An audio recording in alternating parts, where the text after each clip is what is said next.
A Certain Magical Index, Volume 11 by Kazuma Kamaki. Prologue. A Trip to Northern Italy. Un viaggio in Italia. Tomokamiju was an unlucky person. There was no need to look any further than the 7 days of the Daihasai festival to understand that. It was clear to everyone. The Daihasai festival was an athletic festival-like event, where espers battled it out against one another. But for some reason Kamiju had gotten tangled up in a battle among sorcerers on the very first day, and he'd been the last one standing in a huge battle to prevent Academy City from subjugation. He was always getting caught up in crazy situations. Even with that problem resolved, it didn't change the fact that he was fundamentally unlucky. He'd accidentally walked in on Miss Como changing, received a headbutt from Sairi Fukiyosa's steel forehead when she fully recovered, been bitten by Index, faced gumballs pelted at him from wheelchair-bound Aiza Hangami, been dragged away by Mikoto Misaka to share a folk dance until Kuroko Shirai teleported from behind and drop-kicked him in the back of the head. Kamiju was absolutely exhausted in more ways than he could count. But no matter how dogged his misfortune was, he never let it discourage him. In fact, he crawled back to his feet with a smile every time. He was special that way, but it didn't change the truth. He was hapless. Once again, Tomokamiju was an unlucky person. He missed bargain sales at the supermarket by mere minutes. Manga magazines he bought at the convenience store would, on a regular basis, somehow be creased down the middle of the pages. Every scratch-off lottery ticket he'd ever bought had wound up being a losing one. Finding a get-one free popsicle stick or winning one of those vending machine roulette games were actual impossibilities. Once again, Tomokamiju was an unlucky person. The number you submitted for the visitor guessing contest was dead on. Congratulations! You've won first prize, a 5-night, 7-day trip to northern Italy. Ah, what? Thought the plain old high school student Tomokamiju as he listened to the clanging handbell, his shoulders actually drooping in wonder when he heard the voice. The wind caught his spiked-up black hair, tossing it around. The place was Academy City, a city taking up the western portion of Tokyo. The time was the last day of the Daihasai Festival, a gargantuan athletic festival held every year. He stood on an ordinary street corner near a homemade-looking stall made of plywood sheets, nails, and 2x4s. A student from a girls' school called Kirigoka or something Academy was running the stall. The students had organized a visitor counting lottery here. The rules were simple. First, entrants bought a special card with actual money. Then they estimated the total number of visitors who would come to the Daihasai festival, wrote the guess on the card, and gave it to the reception desk. The winners were ranked based on how close they came to the actual number. Of course, people would always see programs on TV giving broad estimates, like festival reaches 10 million visitors and the like. That made guesses easier for participants who played later in a week. But if more than one person guessed correctly, whoever first submitted the answer would win. The stall employee, a girl wearing a short-sleeved t-shirt and red leggings, fumbled around in the storage space below the counter and presented an absurdly large envelope that looked like it might have contained blueprints or something. This wasn't actually planned for students, but essentially, you'll be going on a trip during the post-Daihasai festival cleanup holiday. The girl smiled politely, the way cashiers always did. The itinerary, sightseeing tours, and required documents are all in here, so please give them a look when you get a chance. If you have any questions, please direct them to the travel agency rather than our academy. Here, sir, please take this. She thrust the gigantic envelope out to him, but at this point, Kamiju was still under the false impression that there was some dramatic pitfall somewhere in the situation he had chanced upon. He folded his arms and tilted his head in thought. Can I ask you something? I may not be able to answer detailed questions regarding the trip. If that's all right with you, sir. First prize, as in, like, First prize? I'm not sure I understand the question, sir. That prize is supposed to go to the luckiest person, isn't it? May I leave now? No, wait. This is a trip to northern Italy, right? That is a simple question, and I can answer that, but I think it's written very clearly in the documents. There's not gonna be any crazy plot twists where all of a sudden I'm on a plane and actually headed towards some shady scientific cult religion's private airport, right? Oh, I understand, sir. Is this your first time traveling abroad? She wasn't looking at him in annoyance, but instead in a sort of warm, cordial way. From a young lady of Kirigoka's point of view, Kamiju was just a little kid afraid of what the big world outside the city might be like. Anyway, I need to announce the rest of the prizes now, so please direct your questions to the travel agency. Oh, wait. I get it. Something so irregular would almost never happen, I know. But doesn't it seem possible? Like the plane suddenly getting hijacked or waking up to find myself stranded at the South Pole? I know. I'm worrying too much, but I can't help but feel like there's some kind of catch here. Am I really going to be able to go to northern Italy with a friend? Hey, answer me. Getting first prize was stranger than any of that, so Kamiju figured he must have overlooked something important. And whatever that thing was, it meant he wouldn't be able to go on this trip. Oh, right. I don't even have a passport, shouted Kamiju in his dorm room. Index, lying on the floor, stared at him in response. She was about 14 or 15, with long, waist-length silver hair and bright green eyes, but after spending the entire day Ihasai festival out under the blazing hot sun, her skin had tanned a little. Still, she was a pale Caucasian to begin with, so instead of turning brown, she was a bit red. On an unrelated note, she wore a white habit with gold embroidery that looked like a teacup, with lots of safety pins on it. All very strange to him. Tima, what's a passport? She spoke more slowly than usual because, for once, Index was full. She'd burst into Tima's class once the closing ceremonies were over and, after everyone accepted her presence there, proceeded to gobble up everything in sight. It happened so quickly it wouldn't have been hard to imagine she was a professional speed eater. Without looking at Index, Kamiju continued to take out documents and pamphlets of all colors from inside the giant sealed envelope. A passport is something you need to travel overseas. I think it takes, like, a month to actually get it after applying for one. Actually, didn't Index come here from England? Why wouldn't she know what a passport is? Kamiju had his doubts. But Index lived in the world of magic and sorcery, where even international laws, to say nothing of Japan's constitution, often didn't apply. Maybe she'd come in riding on a magic carpet and slipped by the air control radar network by flying super low to the ground. Kamiju began to seriously wonder about the defensive capabilities of their self-defense force.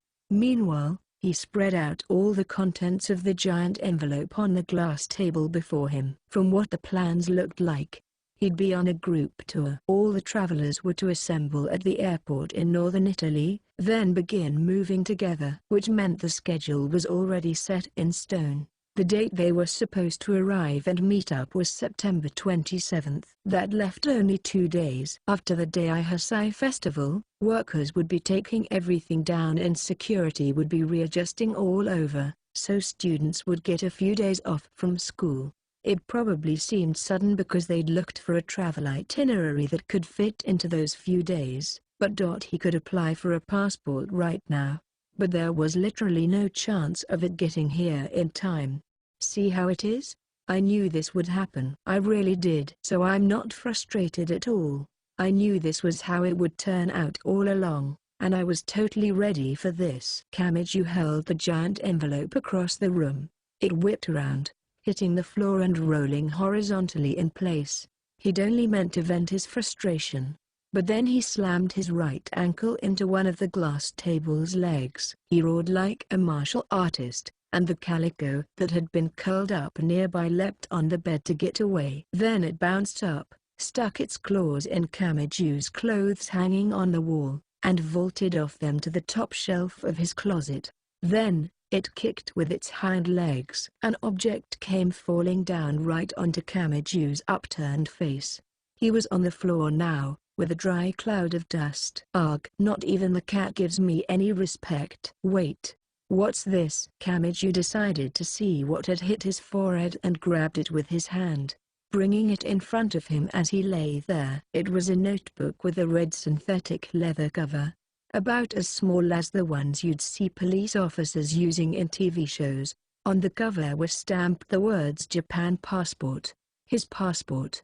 He suddenly lurched up and gave a dumbfounded groan. But why? What's my passport doing in a place like this? Kamiju and overseas cultures had nothing to do with each other. His textbook English was already getting failing marks. Filled with curiosity, he flipped through the booklet and learned that he'd apparently been to places like Saipan and Guam before. Maybe he'd gone on vacations there with his family. I guess the whole passport issue's solved. In a creepy way, anyway. Kamiju had amnesia, so he didn't remember any of it. Plus, he was hiding that condition from everyone. He couldn't slip up now. He glanced at Index, but she didn't seem very interested in his surprise discovery. Besides, she didn't know what passports were for, so she'd have no way of judging the situation in the first place. That's what Kamiju chose to think, anyway. Oh, wait, Index. You don't have a passport, though, do you? Is a passport that thing you're holding? I don't think I have one of those. Then we really can't go on a trip. If I left you here, you'd be lying dead on the floor after 3 days. Hey, why do you have to say it like that? I don't have what I don't have. Wait. Miss Index. You've been very calm about all this. This is Italy we're talking about. An overseas trip. The normal reaction to this would be a desire to go, right? Tima. She looked at him, her eyes making it clear she was wondering why this was news to him.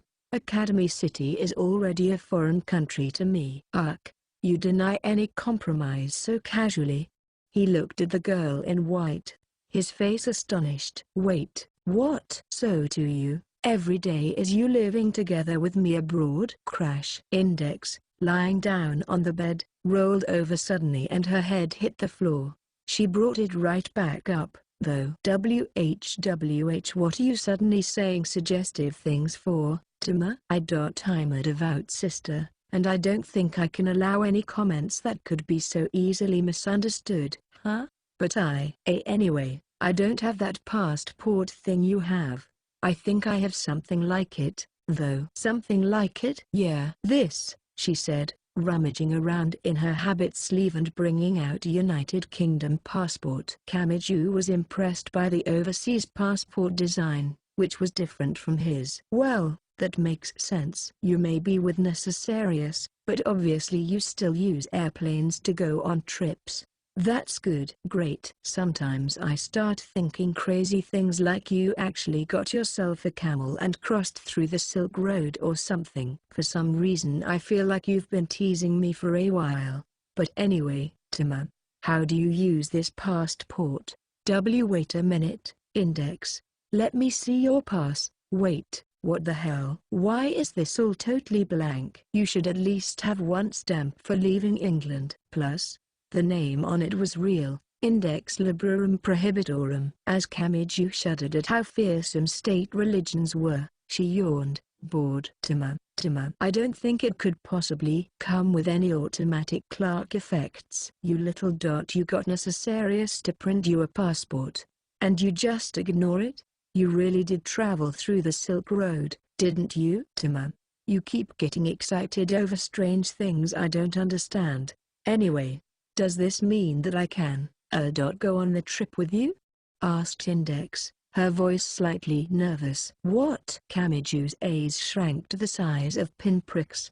For now, he figured it was all right.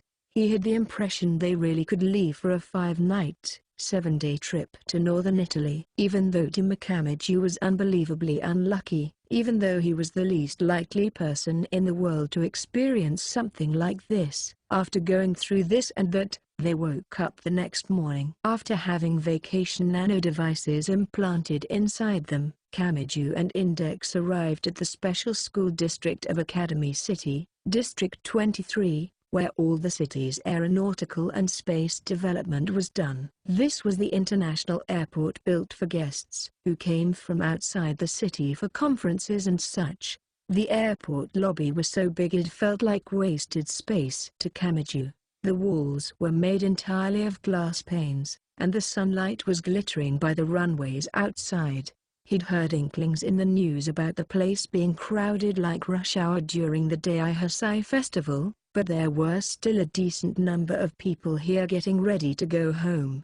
Of course, the authorities had prepared a few extra vacation days in order to get all the guests back in an efficient manner. The noise and congestion in the lobby absorbed the sound of Kamiju's suitcase wheels rolling along the floor. Kamiju was wearing his same old short-sleeved t-shirt and khaki pants, but the chain attached to his wallet hooked onto his belt, and he hid a spare wallet inside his pants, wrapped beneath a band on his calf. The nebulous anxiety he had talked about was plain to see. Moreover, the chain was a bit too thin, easily cut, and it displayed exactly where his wallet was to anyone who bothered to notice. Plus, reaching the spare wallet on his calf would force him to pull up his pants leg, and it would probably fall out while he was walking around. And despite all the care he'd put into his wallets, his passport was shoved most of the way into his other pocket. All in all, he certainly didn't look very used to overseas travel. Kamiju also had only one suitcase, and Index had nothing. She had a few kinds of underwear and pajamas, but her habit was basically her only personal clothing, so all of it had fit in his suitcase. And before they'd left the dorm, Index had given him a small wicker case and, red-faced, told him to put that in there as well. Kamiju had wondered what was inside, but he figured asking would just provoke her to bite him, so he'd opted for silence. As for other luggage, she was usually holding a calico in her hands, but the cat was now on loan to Miss Komo's apartment. "Kay Kami, going overseas? Are you sure you'll be all right?" "I mean, well, in a lot of ways. You won't have a teacher overseas, you know," she had said quite rudely. Who had asked her? Anyway, in the lobby, Kamiju searched for the departure gate's location. "Wait. I hope I didn't forget anything." Wallets, check. Passport, check. Airplane tickets, check. Documentation for the trip, check. Changes of clothes, check. Hairdryer, check. Cell phone, check. And I withdrew some extra money from the bank just to be sure. Okay, I guess I'm fine? At this point, there shouldn't be any sudden developments where I forget something and curse my misfortune. Tima, why have you been such a worrywart lately?" Index fidgeted. Her excitement was making its way to the surface. Watching her made his vague gloominess seem silly. "You're right. Yeah, I guess I can have fun now. I'm always saying how rotten my luck is, so I guess I've been acting strange. But even I should have a little good fortune once in a while." "Worthwhile vacations like this don't come around very often. Okay, for these 5 nights and 7 days in northern Italy, I'll make sure to feel as happy as I can for the first time in a while." He finally grinned, reinvigorated and free from his worries for now. Index smiled brightly. "That's the spirit, Tima." She nodded. "If you're that active and positive when you try to communicate, then I think you'll be able to get your point across even if you don't know most of the words." "Gah, they speak a foreign language. I forgot about that." That was the finishing blow. The suddenness of it almost made him fall face first on the floor. After all, his English exam score had been 22. His failure at learning a foreign language would have been more acceptable during Japan's period of isolationism centuries ago, but in modern times. Having remembered his station, he slowly asked Index, Miss Index, what is it, Tima? Would you, by any chance, just so happen to speak Italian?" "Sure I can, but why are you talking like Orsola? What's wrong?" "We are talking about Italian." the language spoken in the nation of Italy, correct? Why are you asking me something so obvious all of a sudden? If there's anything worrying you about Italian culture, I can teach you. Then please, if it isn't too much trouble, can we start with how to say yes and no in Italian? Tima. This might sound rude, but why on earth are you going all the way to Italy? Anyway, I can't do anything about what I don't know. This time, he actually did collapse onto the airport lobby floor. Index sighed, feeling truly disappointed. You know, Tima, in order to live properly in our current international society, you should learn how to speak at least 3 languages. A strange-looking sister just schooled me on current society and used the phrase at least. But for now, let me just promise that I'll be relying totally on you when we get there. I don't even know how to say yes or no. Well, I guess I can translate for you, but Tima, this is a good opportunity. So maybe it would be faster just to learn a few words while we're there. That logic only works for people who are good at remembering stuff. I only have a superficial knowledge of culture.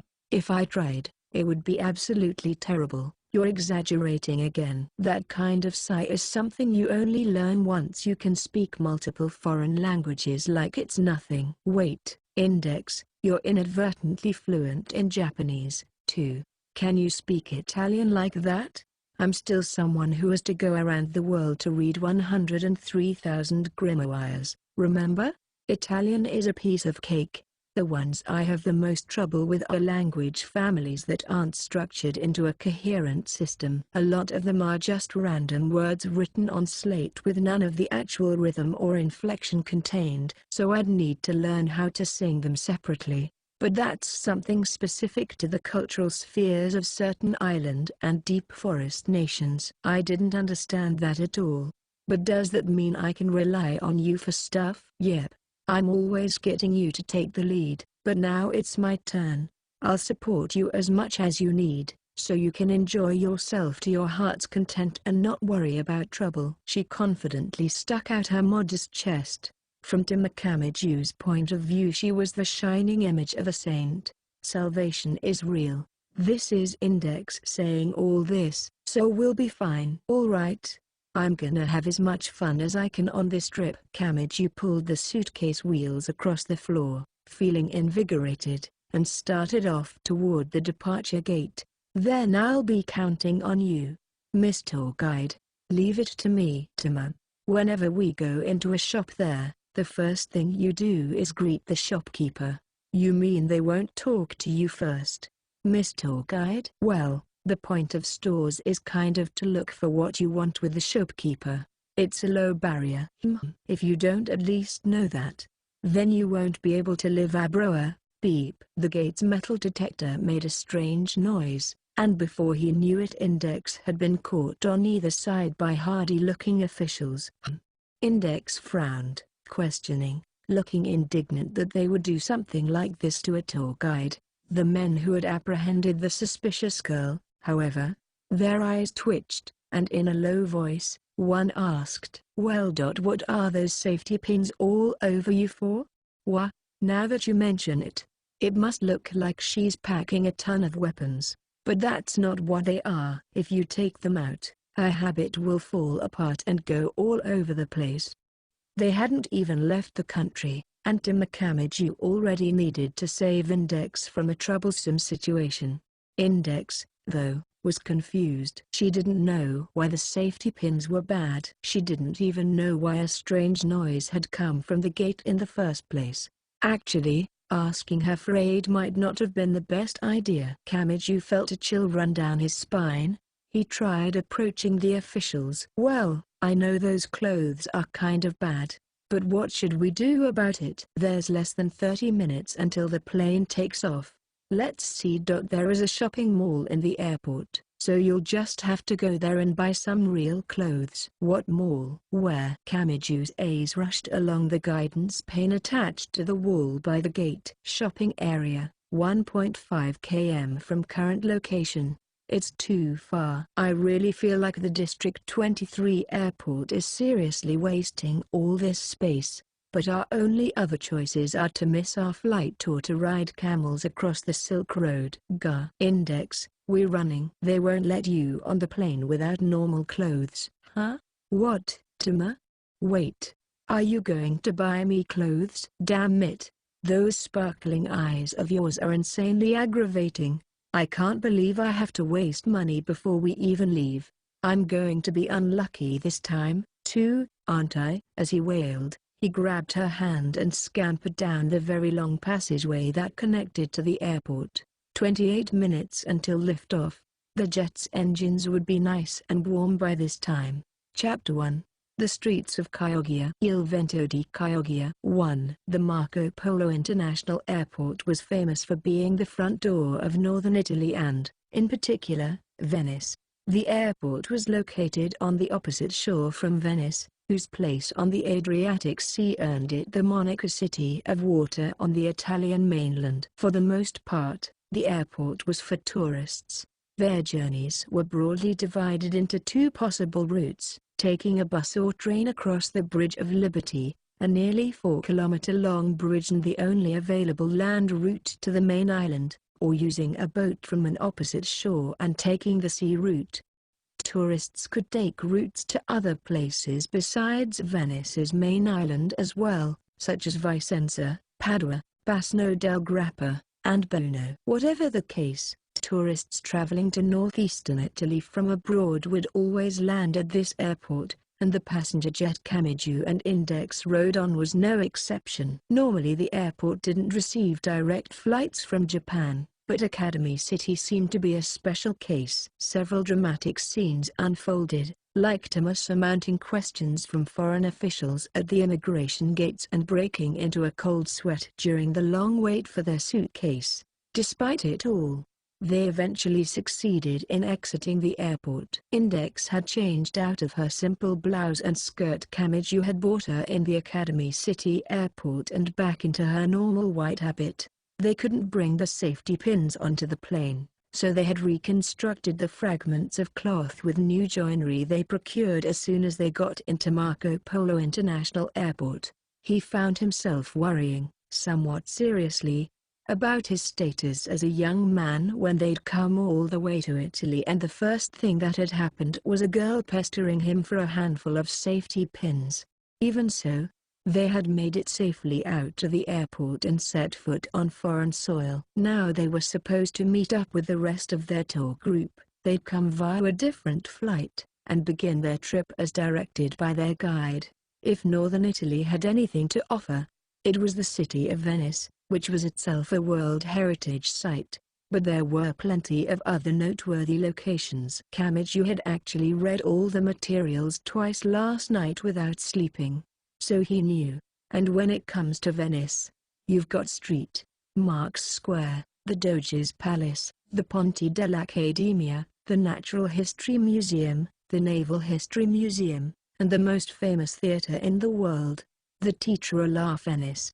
For souvenirs, there's glasswork and mask making. There's even a ton of places to see outside Venice, too, like the city where Galileo taught. This is all just second-hand knowledge from the guidebook, but still, that's all gonna be actual experiences and memories soon. Wah ha ha ha ha ha ha. Amazing. This is gonna be the best. That's what he'd been thinking, anyway. They're late. Yeah, I don't even see the guide, much less anyone on the same tour. Over 2 hours had passed already since the arranged meeting time.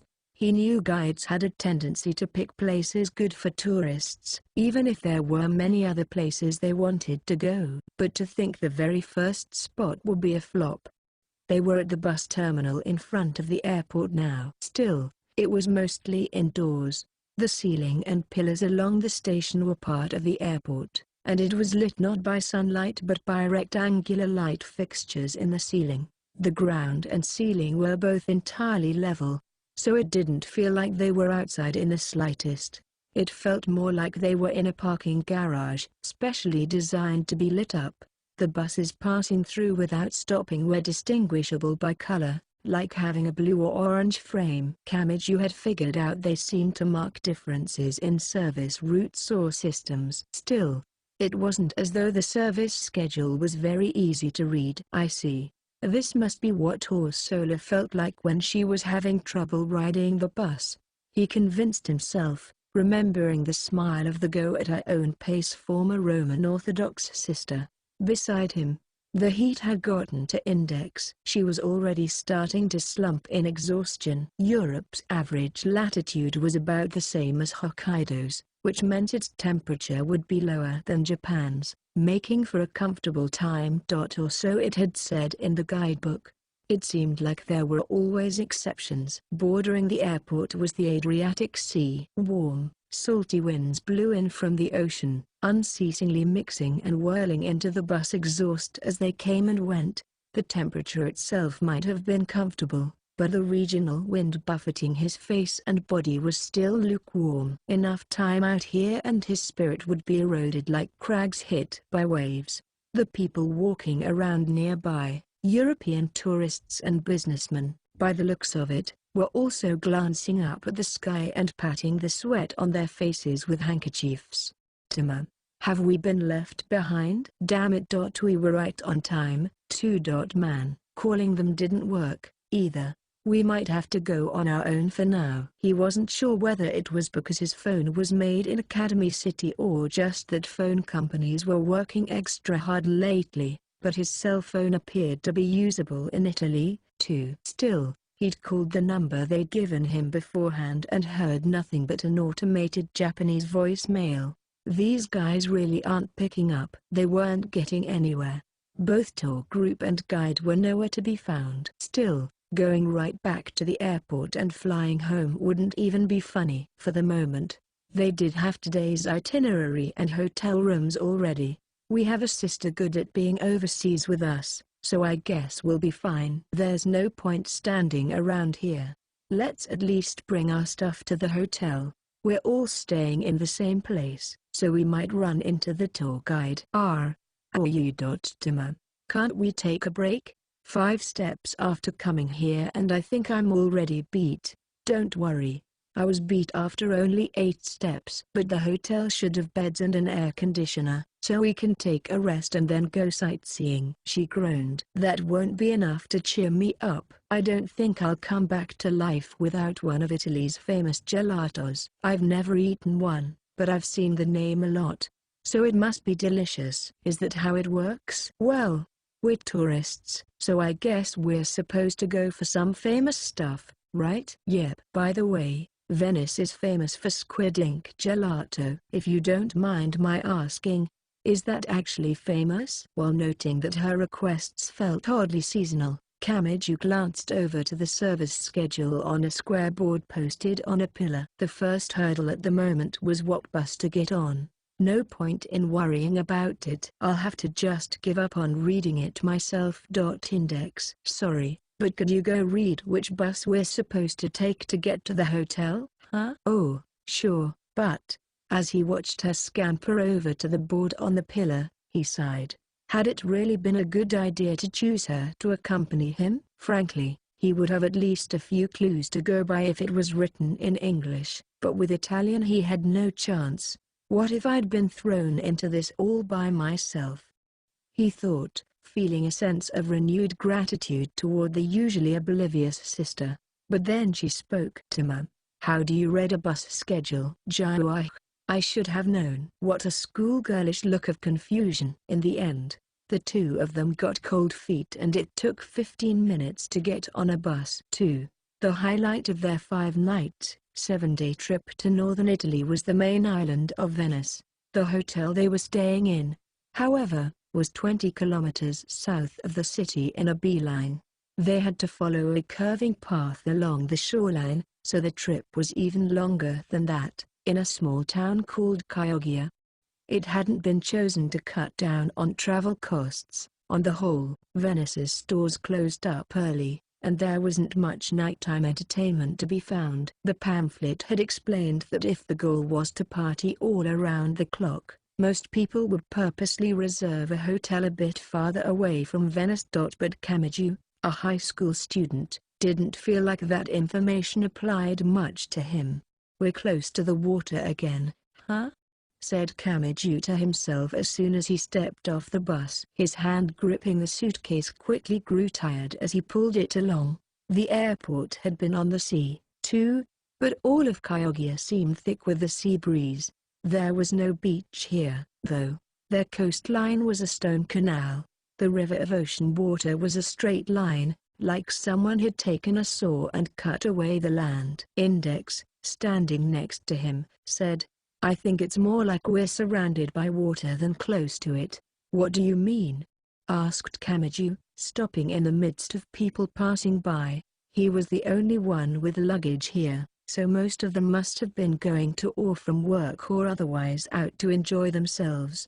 The center of Kyogia, where we are now, is an island town on the Adriatic Sea, split into 3 canals. It's really small, only 400 meters across. There's no way to expand the land, so all the buildings are tightly packed. You can tell just at a glance. There's almost no gap between the houses here. Huh. Kamiju took another look around. One of the canals she'd mentioned flowed in front of him.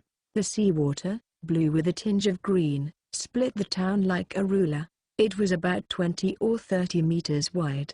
A pair of roads ran in parallel on each side of the canal, but in the middle, houses suddenly blocked them off. The flat walls, beige and white, protruded all the way out to the canal as through they were levees. The gaps between each building were extremely narrow. It looked like something as small as a soccer ball wouldn't pass through. He wondered how they cleaned them. Then a small motorboat floated by in the canal. Many boats were berthed on either side of the canal, all packed tightly together. They took up about half the width of the canal. That was just how necessary they were for living here.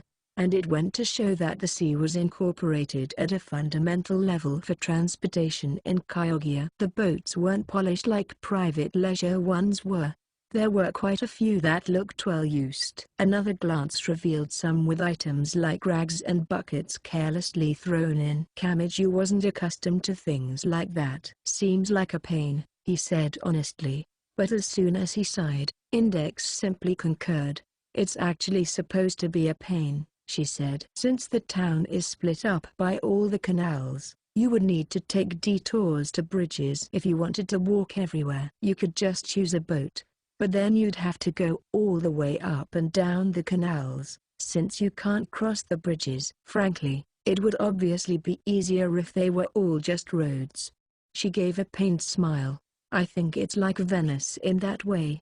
In fact, they say Kyogia still looks like what Venice looked like before it became a tourist attraction in the 16th century. In other words, they left the floors here, too." Kamiju fell silent for a bit in spite of himself at the fluid explanation. Index looked at him and frowned.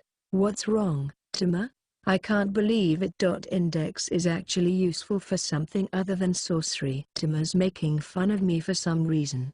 Why do you have to make me so frustrated after all I did was nicely explain it? If you're going to do that, then I think I'll have to bite you without mercy." "I think nothing. And besides, why bother saying you'll do it without mercy when that's no different from all the other times?" "But wait. No. Don't test it out. I get it. It's gonna hurt even if you don't try it out." Index chomped her teeth at Kamiju, causing him to take a step back. He was ready to use the suitcase as a shield if it came down to that, but he actually felt it would be somewhat dangerous. Would she really have trouble gnashing through such a lame defense? But contrary to the trembling Kamiju's expectations, Index surprisingly didn't attack him. Instead she relaxed and sighed. "Well, we're here to enjoy our vacation, so I don't think being angry will get us anywhere. Come on, Tama. Don't hide behind the luggage. You can come out now. You're not using nice-sounding words as a ruse and then planning to attack the hideout the instant I leave it? No, and it's not a two-layered counter, where you say that, then launch your assault after I feel relieved. No, it's not, huh? Okay, but just to make sure one last time. Really? I said it's not. That's a lie. You're definitely mad. You can try to trick me with your girls mature faster than guys act, but I'm not going to fall for it that easily. Ha ha ha. Did you think I would be hopeful about this when I'm always unlucky? It's obvious that at the end of it all, you're just going to bite me as hard as you can like you always do. Warning, caution. The savage sister index is watching vigilantly for a chance to aim for the top of my head even as we speak. See? I knew you were mad. Your shady act is really starting to come apart now, isn't it?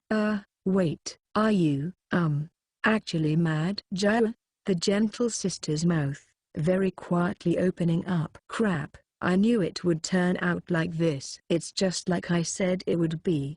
And that doesn't make this any better. The sound of flesh being bitten. And at the same time, the agonized shout of the boy who got index mad for no reason. 3. The first thing he'd been coaxed into after arriving in northern Italy was more safety pins. The first memory he'd made after arriving in Chioggia was his head being bitten. One word. Why? What, Tima? You look like you're about to cry tears of blood. Index looked at him blankly. Her ire from a few minutes ago seemed to have dissipated. They were on a small road on the way to their hotel. He'd realized this after actually walking through a bit, but it seemed the roads in this town were for the most part separated into two sizes, extremely narrow or extremely large. They'd leave streets so small that cars would have trouble using them only to find much bigger roads, wide enough to be a town square, waiting for them. Kamiju and Index were walking down one of the larger ones right now. It was big enough for a 6-lane road, but there were no white lines on the ground, no distinction between where cars went and where pedestrians went, either, and people were walking all over the street. It was a lot like a pedestrian paradise in Japan, though nearly every single person was a Westerner, like in the movies. Buildings of brownish red and yellow lined either side of the street. The ones that were around 3 to 5 stories still looked like cafes and eateries, with tent-shaped sheets to block sunlight hung from the shop's second-floor portions, going all the way across the widths of the buildings and perfectly covering the entire open cafe spaces. All the places next to the road were using parasols and other things to block the sun, so each side of the road was like a shopping arcade made of fabric. This was the part of the city where all the restaurants were. There was a simple reason behind Index's improving mood. There was plenty of food nearby. Simple was really the only thing to call the girl's reaction. Kamiju sighed. We'll eat after we drop off our things at the hotel, alright? Why you didn't have to remind me. I already know, she shouted, flustered, her face growing red. Kamiju couldn't tell if she really understood or not. As soon as the words left her mouth, her eyes were already on several other storefronts. Right. You know, I like eating as much as the next guy, but we should think about seeing places we can only find here, too. For example, the Church of whatever. I want to go there. Take a look at the pamphlet. I have no idea what it's for or anything, but isn't it cool, Tima? That's called St. Mark's Basilica, built to preserve the remains of St. Mark, Venice's patron saint, and the center of sorcery in the City of Water. Enough annoying explanations. I want to go there so badly it's killing me. Oh oof. My kindness just bounces off you. After we check into the hotel, I'm gonna grab that stupid tour guide and we're going to Venice. Hooray for gondolas. Listen, Tima. Food isn't the only thing on my mind, either. Wow. This isn't working. Tima, are you so enthralled by the Italian air that you're not listening? Index waved her arms around as she spoke, but Kamiju didn't respond to her. He was a Japanese-made high school kid. All he could imagine in Italy was pizza, soccer, and combat nuns. Now all of a sudden he was actually there, in a place like in the movies. He was overwhelmed with excitement. Just being surrounded by all the people clamoring and calling things out in Italian that he couldn't understand the meaning of, like quanto and posso fare lo sconto del 10% was enough to make his vacationer senses explode. Ooh, wow. I think that might be actual squid ink gelato. Sto solo guardando. Crazy. Wait. Did I just hear Japanese in there? Wondered Kamiju. But no. It had to have been his imagination. As he rolled their suitcase along behind him, Kamiju turned around to look at Index. I know, Index. After we eat lunch, I was thinking.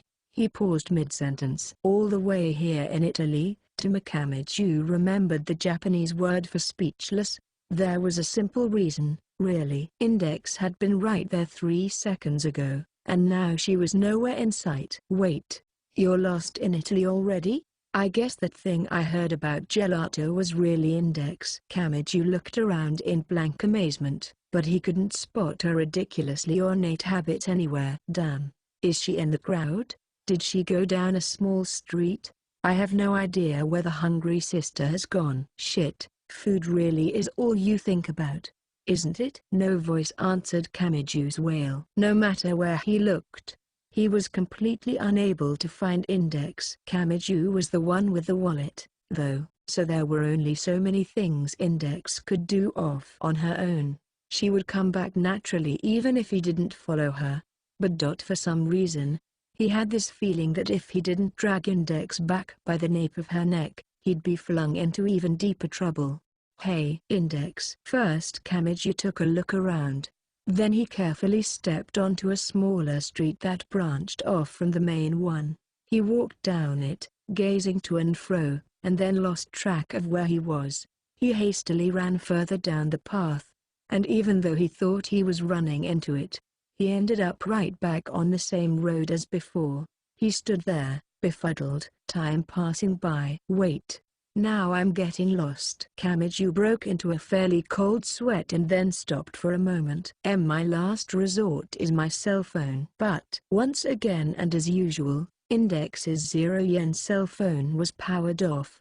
He'd turned it off before getting on the plane, and it was probably still like that, adhering the regular, synthesized voice, not in Italian, of course, but in Japanese, announcing that the number he called was unavailable. He forgot to put away his phone and instead literally crumpled to the ground in front of the suitcase, still clutching the handle. Kamiju's state of mind could be summed up in one phrase: now what do I do? The people walking by turned around at his shout, but Kamiju didn't have the time to even see that. Then, as he sat on the ground with his forehead pressed up against the suitcase, a woman who seemed to be a local approached him. She smiled in a way that imparted a somehow stirring feeling, as though she worked with her hands for a living, and asked, "Che qualcosa non va?" Huh? The woman was only asking him if something was wrong, but Kamiju had no way of knowing that. Meanwhile, the woman, not particularly offended, spoke again, this time slowly and pronouncing each word separately. Non puoi parlare l'italiano? La che in ristorante dove un Japanese fa il capo. She had just asked if he didn't speak Italian and then suggested a Japanese restaurant nearby whose manager was also Japanese. Kamiju didn't have any clues to interpret her meaning, though, but just from her tone of voice and facial expression, he got the feeling she was friendly toward him. I don't understand Italian, but if I let this chance go, I think I might really end up all alone in the world. Okay, so I probably can't speak Japanese to her, but maybe I can at least get her to speak in English. But I can't even begin to imagine how to ask someone to please talk in English, in Italian. If I knew that, I wouldn't be worried about people speaking Italian at all. Kamiju was caught in a grand dilemma. If the woman could actually communicate in English, he could just say 1 or 2 words, like "please English," and she'd probably understand. But Kamiju was so unfamiliar with foreign languages that his mind wasn't able to come up with such a roundabout path. Finally, as his brain started to overheat and he began to grow dizzy, a female voice suddenly broke in from beside him. "Luian mio amico ringraziate per la sua gentilezza." At the smoothly spoken words, the woman made a surprised look. Then she said, "Prego," in a cheerful tone, turning her back on Kamiju just like that and vanishing into the crowd. Meanwhile, Kamiju, left behind, couldn't figure out what had just happened. Gah. She suddenly gave up on me? Why you dot I was all set for a dramatic 2-hour-long tirade of sweat and tears. Having created non-verbal camaraderie with that woman, all in order to reunite with Index. Just who's the person who interrupted us? Anyway, I don't care if I am speaking Japanese and you don't understand. I'll make as many quips as I want, he shouted in spite of himself. The world's so big nobody's going to hear me shout. Anyway, Kamiju despaired, mind half taken up by timidity and cowardice. However, oh my, I appear to have done something inexcusable. You looked to me as though you were being troubled by the language. Suddenly, he recognized that familiar way of speaking. It was Japanese. Of course, but he knew this feminine voice from somewhere. You're... He turned around. With the 8-hour time difference between here and Academy City, the one he bumped into all the way in faraway Kagoya was. By the way, earlier I told her that you were my friend and thanked her for her kindness. Perhaps it was somewhat presumptuous of me to refer to you in such a way. Orsola, what are you doing here? Shouted Kamiju. Even now, the mellow sister in the black habit was smiling. For Orsola Aquinas, formerly a Roman Orthodox sister, now an English Puritan after an occupation change. She had deciphered a grimoire called the Book of the Law, and she directly opposed the Roman Orthodox Church that had tried to stop her. The incident was already resolved, and she should have been relaxing in her new home in London right now. Just like the previous time he'd seen her, all her skin from her head to her toes was hidden behind a habit. She wore white gloves, too, and her hair was completely covered by a wimple. The only skin visible was on her face. Inversely proportionate to her skin exposure was her feminine body. Her plain habit actually brought out her curves, giving the sister sex appeal. She spoke. I might ask you the same thing. What are you doing here? If I recall correctly, you live in Academy City, Japan, correct? Ah, I won a couple of vacation tickets. What about you? My residence has been here until just yesterday. In fact, wait a minute. Orsola, you should be living in London. You were there when you passed along info from the British Library during the Dai Hasai festival. Yes. And I have been hurrying around moving from the Roman Orthodox Church to the English Puritan Church. I still had things left over here. Today I returned in order to have my household possessions sent to London. This is where you used to live?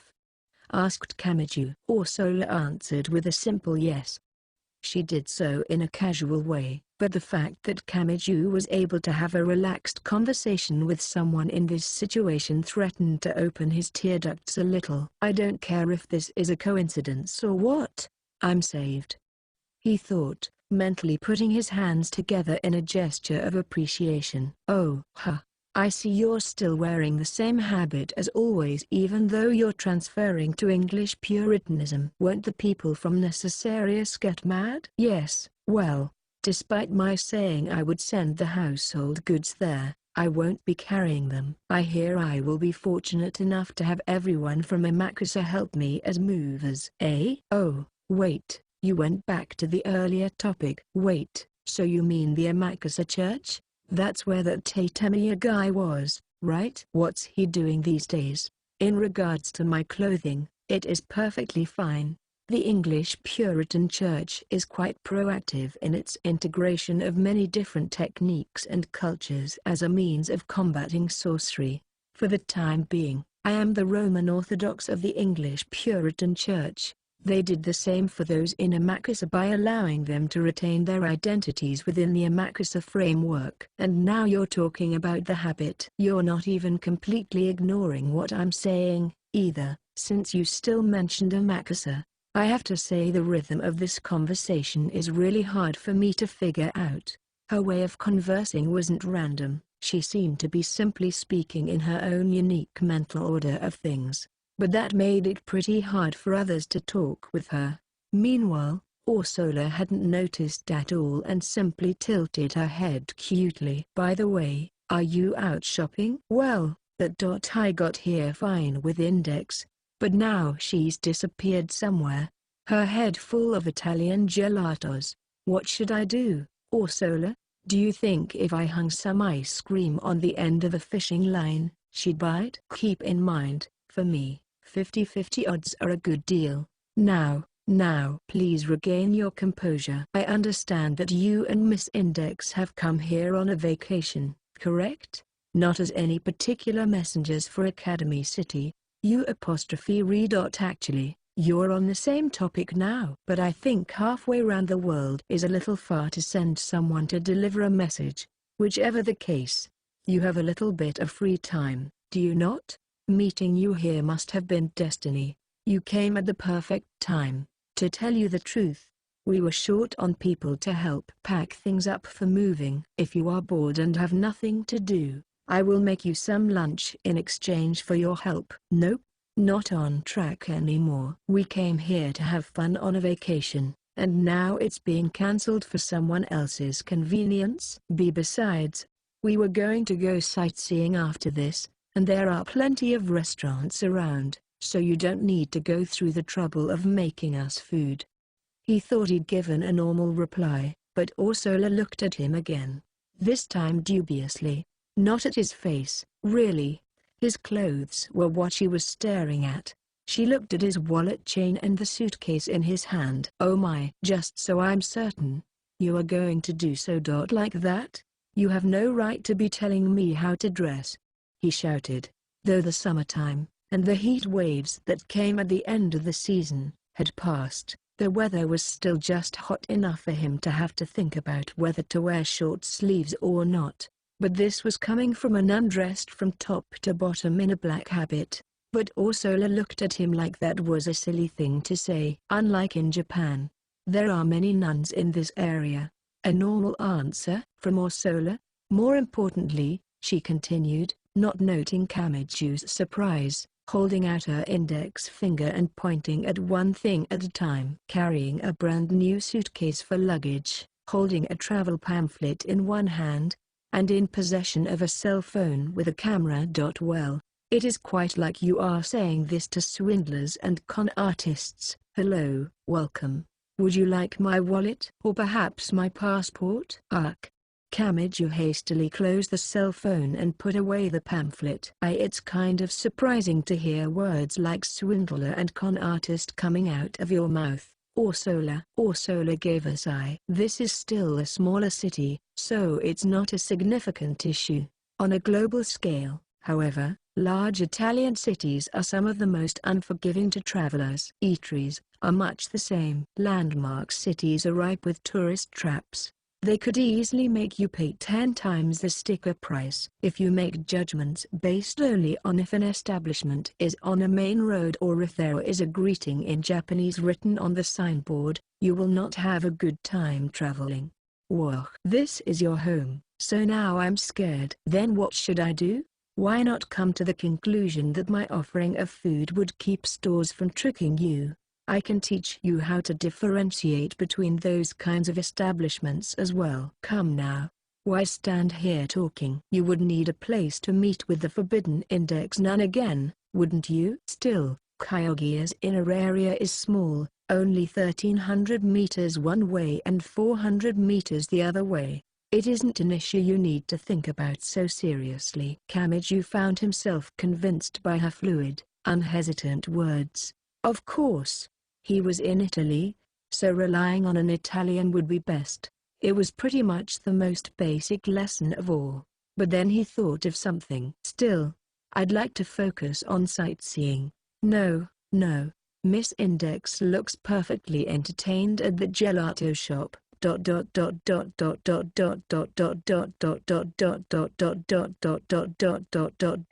What? Wait, Orsola. Did we skip part of this conversation?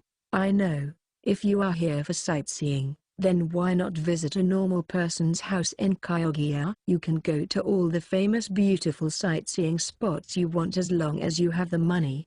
But on the other hand, seeing the natural atmosphere the inhabitants are immersed in isn't something you can find simply following after a tour guide. Wait, Don't go back to the topic now. I admit you have a point, but you just said something about index. My word. You already understand without needing to ask. You lucky dog. Did you jump ahead or back?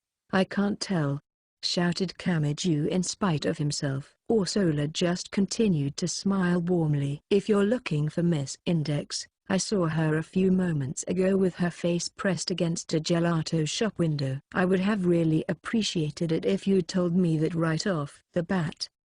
Then where's Index right now? Like I said, I can tell you how to read the bus stop. Bringing this back around right now, where's Index? What? Said Ursula, tilting her head in mild confusion. Oh yes, that's right. I asked a friend of mine earlier to show Miss Index to my house.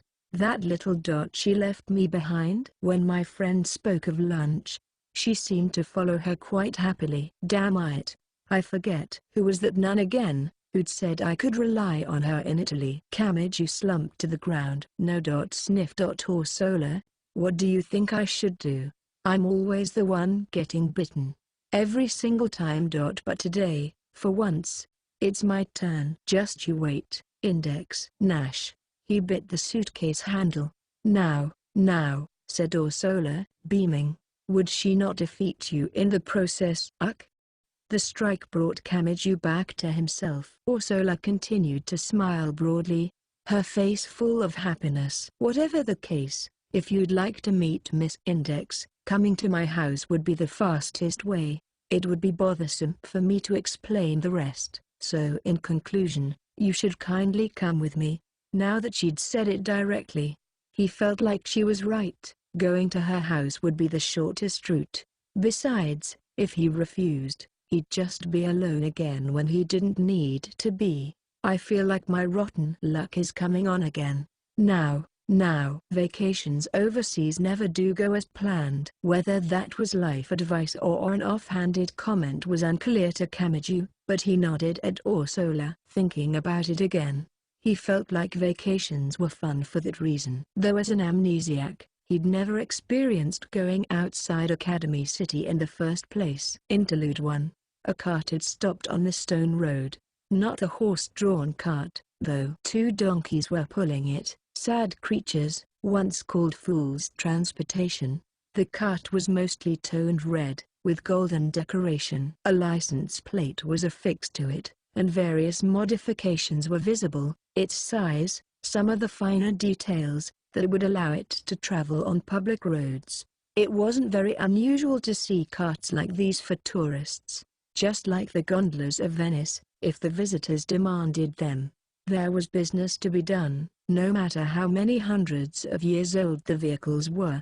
However, the cart had stopped in the road horizontally. Unlike the rest of the traffic, it looked as though it had slipped across the road, but it hadn't. Of the cart's 4 wheels, the front right one had come off and was lying on the ground.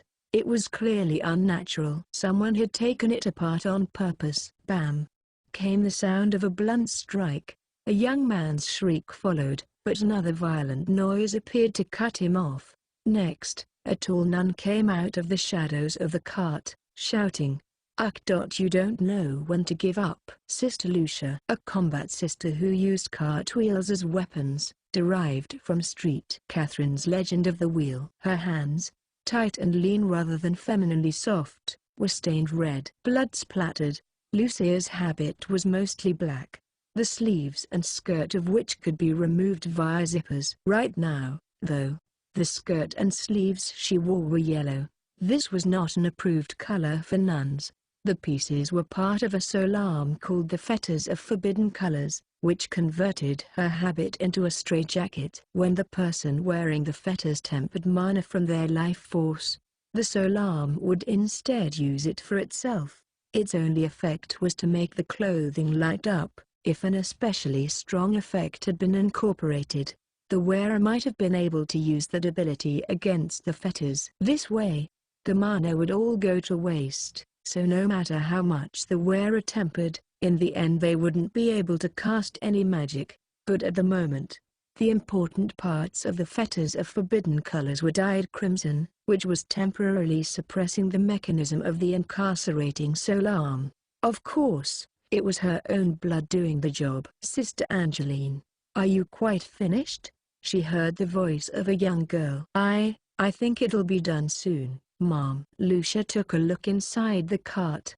It was unbelievably filthy considering its extravagant exterior construction. It was dingy inside, and stains of an unknown nature covered the walls and ceiling. Within this dismal interior, a girl as short as her voice implied was struggling frantically at her work. Compared to Lucia's habit sleeves, which were rather short, you could barely see Angeline's fingers under hers. Lucia wondered briefly to herself if they were still easy enough for her to do her work in. "I did it. I undid the surgical lock, Mom. We can take out the contents." There was a soft, metallic click. The small girl called Angeline removed a rectangular metal box attached directly to the inner wall of the cart. Inside were magical weapons meant to discourage escapees. Normally they were sealed so that only specific escorts could use them, but Angeline had forced it open. "Good." Lucia nodded. A glance outside the cart revealed that they appeared to be in a tourist destination. She could faintly make out emphatic calling and shouting echoing over to them. There was a uniqueness to the way the words, drifting to them on the salty breeze, were pronounced. Italian didn't have a sound for th, but it was still mixed in. On the other hand, basic Italian phonemes like glossae were absent. She also heard words with Z being pronounced like S. The way they speak. "We must be near the Laguna.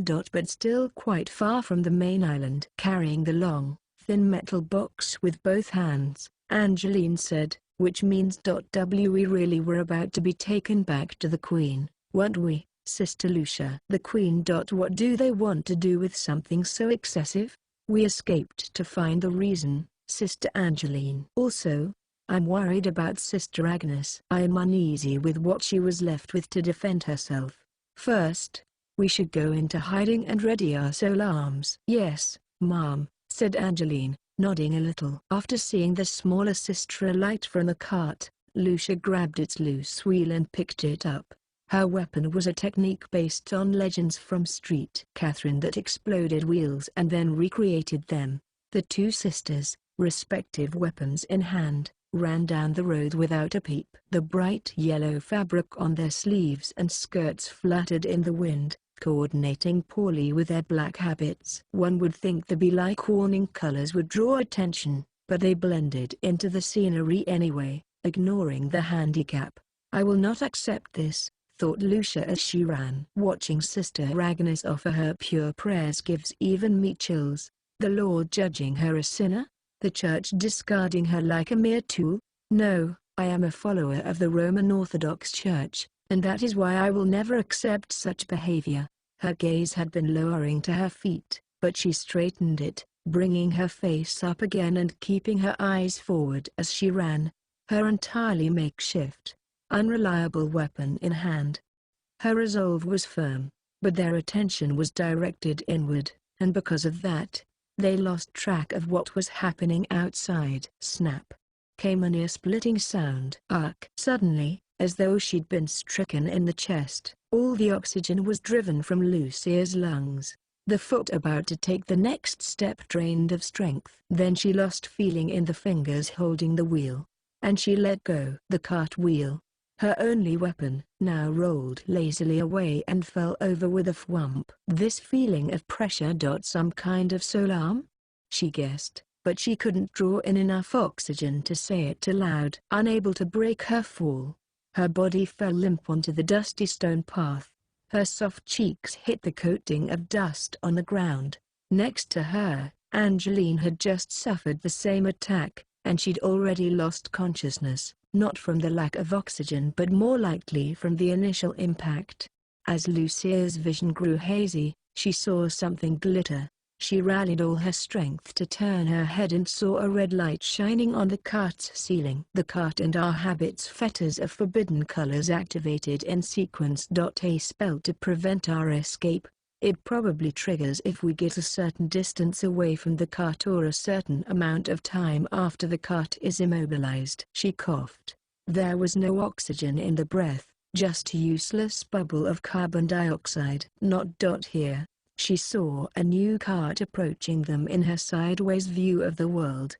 It was too quick a response to their alarms activating. An emergency signal had probably been transmitted elsewhere before they took down the cart driver and their escort. She wanted to counterattack, but her fingers would no longer move. She couldn't focus her mind enough to use sorcery.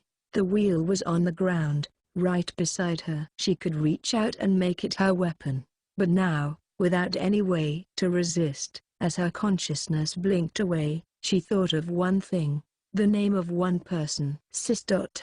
Agnes. A moment later, she blacked out completely. Then a hand grabbed her habit collar and threw her in the back of the cart like a cloth bag.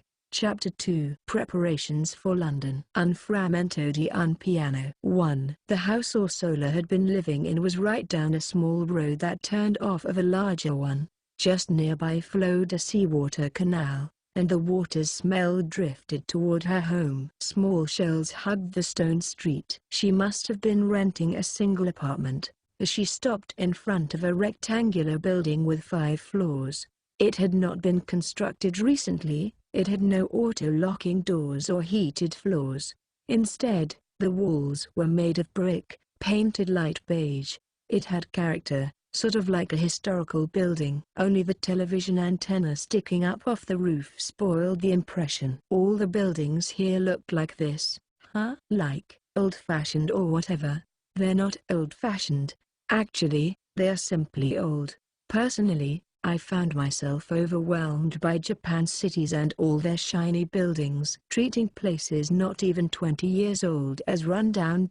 In my opinion, time in that country seems to go a little bit too fast. Did your ancestors all live here, too? No.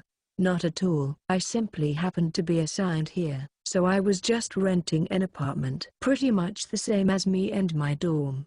Huh? Oh, another thing. Why are all the buildings these different bright colors, like blue and yellow? This is a town on the ocean, so I believe the reason for the distinctive colors is to let one spot one's own house even from a boat far away.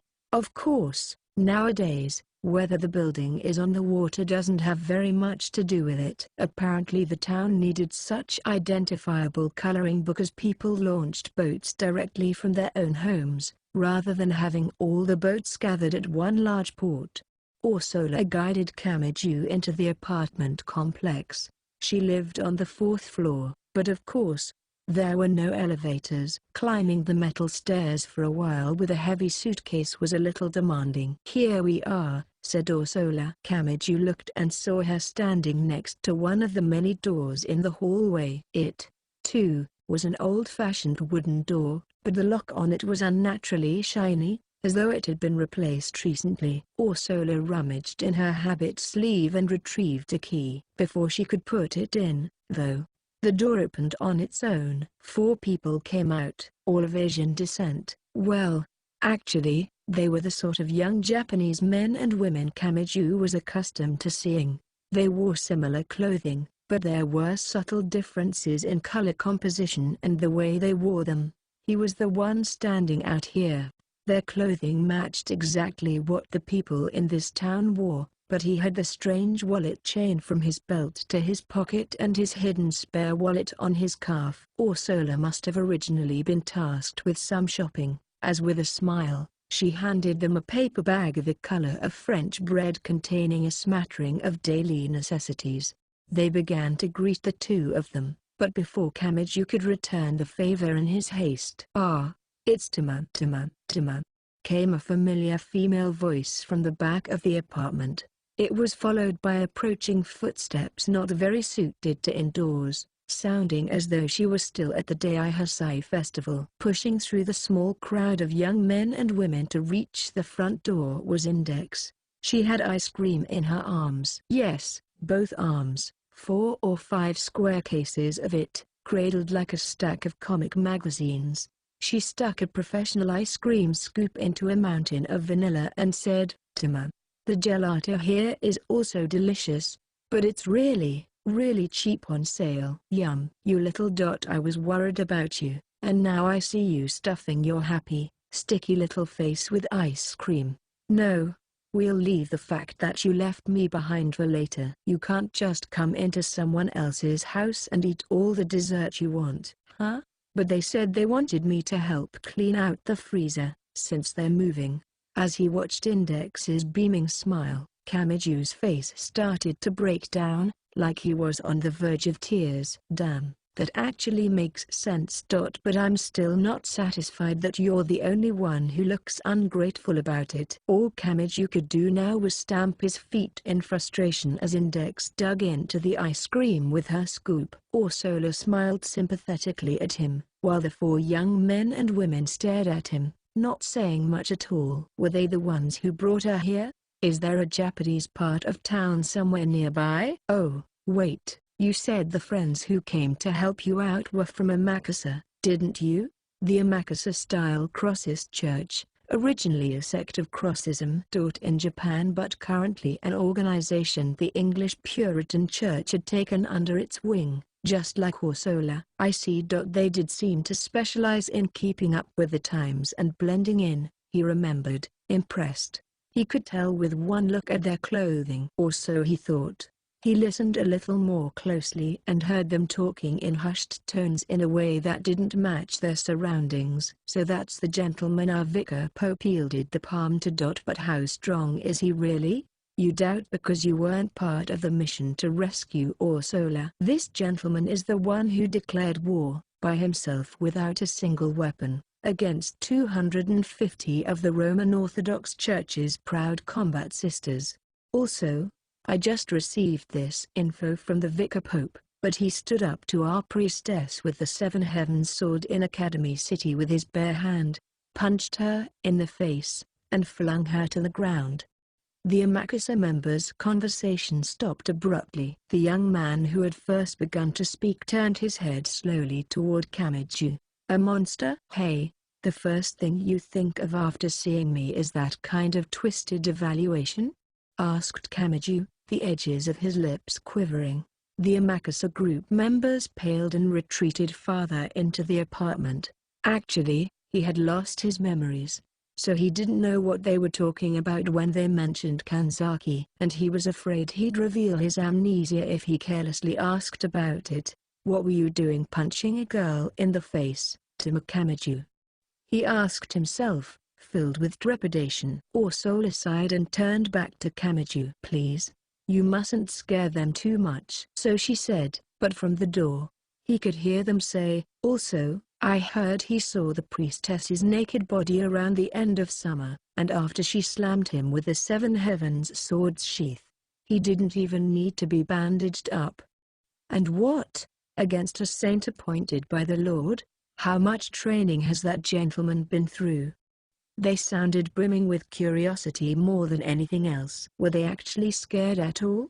I just want to sit on the floor and do nothing. I would rather you not suddenly grow exhausted, so please come inside soon. Ursula had the door open and was gesturing him inside, so Kamiju and Index moved past her and into the apartment.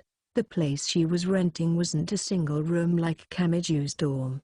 There were several rooms made for a family to live in. Most of Academy City's residences were student dormitories made for 1 or 2 people each, so this kind of place was fresh and new for Kamiju.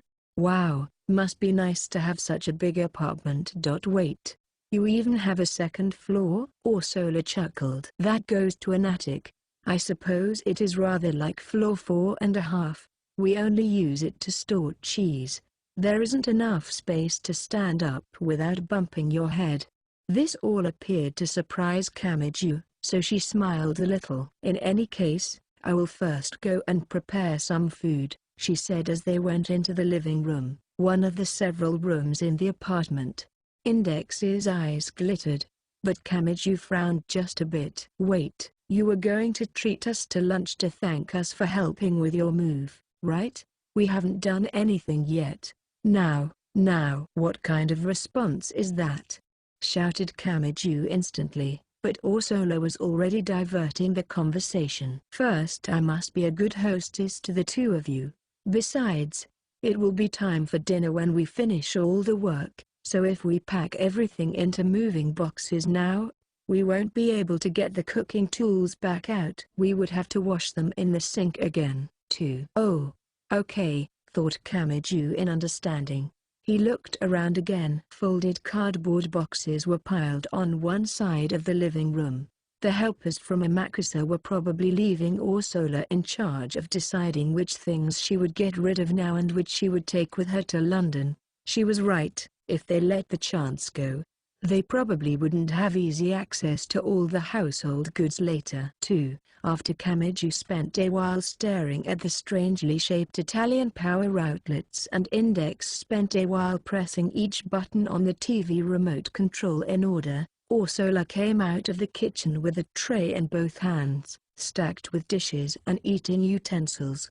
The main course was pasta with manila clams, with cold soup containing crab meat and a plate that had only some kind of gooey, jet-black squid ink on it. Ursula explained that you needed cornmeal into soup to create something called polenta, and then dipped the result into the squid ink and ate it directly. As Kamiji took a seat, the Amakusa girl who had carried the plates with lunch on them into the room with Ursula held out a moist white towel, asking, "Would you like one?" "Oh, thanks." Kamiju bowed his head and took it. The girl said, "Not at all," and hurried back out of the room. He noted that her eyelids stood out. They had epicanthic folds. On the other side, he heard more voices. "Itsuwa, how did the towel mission go?" "Idiot. It's too soon to expect results. You have to keep removing the obstacles between you. Don't you think this is a little roundabout?" Kamiju wondered what they were talking about. Weren't they going to eat with them? He asked after the 4 young men and women who weren't coming to the table. What about the people from Amakusa?" "I believe they said they're currently training, and said their bodies would grow dull unless they used specific ways of eating specific ingredients. After all, Amakusa uses the trace religious ceremonies present in daily activities like eating, sleeping, bathing, and walking. I think depending on the case, they may only be able to eat certain things," Index put in. "Well, they do seem quite picky." After Ursula arrived at that slightly off-kilter conclusion, she urged them to eat. Kamiju and Index thanked her for the food. "Whoa, what is this? I never knew pasta could taste so good." "Yep. This might be 500 times better than the kind Tima makes all the time. You don't have any right to say that when you don't help me cook, but it's so good I don't care." Ursula smiled dryly at the evaluation of her cooking and the subtle hostility mixed in. "I simply threw together whatever I happened to have on hand. You can just throw together something like this?" "I was planning on going around to a bunch of stores with my guidebook, but now it feels like I already accomplished what I wanted to do." "Tima, I think I already made the biggest, most important memory of this vacation." The 2 tourists were already satisfied, not even sparing a glance for the floating World Heritage Site 20 kilometers away. Even Ursula, the subject of all the praise, found herself in a supporting role. By the way, am I correct in assuming your goal in coming to Italy was not here but Venice?"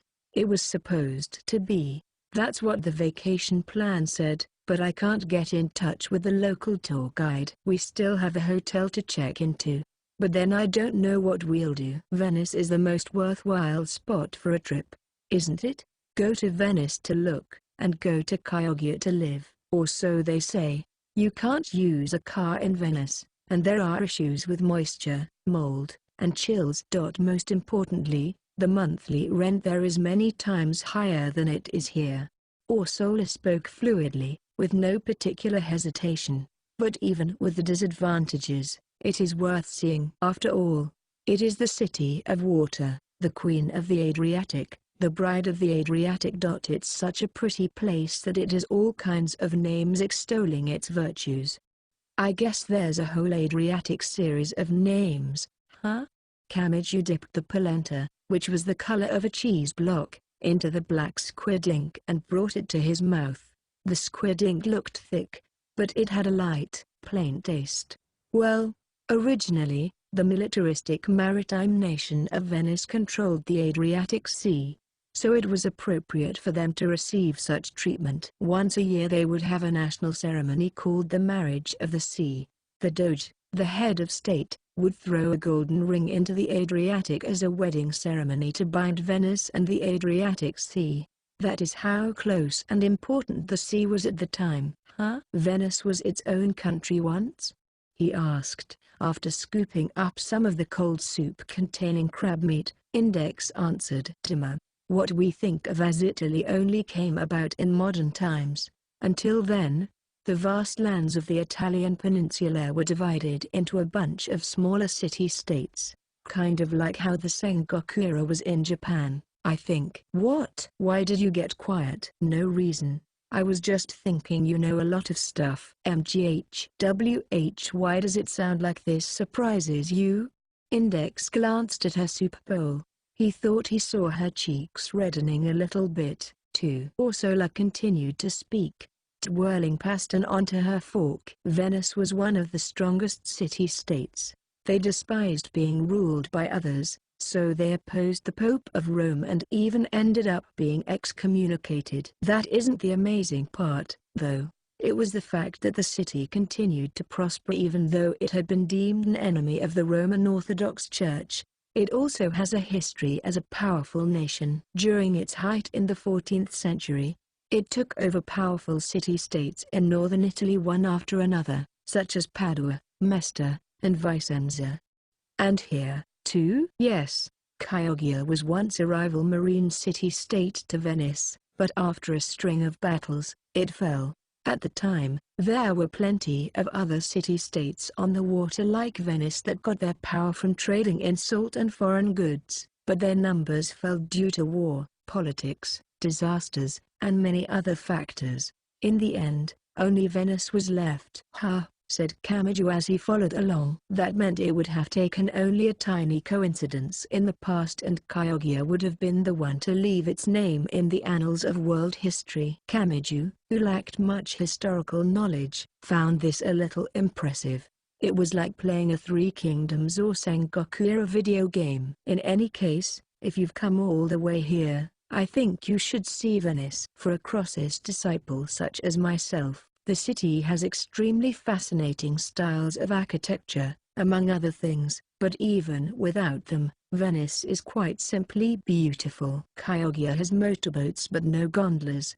You can see things there that you can't see here. In all of Italy, Venice is the only city where you can go about your business without needing a car. Huh, that sounds interesting. Thanks, Ursula. Anyway, Index, after we get our luggage squared away, do you want to go to Venice? This food is all I need. I think I could stay here forever. Index, that's a pretty unreasonable request to make of someone moving out tomorrow. 3. Alright, let's get on with the packing. With that, Camiju and Index headed for the household supplies location.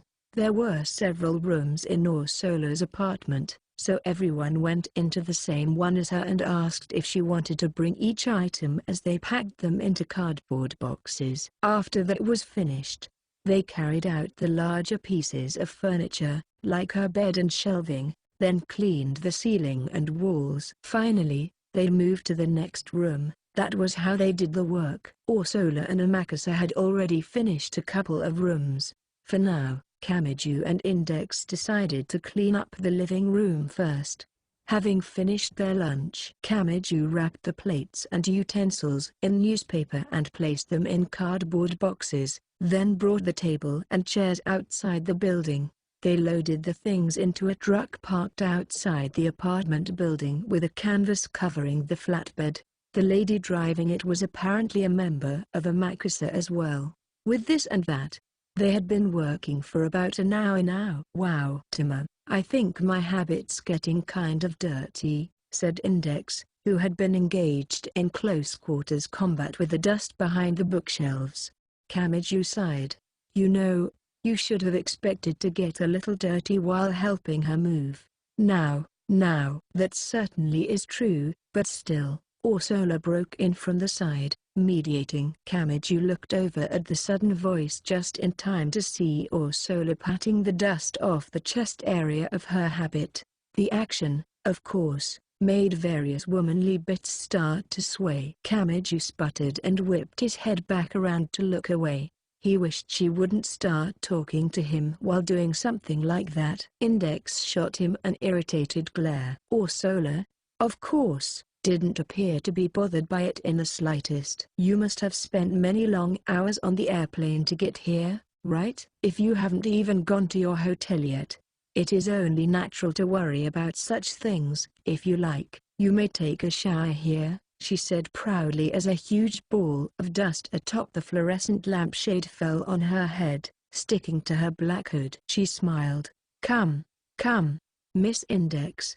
The bathroom is right over here. Hey, wait. I think you're the dustiest one here right now. Do you think so? Asked Ursula, cutely tilting her head. The giant, fluffy ball of dust remained on her head as she took Index's shoulders from behind. In either case, Miss Index may go first. The dryer is right over here. Dryer for what? As they left the room talking, Kamiju's shoulders drooped tiredly. Oh, right. Ursula, where did you keep the newspapers again? They're right over here. Why? Came her voice from outside the room. Then he heard a door slam shut. She's so worried about sweat and dust. I guess it's because she's a girl? He felt like Index would bite him if she knew he was thinking about it. But despite his insignificant impressions, he returned to cleaning and tidying the room. He started sealing the packed boxes with packaging tape and carrying them to the front door. There were big, expensive-looking decorative plates on the floor nearby, so he decided to wrap them in newspaper to help soften any impacts during moving and place them in a box. What's this? He said suddenly. He'd run out of spare newspaper. I don't know how much these plates are worth, but I think it's a lot. Wouldn't want to leave them on the floor and then accidentally step on them. He stood his mop up against the wall and looked around the room. He thought Ursula had told him the spare newspaper was behind that door over there, but when he actually went through it, there was a short hallway instead of a room with two white doors of the same design on one side of the wall. Which one is it? I guess I should just go into the closest one first. And so, without really thinking about it, he put his hand on the doorknob before hearing something from the other side.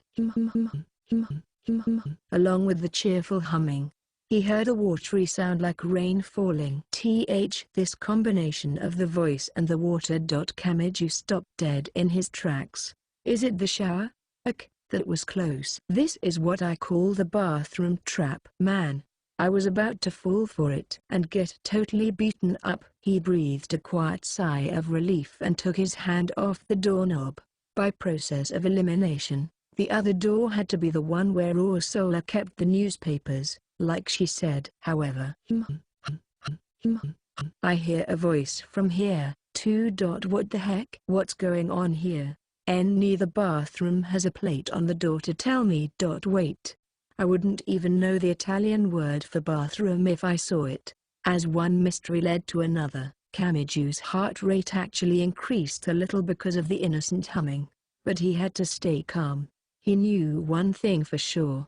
There couldn't be two bathrooms. Ursula had said the newspapers were here, so one of them had to be a normal room. And the two doors couldn't possibly lead to the same room. That meant one thing: the walls must be thin, which is why I can hear voices from both doors. One of them is what I want, and one of them isn't. Shit. These are the kinds of choices that could lead straight to a game over. He listened closely and carefully to the sounds coming from each door. Right. No. Left? No. This is. It's the left one. I can hear both the shower and the humming from the left one, but only humming from the right one, which means the sound is actually coming from the left one, and the softer sounds of the shower aren't getting all the way to the right-hand door. It's all logical, which means that's why I can only hear humming from the right side. Everything's fine. Kamiju wouldn't ever encounter so many intimate events. I've got it. His ears guiding him. With absolute confidence, he threw open the right-hand door. In front of him was a steamy bathroom. Oh? And the one with the startled voice was actually Ursula Aquinas. The shower curtain was open. She was currently reaching for a bottle of shampoo on a shelf. Hot water poured down her large chest, which was usually hidden behind a thick habit, and he saw drops tracing a path to her navel. He saw everything. This was the bathroom? There's even a shower here. Sorry, Ursula, but my ears told me the dangerous one was on the left. He was so rattled that he unthinkingly forgot to close the door as he fled toward the left door. And then, this time, from the left-hand door, he heard the motor of a hairdryer go on. A moment later, Kaiwa, the weird stick went vroom, and hot hair came out and attacked me. The left door slammed wide open from inside, and a naked index stumbled out. She had a towel in her hand, but it accomplished nothing. She hadn't dried her slightly reddened skin with the towel, either. Every time she waved her arms, droplets of hot water flung from her body. Her long hair was still wet, too, and the moisture was clinging to her modest chest. He looked to see that behind the left door was also a bathroom. Kamiju stood dumbfounded at the sight. The right door was a bath and the left door was a bath. That's bull. Hell was waiting for me no matter what I did. This isn't fair. Why in the world are there even two bathrooms in one apartment? No longer having anywhere to run, Kamiju sank to the floor. Even Ursula was slightly embarrassed by this, as she pulled the translucent vinyl curtain to cover herself and hunched down a little before speaking. Well, there is a story where Saint Barbara once renovated a bathroom into the room for baptism. One is for daily life and the other for religious use. Its baptismal functions aren't active because I'm moving right now, so I was simply using it as a normal shower. Another stupid story from the unscientific magical world. I'm so sick of this, he shouted, pounding his fist against the floor that didn't belong to him. Then, why are you even here in the first place? Tuma Index had looked down and sunk to the floor as well, actually wrapping the towel around herself with slow, precise movements. Huh?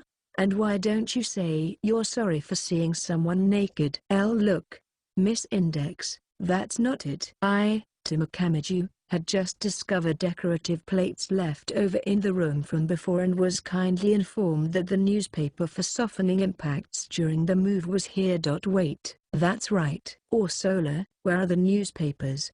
Don't tell me you store them in the bathroom. That's not usually where they go.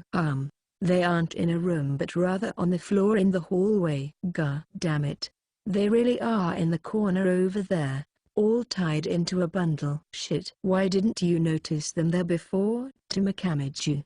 Then you wouldn't have gotten in so much trouble. Kamiju began to whine and complain, and finally, the stark naked index's temples twitched. I said, why does your brain place such a high priority on people's naked bodies? Jaya, for some reason you're, like, twice the index you usually are. Tuma Kamiju experienced his second instance of skinship through biting in these foreign lands. He could only sincerely hope Ursula wouldn't mistake it as a strange part of Japanese traditional culture. For as Kamiju rolled around the floor, clutching his chomped-upon head, and Ursula continued packing up more dinnerware, the sky grew completely dark.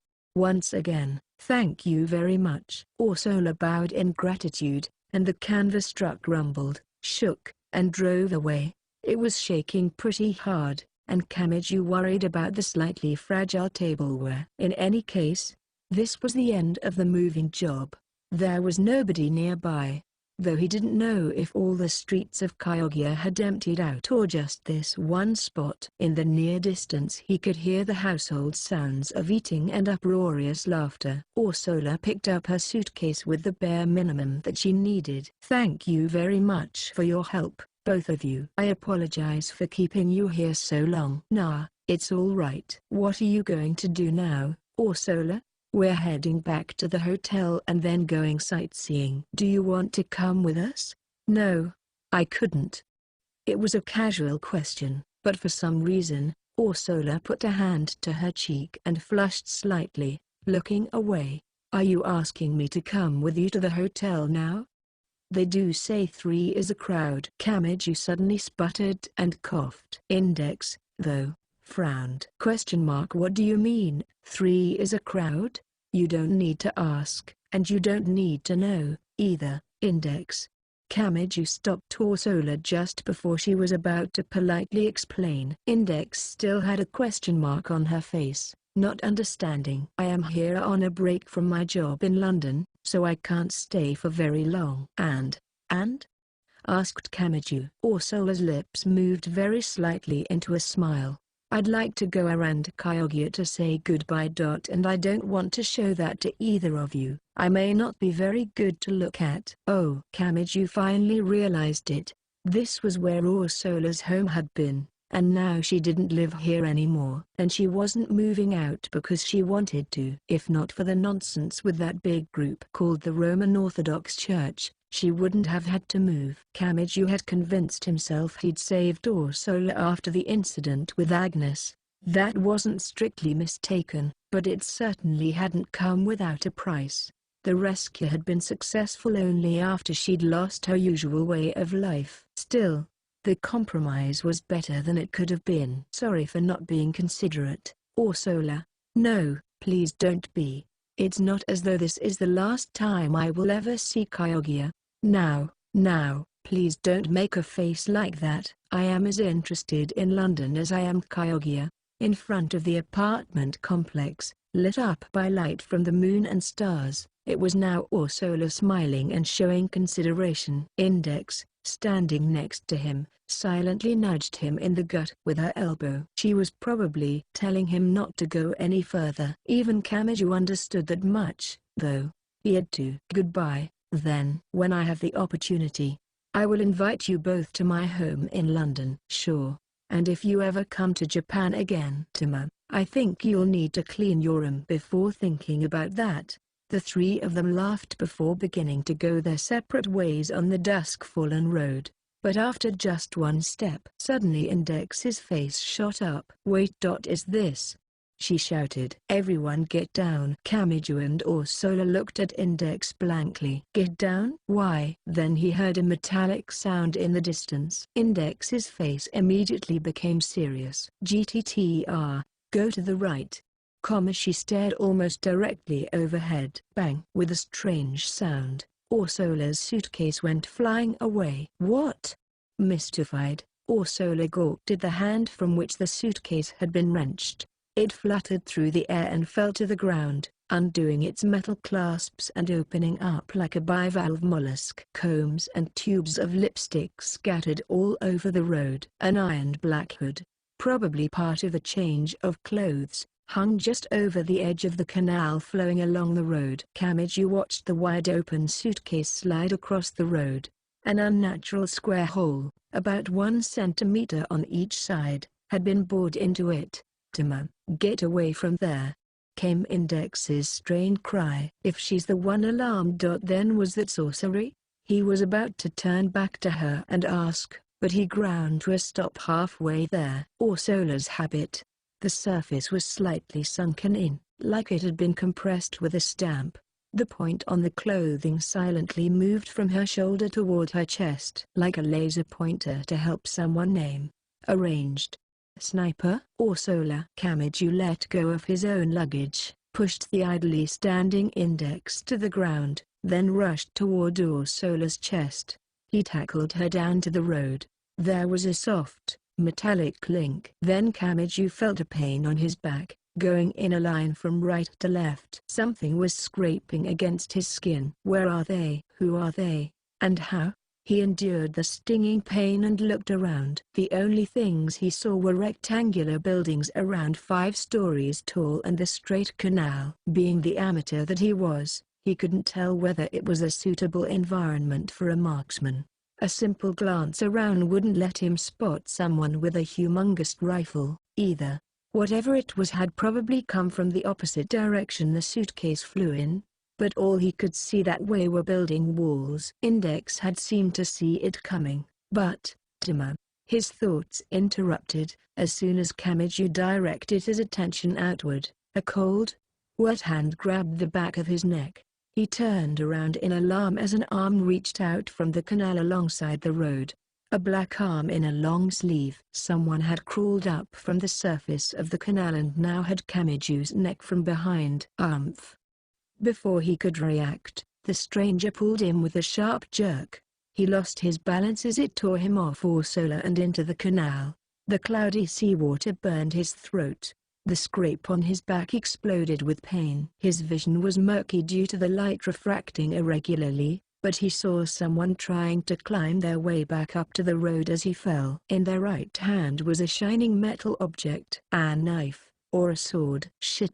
Who the hell is that? Kamiju stuck out a hand to grab the attacker's leg, but it slid out of reach just before he grabbed it.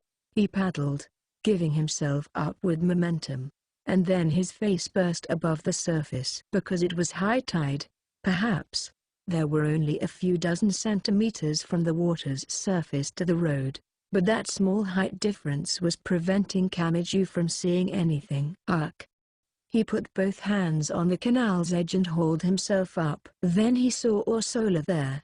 She was in an unnatural pose, squatting on one knee. She must have been getting back on her feet after he'd shoved her down.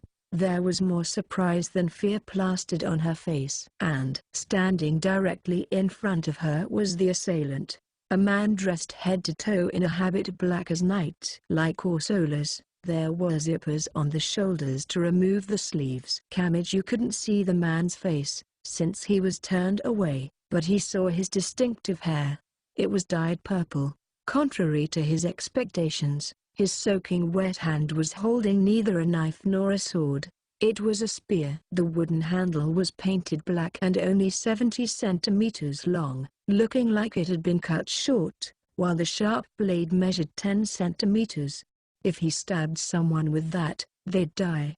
The man lifted it up with both hands, as though he was about to drive a stake into the ground. Kamiju had to stop him right this instant, but he had just managed to crawl up from the canal and was still lying on the road. It would take a few seconds for him to get to Orsola and Index, who were meters away. Meanwhile, the assailant raised his lance and then thrust it downward. Die, asshole. Kamiju grabbed the hairdryer that had fallen out of Orsola's suitcase and hurled it at the man. It struck the defenseless attacker in the back of the head. His lance swerved off course, barely scraping by Orsola's face before its tip crashed into the ground. The assailant whipped around, deciding to get rid of the nuisance before his actual target. He dove for Kamiju. His blade glittered in the night, a strange orange light like the evening sun. It must have been sorcery. Kamiju, still on the ground, tightened his right hand into a fist. Direct the blade's tip toward itself. A moment after Index's odd-sounding shout, the spear in the man's hands broke apart like a chopped vegetable. The sudden dismantling of his weapon made the man in the habit freeze. After getting off the ground, Kamiju dove for the man, his posture low, aiming to come upward into him. He flung his right fist at the man's face. The diagonal impact from below shook the man's head. He groaned, trying to retreat. Kamiju hit him again with his fist. With a bam! The strike, all his weight behind it, plunged into the middle of the man's nose, this time driving him to the ground. He landed on his back and stopped moving. He had no time to breathe yet. What about the sniper? It's okay, said Index lightly. I already dealt with them. Dealt with what? Shot back Kamiju, more confused than before. A moment later, from somewhere far away, the shout of a large man drifted. Kamiju's ears perked up, and Index's voice began to slide into them. If he was aiming at us from a distance, then the enemy knows exactly where we are. No matter where he is, if I use spell interception, it will hit him. Index seemed to have done something, but Kamiju couldn't exactly tell what. He heard the sole of a foot tapping on the road. He looked over to the street corner and saw a male figure leap out. He was holding his hands to his temples, and he was moving unsteadily, like an explosion had just gone off right next to his ears. It was too dark to make out any of the man's features. He ran, not at Kamiju but straight at the seawater canal. Abandonate la vanguardia, or apprendite la barca retiro. Ucidi quella donna sulla nave. Abandon the vanguard. Take out the retreat boat now. Kill that woman on the ship. After shouting something that sounded Italian, he jumped without any hesitation off the edge of the road, the canal, and into the water. Is that guy running away the sniper from before? Shit, do I follow him? Or would I be going too far? As Kamiju wondered what to do, he heard the sound of water churning. However, it was an extremely loud roar, far too much to have been a single person diving in. Crash! Went the water's surface as it parted. The seawater flew into the air like a waterfall in reverse, and the man landed atop the object that had come out. What? Kamiju almost stopped breathing. A sailboat had emerged from the bottom of the canal, an old-fashioned one with 4 masts, the sort you could imagine sailing the seas during the age of exploration. But it differed from other boats because of its material. The vessels built to cross the oceans in search of new lands were made of wood, but the one that just sprang out was semi-transparent and felt cold. It looked like it was made out of crystal. Even the sails and the ropes looked the same. It certainly seemed doubtful that it could even function as a boat like that. The lights from the town and the moon illuminated it so that it gave off a faint whitish color like a light bulb. But the stranger thing was the boat's size. The canal was only 20 or 30 meters across, but the boat that came out was so wide that it broke the canal walls on the road on both sides, then grew even bigger. How the hell did they hide something like this? The motorboats, lined up like bicycles in front of a train station, were smashed and either sank to the bottom of the waterway or crashed into the translucent ship hull and flew into the air. With a punch, Kamiju blocked a boat fragment going for Index's head, but a moment later, a surge of water like a flash flood swept out his feet. It was the same as a child slipping in a bathtub. Kamiju toppled over like a floating wash basin as he slid and fell. Ow! What the hell is this? He looked overhead from his new vantage point on the water-soaked ground and saw that the triangular masts already reached 40 meters high, and the ship was still continuing to come up out of the water. It was too strange. He'd been pulled into the canal earlier, and it was only 3 meters deep at most. There was no space under there to hide a boat of this massive size. Crash! The ship's hull sprang up yet again. The ship's deck had been just about at road level before. Now it crashed upward once more. Not a moment later, Kaya, or Solar, hanging on to the edge of the boat, was lifted up off the ground as it rose. Kamiju had no time to watch, though, as another shock came from underneath him. Like an uppercut, the edge of the glimmering ship drove up into him. Roar! Howled the wind. He experienced a moment of weightlessness. His feet were already off the ground. No sooner did he feel his body sliding than he and the ship were hauled straight up 20 meters. He wouldn't stand a chance falling from this height. Ark! His hands flailed, grabbing the edge of the ship. That was his railing now. The wall of the ship's hull, which had just been under the water, was now a towering cliff over 20 meters tall. It was probably about 7 stories high. He could see over all the surrounding apartment buildings now. As he hung there, he looked to the side and saw Ursula hanging on like he was, and the ship's hull, over 100 meters long, continuing on. Ursula, we have to get on the ship. I'd rather not get on something so strange, but it's better than the alternative, he told himself bitterly, grabbing the strangely slippery, almost white construction material and managing to climb up onto the ship's deck. The ship was enormous, over 100 meters long and just under 20 meters from the deck to the ship's bottom. Everything from the deck to the tops of the masts was made of the same translucent material, giving off a faint whitish glow. Kamiju and Ursula were near the center of the ship, but the front and back led to staircases, with the cabin on the same level. They were essentially in the middle of an earthenware mortar right now, 3 levels above and probably 5 levels below, making 8 stories in all. This ship was bigger than Kamiju's dormitory building. The shores of the canal were cracked open, the seawater pushing up through them into tiny streams, flowing farther and further out. This is insane. How can something like this suddenly pop out of the canal? The hull of the ship was also made of the strange translucent material. All the light from the moon refracting every which way inside was giving it the dull white glare. I thought it was glass or crystal, but it's not. It's almost like ice. Out of all the practical buildings made of ice, the domed igloos built and lived in by the Inuits in Canada were famous, but this was on an entirely different scale. Kamiju ran his fingers along the deck to check. It certainly looked like ice, but it had none of the chill that lingered on your skin. It was lukewarm, almost like plastic. The rule that water froze at 0 degrees Celsius applied only under a certain pressure. Given the correct conditions, the boiling point and freezing point of water could be changed, so there were instances of ice being 20 degrees Celsius and water boiling at 80. It must have been created through sorcery. Despite the ground being ice, his feet didn't slip on it. He'd heard before that people slipped on ice because there was a film of unfrozen water on the top, which reduced friction. Ice with an altered melting point wouldn't melt when touched by human skin, so maybe it couldn't create that watery film. Though it was sorcery, Kamiju's right hand touching it wasn't enough to break it. Maybe it had some kind of trick like Still's inner sensuous. Then, one last time, the boat heaved upward. He felt a shock come from below. Ursula's hands were too slow, and she fell off the edge of the ship. Grab on.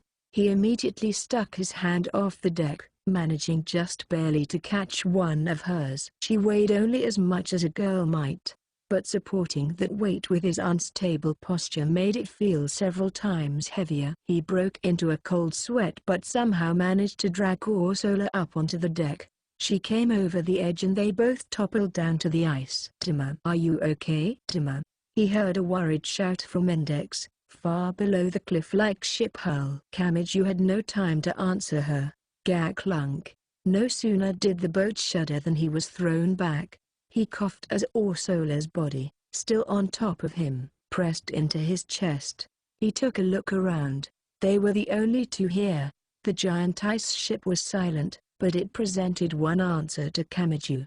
Is it actually moving forward? You'd think with this thing's size, it would get caught in the canal and stop. Isn't it basically just a beach jellyfish now? But contrary to his surprise, the giant sailboat was in fact moving smoothly forward, like a curling stone sliding across a sheet of ice. And then it hit him. If this glimmering ship was made of ice with an altered melting point, maybe it was able to create a temporary film of water only on the bottom of the hull to reduce friction. "Are you okay, Ursula?" "Why yes," replied Ursula uneasily, suddenly realizing she was lying on top of him. The usually easy-going lady pulled away with a jerk, and then lost her balance and fell back. Kamiju himself was a little out of sorts. Her womanly scent was now clinging to his sticky, soaked shirt. But now wasn't the time for that. He grabbed hold of the edge of the ship, a slightly higher wall that acted as a guardrail, and spared a furtive glance below. He shuddered. He was so high it was like leaning over the top of a lighthouse. The ice sailboat was still pushing itself through the canal, widening it and eating through one parked boat after another as it advanced little by little down the stream. "What the hell is going on?" he yelled, though it didn't change what he was seeing. Eyes peeled, he looked for something, anything that hinted at a way out. "Over 20 meters from here to the ground. And even if I jump into the water, I'll probably still break bones." "Wait, since the ship is bigger than the width of the canal, is the bottom of it actually made of stone?" "Damn, Can I only see water from here because the boat is pushing up all the seawater? The seawater appeared to be flowing inside buildings from the cracks under their front doors. He could hear panicked noises coming from some of them, and then they stopped, dumbfounded, as they witnessed what was causing all of it. No, please, wait, cried Ursula, abruptly leaning over the railing. Her eyes opened wide as she stared ahead of them. Oh no! How terrible. What is it, Ursula? This boat seems to be forcing its way through the canal in an attempt to escape north out of Chioggia and into the Adriatic. Before Kamiju could ask what was wrong with that, she continued. Please lower yourself. The Vigo bridge across the canal is coming up. The boat is going to break through the stones and leave. Are you kidding me? Kamiju hastily grabbed Ursula's back as she leaned over the railing. A moment later, a heavy wham split through the air. The boat destroyed the bridge in one hit. Kamiju's hand slipped away from Ursula's clothing. As he crashed down onto the deck, the impact drove out all his breath. Gah! What about Ursula? He pushed off the deck and unsteadily stood again. Fortunately, Ursula had been knocked toward the inside of the ship and was lying there like Kamiju. Honestly, that was more a relief than anything. If she'd been knocked in the other direction, it would have been a 20-meter drop. Damn it! Even against the monumental situation, he forced himself to think. Some weirdos attacked us. Now I'm on a strange boat made of ice. Index and I have been separated. Seriously? What's going on? Ursula looked past the ship's wall, then said in a daze, it seems. We are leaving land. Yeah. Where in the world could this boat be going? He said with a cough, catching his breath, watching land grow smaller and smaller. But not even this silence lasted very long. From far away, but from inside their boat this time, he heard multiple sets of footsteps running around. Circa. Laura Devon Sierra Bordeaux. Search. They must be on board. It was a large man's shout. Kamiju shivered. He didn't know what the words meant, but he definitely heard the hostility in them. Ursula lowered her voice. What should we do? They seem to be looking for us. I know. We can't exactly jump off and escape. We wouldn't be able to tell what direction we were going in with how dark it is. There was a chilling lack of anything nearby on the sea. We went that far already? He thought hopelessly. He got the feeling that the ship had been getting shorter as they made their way farther out to sea. Before, it had been riding on the bottom of the canal, but now it was actually floating along the water. Boats were generally built so that around half their height was underwater. That meant from their point to the surface of the actual sea were about 10 meters. But more importantly, you needed special skills to do long-distance swimming in rough waters with your clothes on. He could struggle all he wanted, but in all probability he'd drown before reaching land. From what he could tell, this icy boat was modeled after an old-fashioned warship. Some dozen or so translucent cannons protruded from the walls of the hull on either side. Without an oxygen tank or a snorkel, he'd have to swim with his head above the water's surface.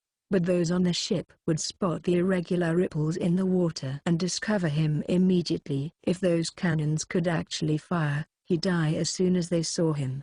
He watched as land grew smaller and smaller, but Kamiju and Ursula were unable to disembark. Shit! The clattering footsteps from inside the boat were coming closer. Up here, there were no safe places to run. The light source of the boat itself wasn't very strong. The ice's surface was faintly glimmering, only darkness lurked in the air above. Weak as it was, however, light did radiate from the floor, the walls, and everything else. The silhouettes of Kamiju and Ursula would be clear as day. Blending into the darkness would be difficult. Perhaps the only good thing about all this was that the boat was large, over 100 meters long, and seemed to have many obstacles and cabins they could duck into. Ursula, we're going inside. They'll find us for sure if we stay here. We should look for an opportunity to hide for now. Why yes, I understand. Kamiju grabbed Ursula's hand. He ran across the icy ship's deck, crouching. Their presumably fun-filled vacation to Italy was starting to show unexpected complications. Interlude 2. Going back a few weeks before, the cart's wheels rattled sharply over the slight bumps and dents in the road, causing the cart to shake a bit. Though it rolled along at relaxed pace, the rocking gave the ride a subtly sharp and angular impression, providing nowhere near enough peace for the passenger to sleep. Agnes Sanctus sat in the back of the cart. The interior was not covered with a cloth canvas supported by a frame. Instead it was a real room with walls made of oak. Her age was, perhaps, somewhere in the mid-teens. She was somewhat shorter than other girls her age. Her skin color was white, and her eyes were the hue of lemon tea. Her hair, between brown and blonde, what most would call red, was parted into several braids, each about the thickness of a pencil. She wore a jet black habit and thick-soled sandals 30 centimeters high. Her clothing had been created with highly functional material, but it was almost unnaturally clean at the same time. Normally clothing accumulated wear and tear over time as it was used then cleaned, but there was no trace of that. If there was one thing that stood out about what she wore, it was that. The small nun looked out the window. The square window was even smaller than a food tray, and just on the outside there were intersecting pieces of lumber attached like a fence. The window was still closed, but the faint smell of salt still reached her nose. Past the glass that lay between her and outside was a satellite city benefiting from an international tourist attraction. She could see parents and children dragging suitcases along and cafe shopkeepers calling out to them. "This your first time here?" The voice came from the front of the cart, from the coachman's seat. Though Agnes couldn't see him from here, as the oak wall blocked him off, the somewhat large, middle-aged man's voice was distinctive, and he mixed in French-sounding words with his normal Italian. She idly speculated that he might be from Milan. "Yes, I haven't had reason to visit. When I'm in the north, it's usually Milan." While her Japanese was rather rough, she'd had difficulties learning the language. Her Italian was quite polite. After she responded to the coachman's words with the same intonation, he immediately softened. "Oh, that's nice. If I had to choose, I like the inner lands better. It's like, the air there is nicer, you know, crisper, I guess. Around here you've got a lot of good places to visit, though. This is how I make my living, but the idea of going around to see new places is attractive. I really am glad I work in Italy. Everywhere is unique. I'd get bored of what other countries look like." Agnes smiled weakly, still staring out the window. "There are plenty of nice places even outside the country." "Really?" "Yes." "I may sound like a fangirl, but you know about World Heritage sites, right? When you actually go to them, you'll realize why they were worthwhile enough to add to a list like that. The gardens of Fontainebleau are pieces of out-of-water, green, and relief sculpture created during the Renaissance, and the Cologne Cathedral is a grand gathering of buildings with pointed tops sticking up into the skies." Though in Asia, thoughts of beauty or ugliness were always preceded by a feeling of mystery. "Is that right?" replied the coachman, not sounding very interested. The cart proceeded at an unhurried speed. The slowness was likely not only because of the coachman's driving but the fact that the cart was being pulled by donkeys, not horses. They had literally no horsepower. People who have been all over the world sure have interesting things to say. "No, not at all. I feel more like I've mostly focused on Europe." "For me, there's no mostly about it. Never been out of Europe myself. I mean, this is my job and all. Only so far you can really go in a cart. Does everyone use airplanes to travel far?" "Seems like it. But I still think land roads are more reliable. When you get involved with science, I hear you can't prepare spells to prevent people from fleeing. Whoops, this must be hard to talk about right now." "Sorry about that." "No, don't be." "I do agree, though, that the airplane did feel quite cramped." "Really? I knew it. It's like they're trying to just brute force everything into the air with airplanes." "I mean, I hear if there's a hole in it, The difference in air pressure will cause the whole thing to fall apart in midair. I know there are different rules when you're really high up, but it's still scary. Balloons, on the other hand, are something I'd enjoy a nice, relaxed trip in. Balloons are a very similar form of air travel to airplanes. Oh, really? Well, either way, that's their field, so I guess I won't have much to do with them, anyway. Looks like we're here. The change in inertia caused Agnes's body to wobble slightly. The donkey-drawn carriage had stopped. Her eyes moved from the window to the double doors in the back of the cart.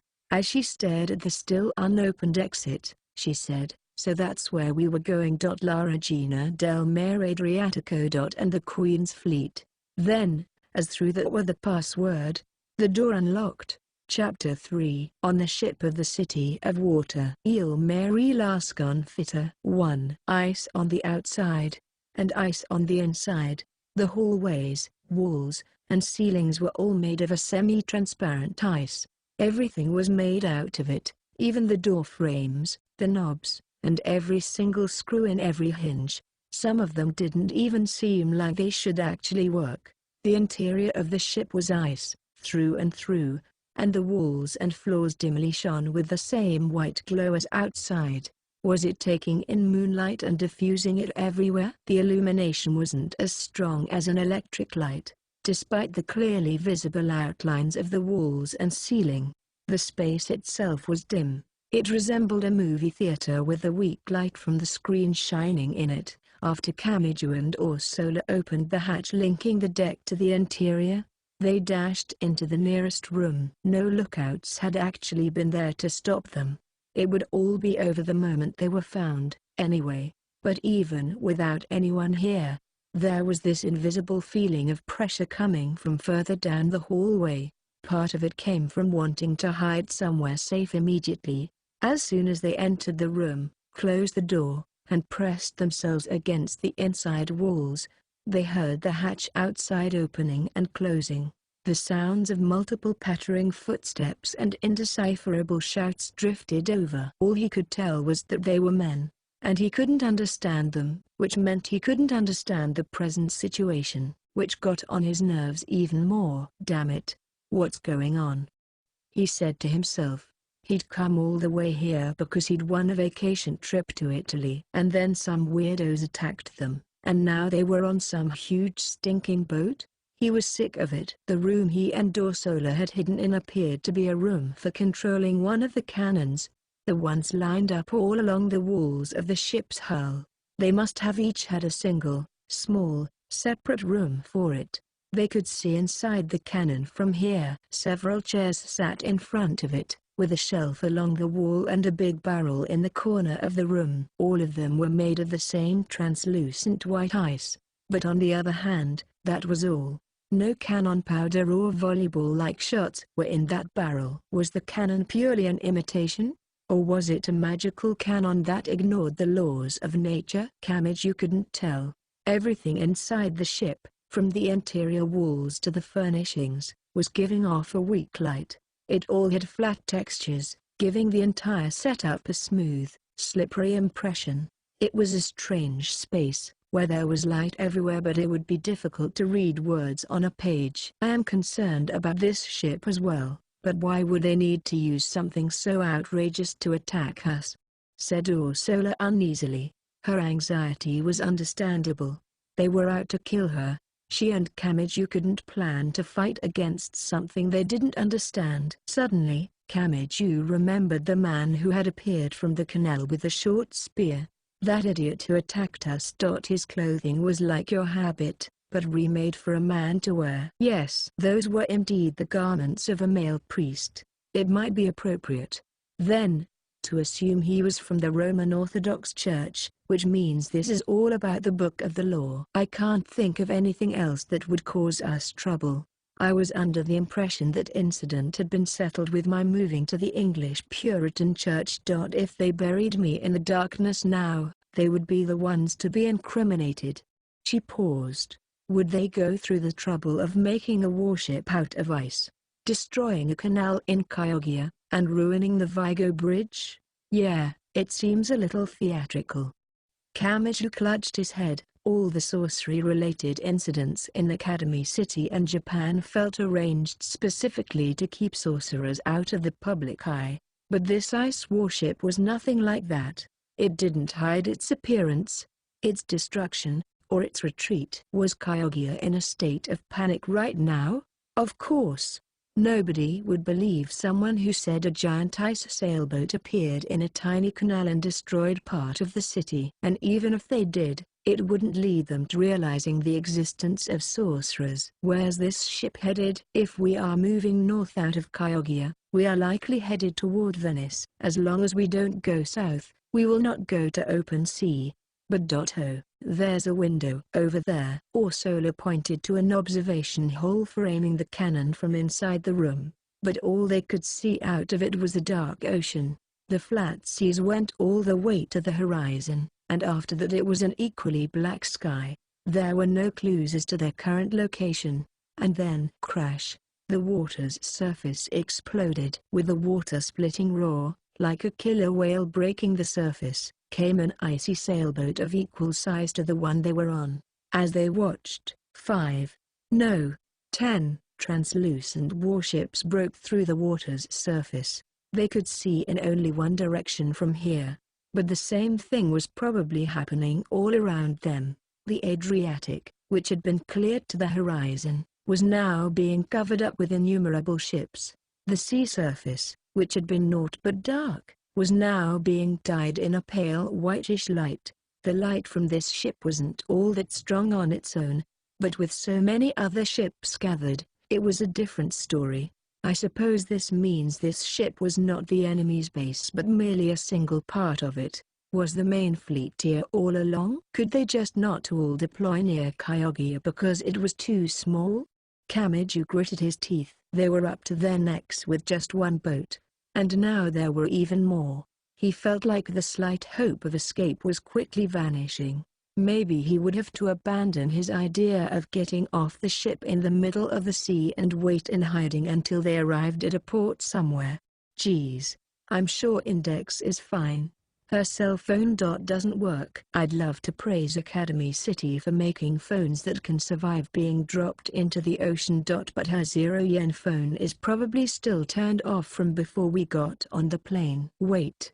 Would the waves even reach out here on the ocean? Well, I believe all my luggage has been perfectly washed away. My suitcase opened up and its contents were strewn about the road, after which this boat forced the canal water up. Orsola seemed slightly embarrassed about it. She must have had things she needed as a woman in there.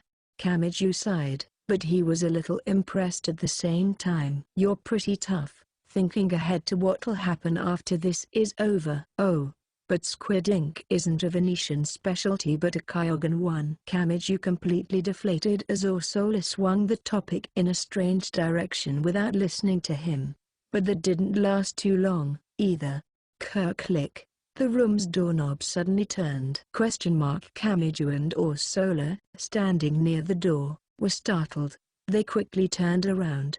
It wasn't only one knob they heard. Click click click click click. Several dozen of them went off at once. Had all the doors on this floor, or the entire ship, opened automatically? The noise came at them from the right and stampeded down to the left. There was nowhere to hide in the room. And on the other side of the door, in the hallway made of ice with an altered melting point, a person, who had been hastily looking through each room, stopped right in front of Kamiju.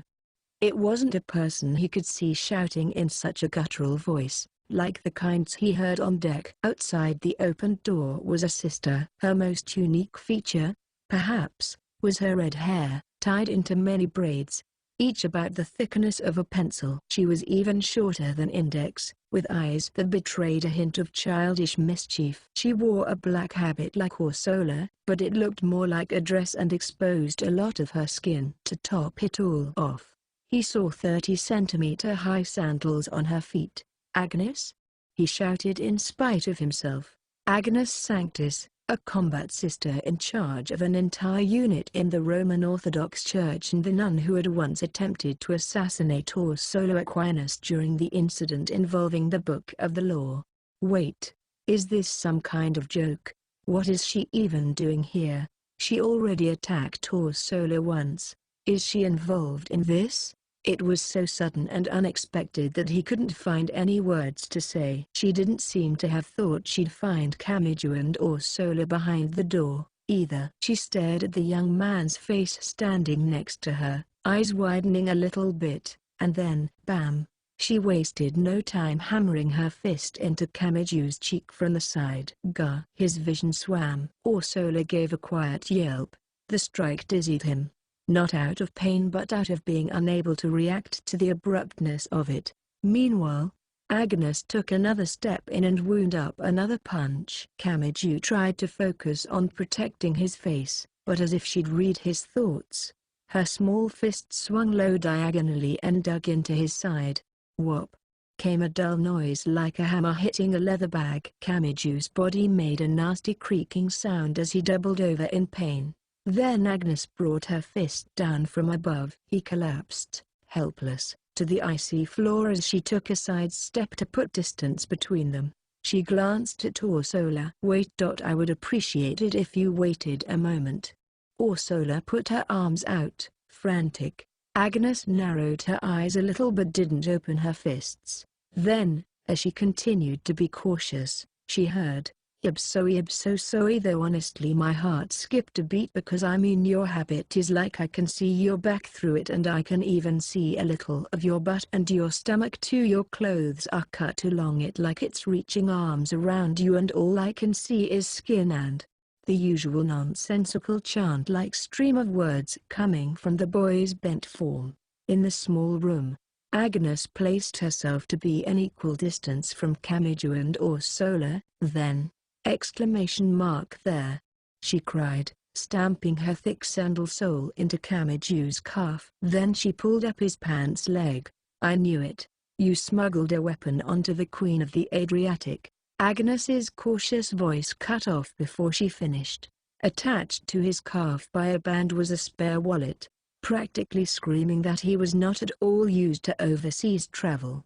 Agnes fell silent, less out of embarrassment that she'd been wrong and more out of caution at not being able to read his intent. Once again, she shuffled over, repositioning herself against the two of them. She didn't let down her guard, but the standoff held, telling them that they could conduct conversation without her using physical force. Ursula let out a quiet breath, and then strung together more words than she usually did. "Well, no sooner were my moving preparations complete than people from the Roman Orthodox Church attacked. As fate would have it, we ended up on this boat." "The Queen of the Adriatic.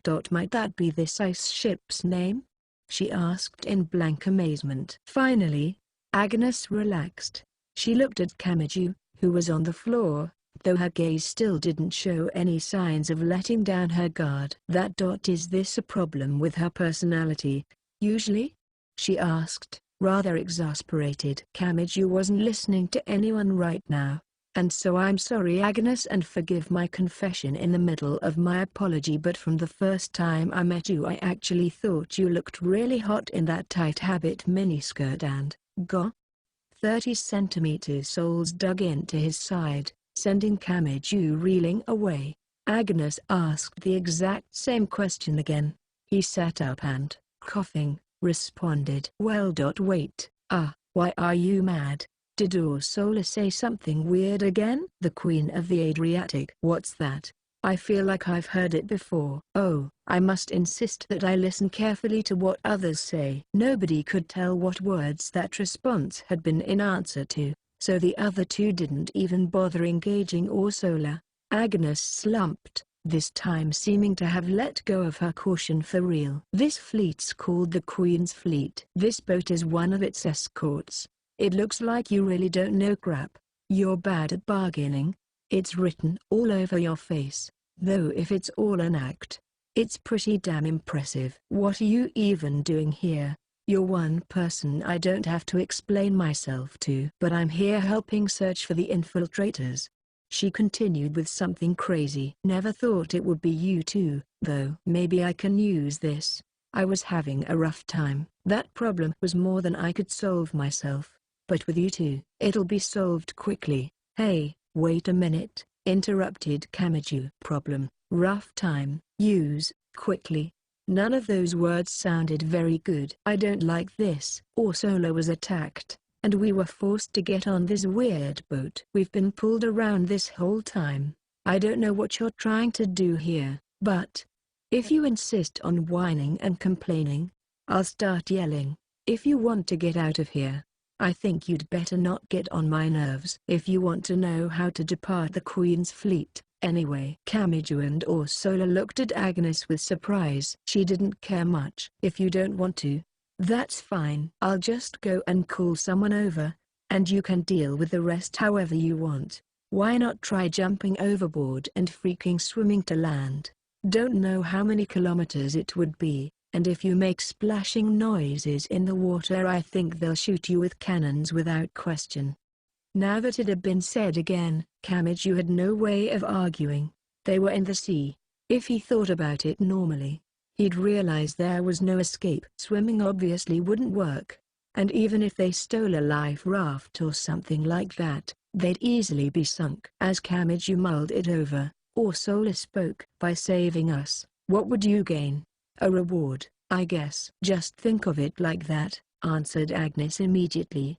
The situation was already baffling, and now it seemed about to get even more tangled. Agnes was on the same search team as the men with the deep voices. Did she have a different goal? Ursula sighed and looked at Kamij again.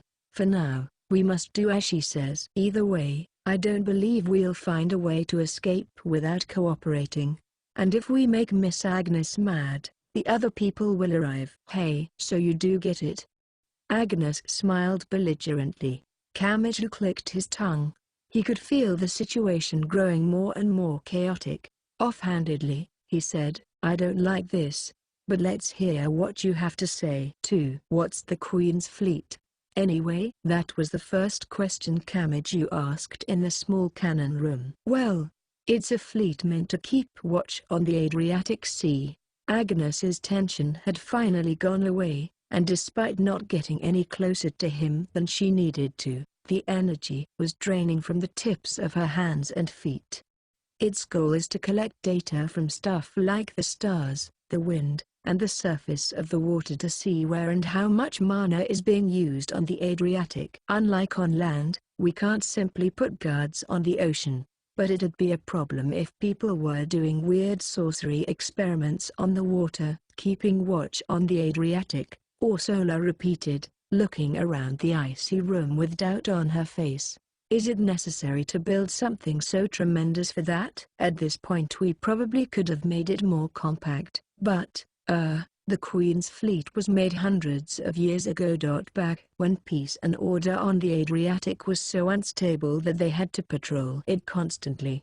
Agnes explained, bored. And part of it is to scout out other religious sects, I bet. The organizational diagram of the groups on the sorcery side has started shifting around lately, so they wanted a big event to fix all that. Which meant that the English Puritan Church and the Russian Catholic Church would know about the Queen of the Adriatic's move.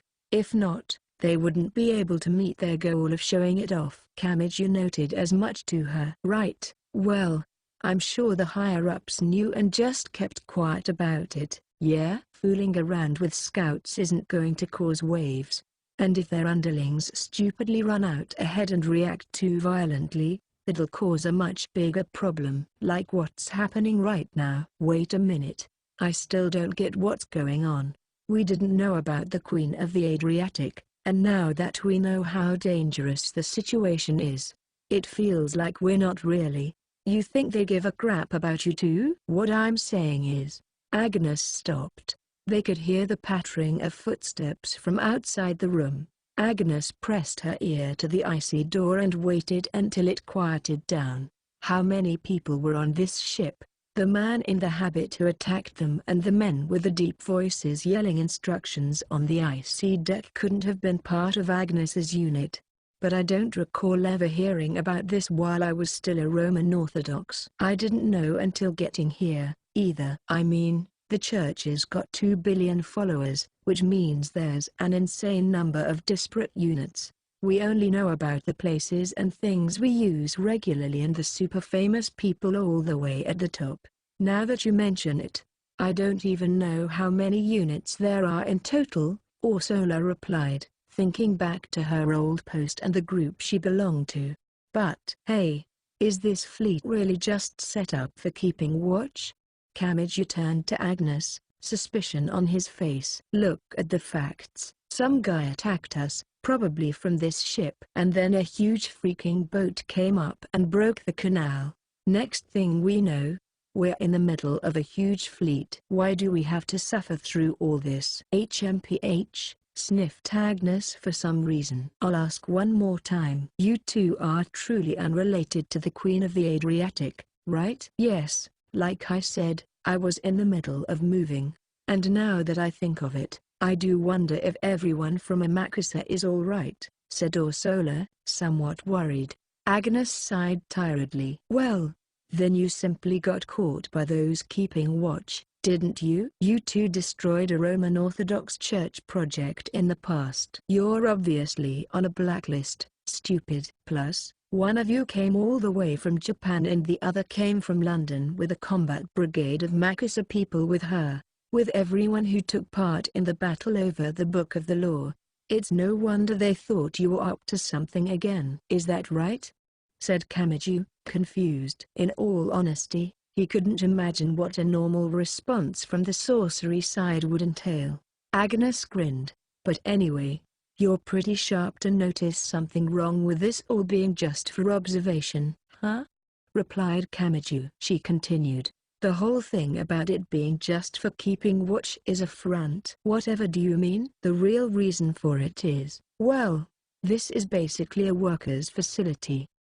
Agnes's smile darkened. They round up all the sinners and failures like me and make them pay off whatever they owe the Roman Orthodox Church. So most of the people on the boat are the sisters from my unit. Or rather, my former unit.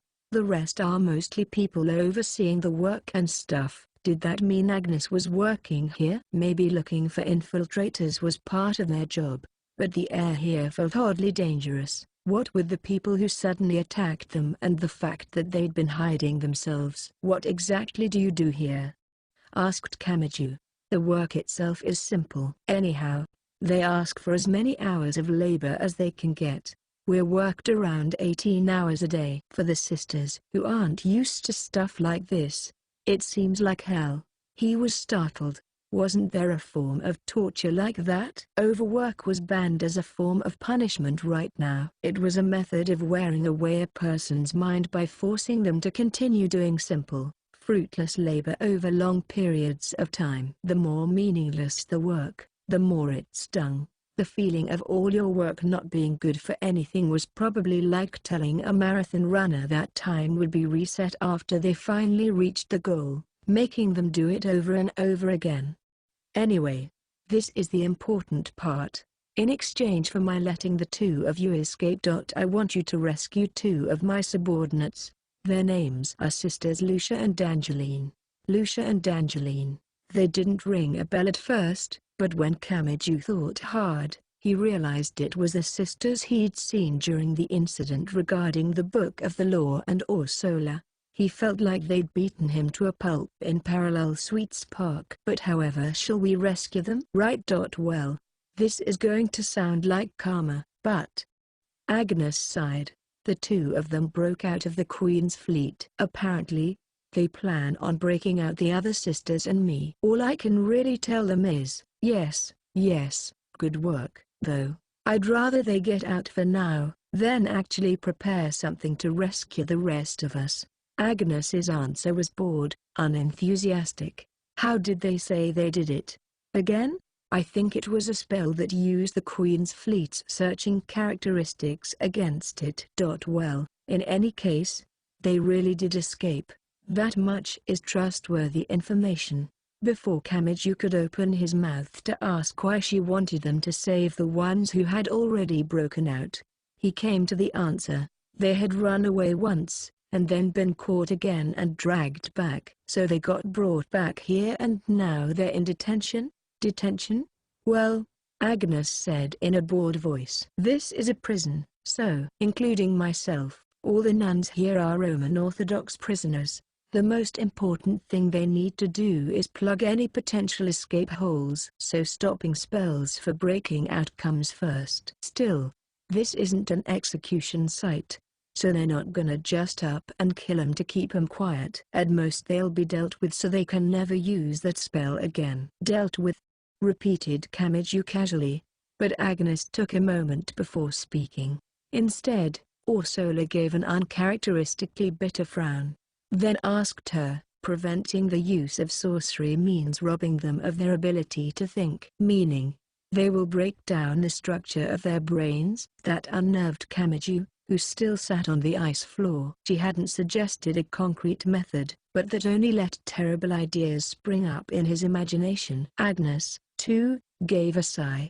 It's not like they're corpses for the toll of sorcery, and a labor force without minds would be horrifying to look at. That's why my request is that you rescue them before that happens. She started to scratch her head in annoyance. Just you two for now. The other sisters have the bare minimum of food, clothing, and lodging right now, and they probably don't have the willpower to resist even poorly. Sisters Lucia and Angeline, if you get to them before their brains are wrecked, you'll probably get the spell they used, too. But is this escape spell not already known to the Roman Orthodox Church? The Queen's fleet has something big coming up. Only the people higher up know the details, though. As long as they have enough people to spare for that, they don't give a crap about one or two people breaking out. The Roman Orthodox Church isn't dumb enough to let something this important go wrong because they were paying attention to something minor. Agnes collected herself a bit. So if they're going to get away, now's their only chance.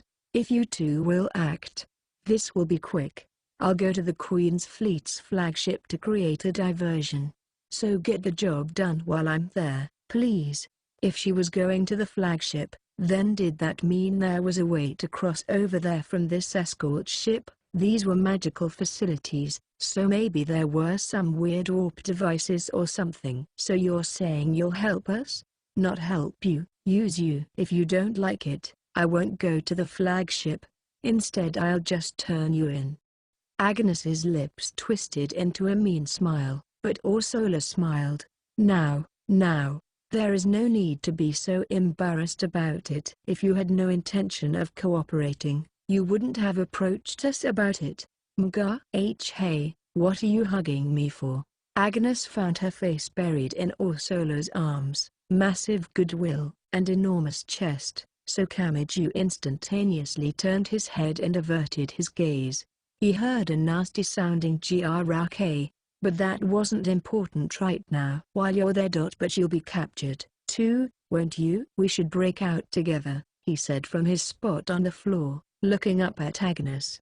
However, after escaping Ursula's bonds, Agnes quickly responded, no. I have a symbolic role. That was really vague. I don't get it. I'll explain it real nice and simple. Most of the people captured in this fleet are from my unit. The managers here are afraid of a laborer revolt. Basically, I'm like a mental safety switch to prevent that. Let's see. For example, I'm like the boss of all the prisoners. She smiled thinly and sardonically. By getting me, the most influential person in the whole former Agnes unit, to obey and never resist, it makes the others think that, well, if she couldn't, then what chance do we have? Of course, that's all basically just an illusion. She exhaled a little. The fact that she was moving on her own instead of with a supervised group was probably due to her having the authority to do so. Agnes seemed to have come to check on Lucia and Angeline while she searched for them, though. I'm a prisoner, but I have the right to walk around freely in the fleet. I'm also exempt from manual labor. They allow me the luxury of having 3 meals a day and the option of coffee or spremita after eating. Pretty good deal, right? Everyone else needs to work for me to have it, though. They're treating me like a guest. From my point of view, what Sisters Lucia and Angeline are doing is a waste of time. They're, like, idiots. All the other sisters are being really obedient. If they were going to fight back, they should have just run away by themselves. But they came all the way to my tightly guarded room and told me they'd rescue me someday.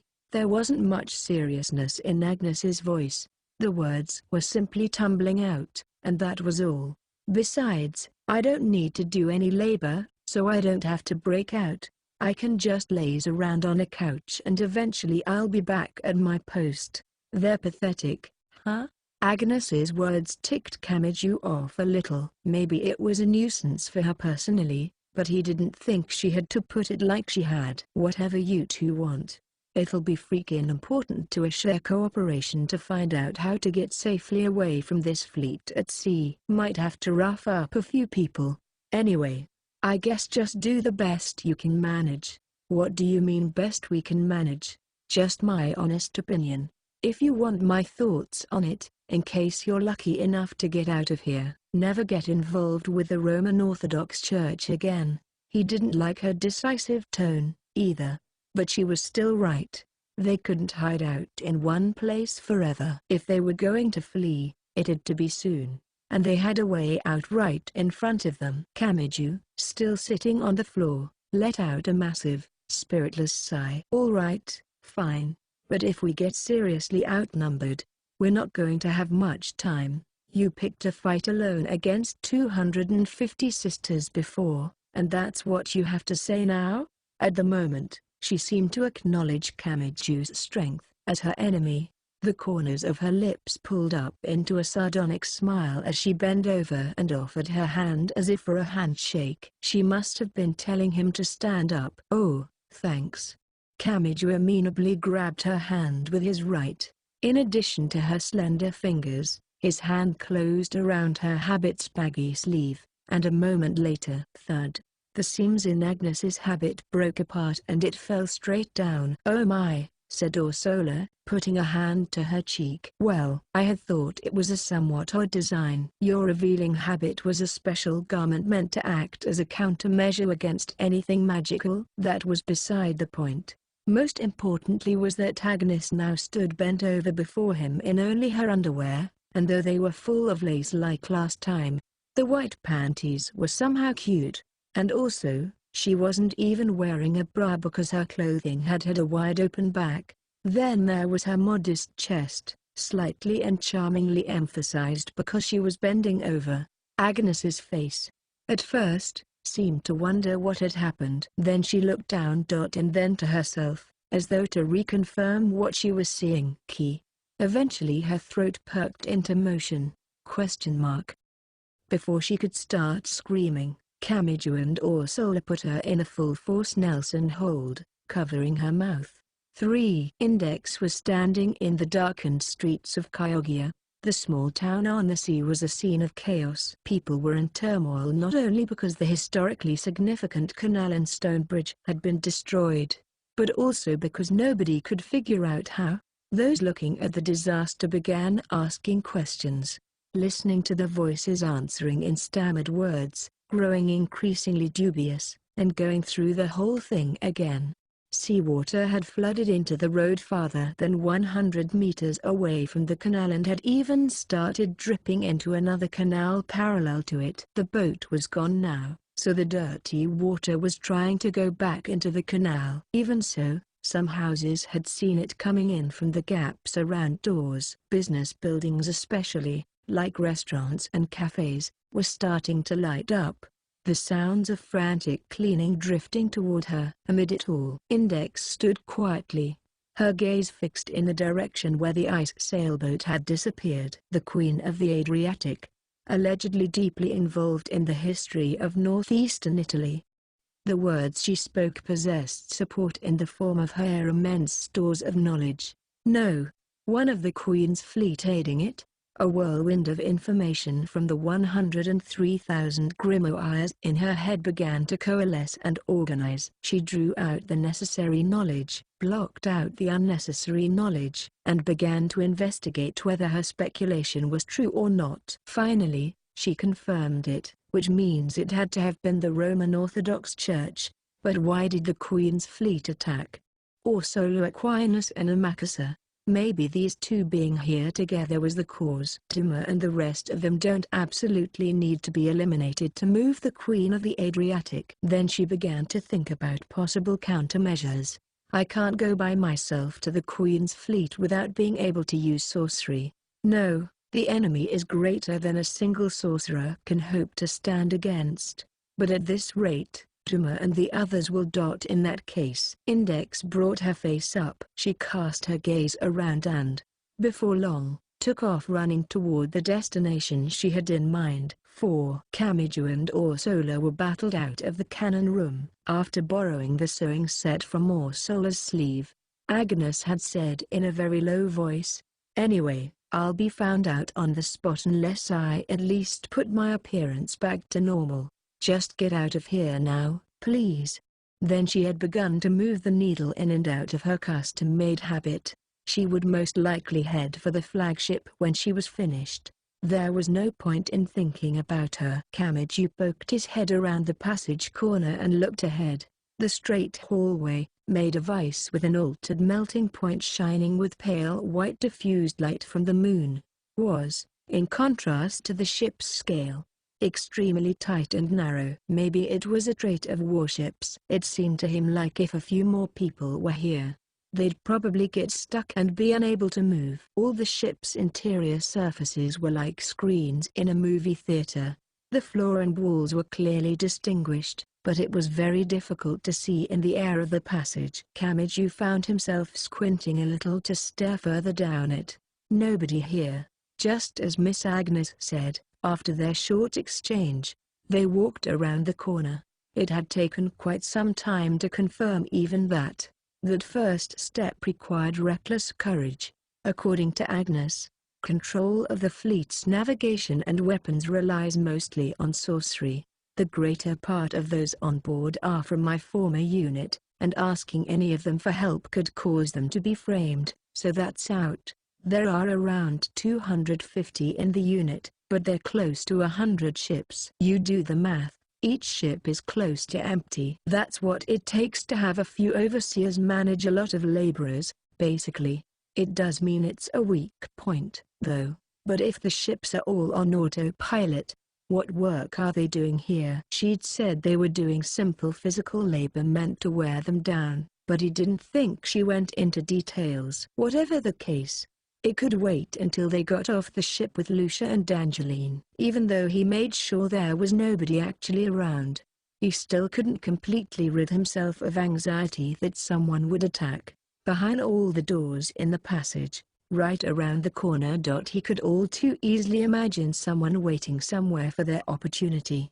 Agnes had also told them that Lucia and Angeline had been taken up 3 stories above the deck. Normally stragglers were brought down below decks to the ship's hold, close to the bottom, but apparently, the mind control equipment to make it so they could never use their escape spell again was in the upper levels. They headed up via a steep, cliff-like staircase. The passage on the 3rd floor had windows along one side. Below decks there were cannon rooms packed tightly together, but those weren't needed in the upper part of the structure, so the hallway was positioned closest to the outside.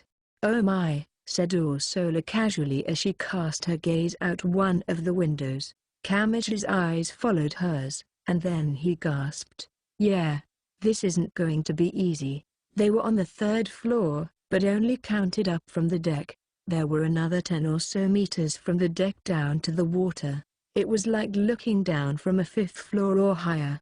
It felt like seeing a town from the top of a tower, but instead of a town he was seeing a big fleet of ships. Giant 100-meter-long sailing warships made of ice like this one were blanketed over the water like a school of fish. Just from their one window they could see over 50 of them. The faintly glimmering ships, radiating with the off-white color of a light bulb, cast a film of light over the dark ocean's surface. "Huh? I guess Agnes is on the move, too." Still alert to his surroundings, he focused on the view out the window. An icy, arched bridge began to crackle into existence between two of the boats. Standing on it was a lone figure. As it crossed the bridge, the ice bridge began to crackle out of existence behind the figure again. Agnes seemed to be beginning her diversion. Her destination must have been the flagship she mentioned. A few hundred meters or so in front of her, at the center of it all, floated a much more enormous sailboat, surrounded by all the other ships. Both its length and width appeared to him to be twice the size of this escort ship. It was as though he were gazing at a tall castle from the town around it. Kamiju looked away from the window again. Don't even want to count them all. World's biggest religion, huh? This is all so far out of our leagues. The entirety of the fleet is the size of a small city. Kamiju resumed his walk down the passage, thinking. Their first priority definitely had to be slipping away without anyone noticing, not standing up to all of it. As for Lucia and Angeline, whose spell held the key to escaping, his thoughts froze as he approached the corner. He grabbed Ursula's hand, then pressed both of them against the wall. Very slowly and carefully, he poked his head out to look. The room Agnes had told them they were after was about 10 meters down the hallway, and there was somebody right in front of it. Wait, was that really a person? It looked like a suit of armor over 3 meters tall, made of ice, blocking the door like a boulder. It, too, radiated a pale white light, so it wasn't very transparent, and it looked heavily armed from head to toe. In its hand, it gripped a mace. He thought, probably a type of staff or club, anyway, but it looked like it was holding a squarish steel frame, chopped up into round slices. Kamiju pulled his head back and turned away from the faintly glimmering corner of the wall. Damn it! Trying to silence it in one hit would be too tough. If it calls its friends while I'm wasting time fighting it, it's all over for real right then and there. The passage was narrow, with few avenues for escape. If a dozen or so people came into either side of it, there would be no slipping past them. They would just have to wait, with a numbers advantage, for him to lose the battle of attrition. Shit, he cursed to himself, his eyes flying over the passage again, rechecking how narrow it was, when, bam! A moment later, with a loud noise, his vision was filled with the pale ice. Kamiju didn't understand what he was seeing at first. The ice armor guarding the door around the corner had zipped down the passage, turned the corner, and now stood in front of him. It took him a few seconds to realize what was happening. Its legs were quickly sliding to the side. The ice had a different melting point, so it didn't melt, which meant it shouldn't be sliding. Upon closer inspection, the armor's feet were linked with the floor. It was almost like it was swimming through the ice. But Kamiju couldn't be calm as he noticed that. What? His eyes widened with surprise. The ice armor's arm was already whipping around at him. A brutal strike, bottom to top. The steel frame-like club easily slipped through the thick floor without losing momentum. Appearing to be drawn toward his torso, it had enough weight and speed to crush a cargo container like an empty soda can. Aga. When he went to evade the strike, he felt a burst of air on his cheek. His bangs swung as he instinctively realized he couldn't dodge it. His right hand moved, mostly out of reflex. His palms swung down in a reckless pounding motion at the incoming attack from below. Gui-ee. A high-pitched noise echoed through the ship. Suddenly Kamiju's palm broke out into a severe, cold sweat, which went up to his elbow and then to his shoulder. Ugh! Grunted Kamiju unintentionally. The armor in front of him was motionless. With a few snaps, the ice armor's club split right down the middle. Then, the shoulder holding the club broke apart, sending fissures vertically down from its chest to its abdomen, cracking apart its thighs and knees, finally causing it all to topple over sideways. Clatter, came the noise. The pale light enveloping the armor's body disappeared, as though the ice breaking had changed the degree of light refraction. Ursula, who had been holding her breath nearby, finally spoke. "Hey, are you quite all right?" "Think so. Maybe it was just him, but his wrist hurt a little bit. I busted it up. Was this like a robot that moved with sorcery? Well, it doesn't appear to be a golem, where a caster is delivering clear orders to it. Rather, it seems more accurate to say part of the ship altered its own shape. Following the way warships attack, it was possibly like a cannon, facing inward.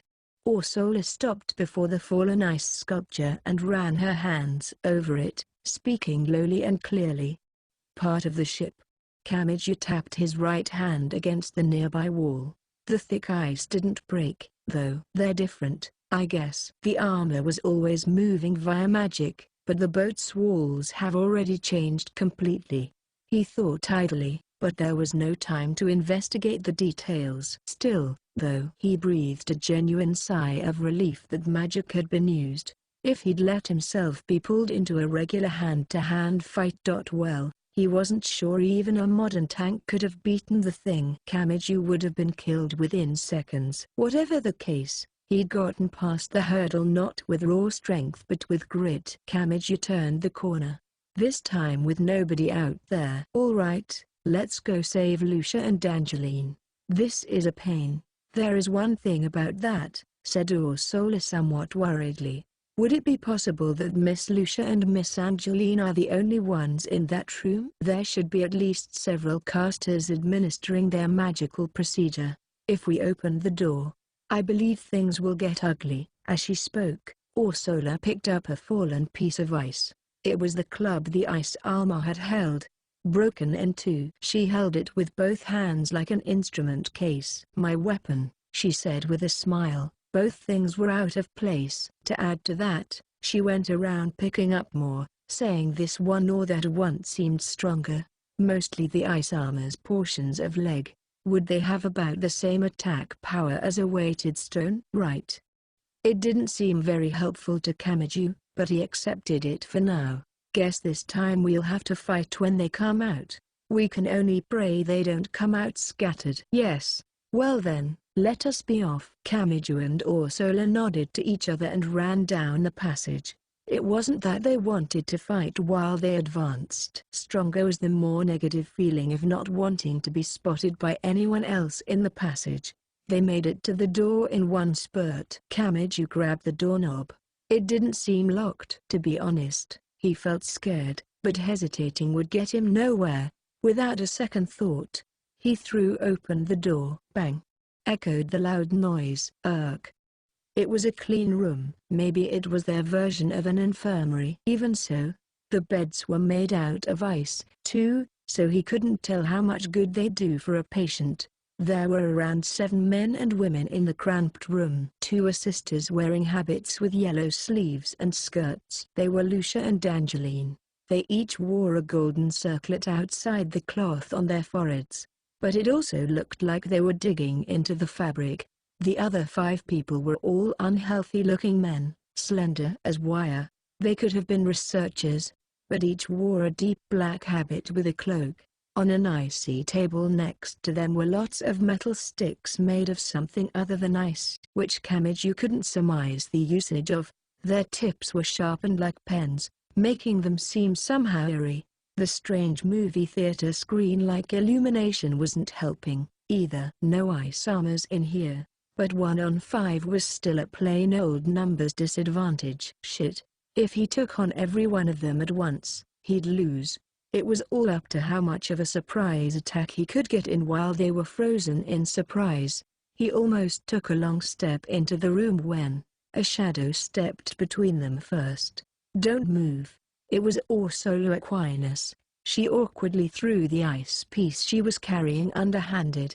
It clattered and rattled as the wrecked club slid across the floor. It was less a throw and more of a bowling ball roll. But, gulp, the Roman Orthodox men with the advantage of numbers all stopped moving at once. How do you think I destroyed that?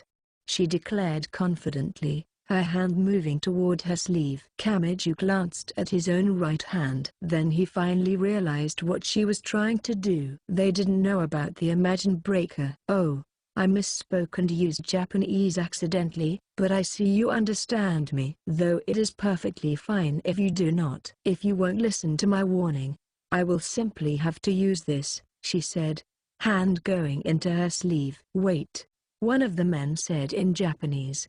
Now that they were talking, it meant they'd already begun trying to compromise. What sort of soul arm are you hiding? Before Ursula could respond, another man opened his mouth. There's plenty of ice out there.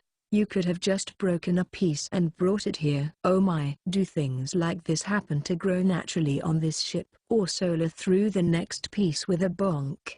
This time it was a piece of the ice armor's leg. Unlike the fragment of the club, this one had a finer, more lifelike construction, and it was shattered around the knee. The men took a step back. With strength, Ursula took one forward.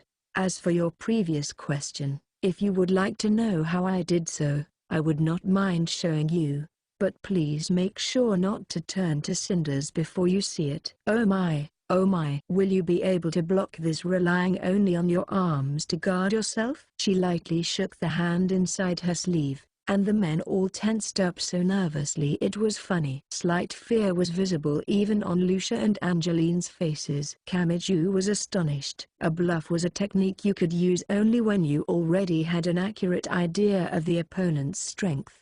Then I apologize, but please, bind these men, said the nun in question to Kamiju with a smile. 5. The Roman Orthodox men put their hands up without argument. Because of Ursula bluffing that she had a secret weapon, she couldn't carelessly approach them. Instead, Kamiju bound their hands and legs. The whole boat was made of ice, so there was nothing to use for rope. Without a choice, he had to use things like their belts. The experience of loosening a man's belt made him genuinely uncomfortable. He really hoped this was the end of it. After checking the knots tying the men up, Ursula finally relaxed and removed her hand from her sleeve. She breathed a sigh of relief. She was probably more nervous than she was letting on. Directing her attention to Angeline and Lucia, she said, "We are here to rescue you." The two of them instead took a half step back. They seemed to be dumbstruck at how suddenly Kamiju and Ursula had appeared. A dynamic duo if I ever saw one, thought Kamiju. Angeline was the shorter and Lucia was the taller, or so he thought. Angeline's face had gone pale, and she was looking at him as though she was about to burst into tears. She was holding the waist of Lucia, who was standing next to her. Lucia, for her part, had a hint of red hostility on her light-colored face, glaring at him with a sharpness that would find any opening. One hand was wrapped around the clinging Angeline's shoulder. Both of them wore as a base the same black habit Ursula did, with long yellow sleeve and skirt pieces attached. Maybe it was the uniform of the people working on the ships. Lucia's smooth, fair arms were slightly visible through her sleeves, which were on the short side. Angeline's baggy sleeves exposed only her fingertips. Though, you came to rescue us? Did you think we would believe you? The only reason the two of you were thrown into a place like this is because you failed. The low, cautious voice had to be Lucia. Angeline couldn't even get her mouth to close. Kamiju was more apprehensive about her attitude than the hostility being directed at him.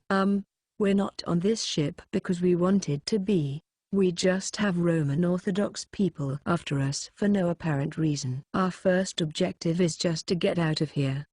There was no point hiding it, so he revealed what they were after. "From what Agnes told us, you can use a spell that lets us do that.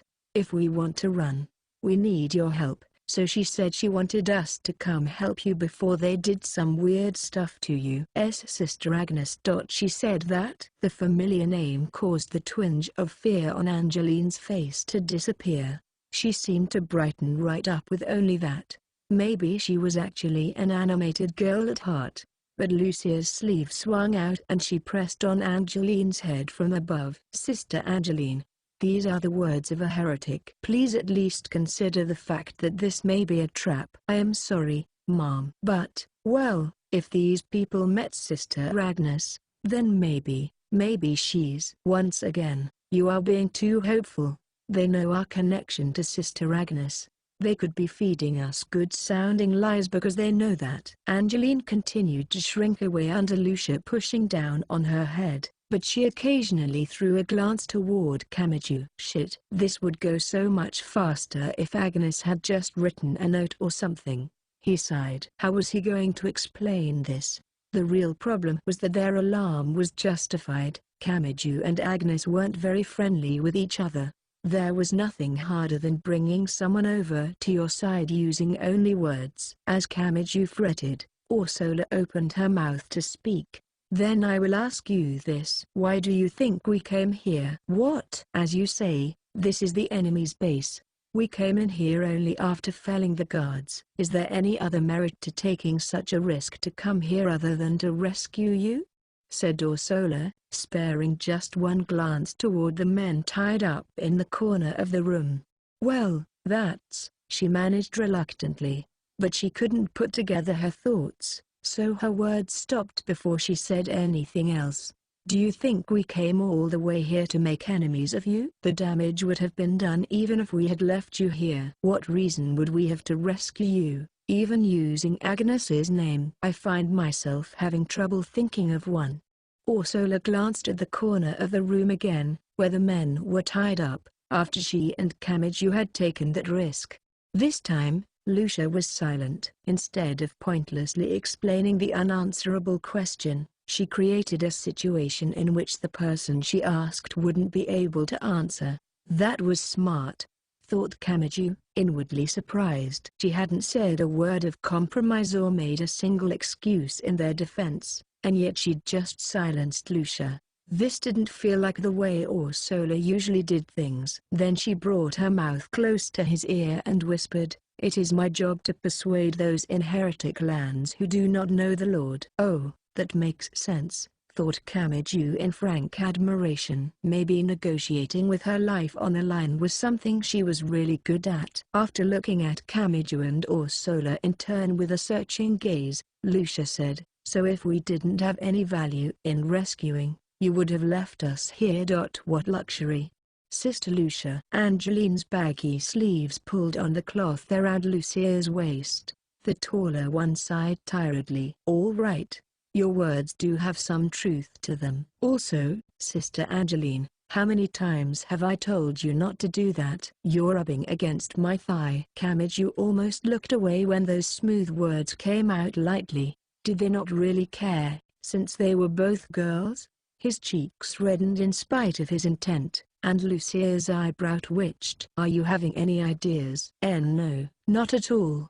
No, Mom," he said, using every ounce of spirit to try to be cool. Then he forced the topic back on track. "Well, I mean, we'd like to get out of this crazy ship as soon as possible." "How do we go about doing that?" "Oh, I hope they didn't confiscate any tools you needed to do it." It's all right. If the spell could be guarded against by taking a few instruments, I don't think our fellow Roman Orthodox followers would have been this rough." "Sister Angeline, if you are serious about that, then you need a pat on the head," said Lucia, very casually dealing with Angeline's pouting. "The conclusion is that it is impossible to evade the Queen's fleet's security by water, such as swimming in the sea or stealing a lifeboat. And if we are discovered even once, we will be fodder for countless cannons." "Wait a minute. You two got out of here once before, right? Did you fly through the sky or something?" "Even if we did that, we'd simply end up waiting for anti-aircraft fire. Anyway, it is too bothersome to explain. We will show it to you right away." "Sister Angeline?" "Yes, Sister Lucia." Whatever your intentions, thank you very much." Our spell and minds both were about to be destroyed if things had continued much longer. Angeline bowed her head in thanks, but Lucia said her name again and she quickly got to work. Lucia and Angeline put their palms together. Not evenly, though. A closer look showed that they appeared to be giving detailed consideration to which fingers were touching and which weren't. Normally, tools used for magic are ones a caster prepares based on his or her specialties, said Ursula, a bit impressed.